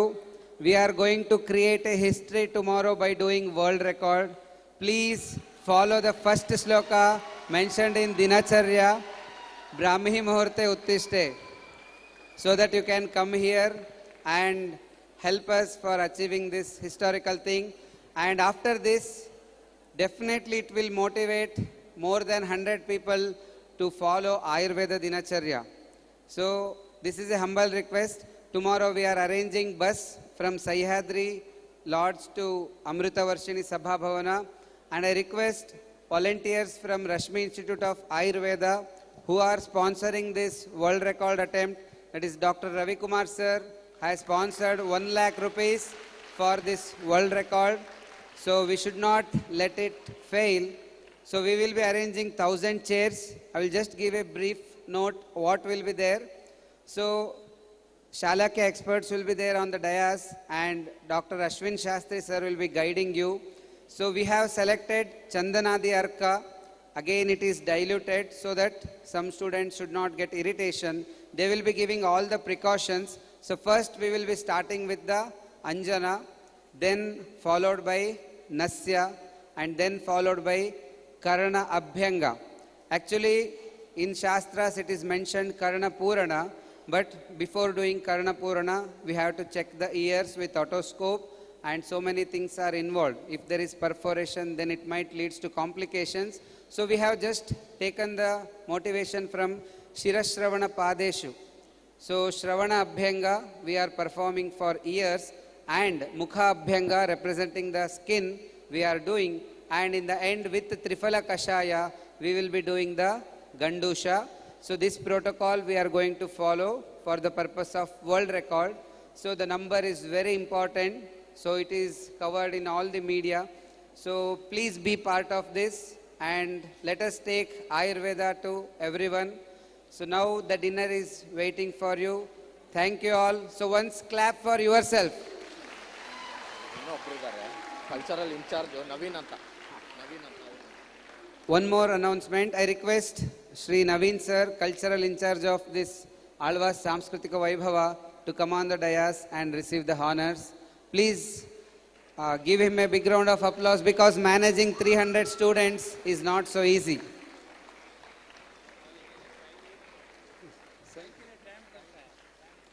Morning. So morning 7 o'clock, we will allow everyone to enter the venue. The chairs will be numbered from 1 to 1000. So each one of you will be getting a separate kit. We will be providing you eye wash cups. We are also providing 3 cups. In 1 cup, there will be plain water for eye wash. In 1 cup, there will be Trifala Kashaya and 1 empty cup to spit the things after doing Gandusha. And oil we will be supplying there only for doing the Abhyanga. And in the kit we are also added a napkin so that you can wipe your face in the end. So you will be getting world record attempt certificate there itself. And we are also planning to give participation certificate of this conference also in that time only. If you don't come for world record attempt, then you will lose the participation certificate. This is the tactics as a youth I can do. So thank you one and all. So please have delicious dinner and sleep early. Thank you.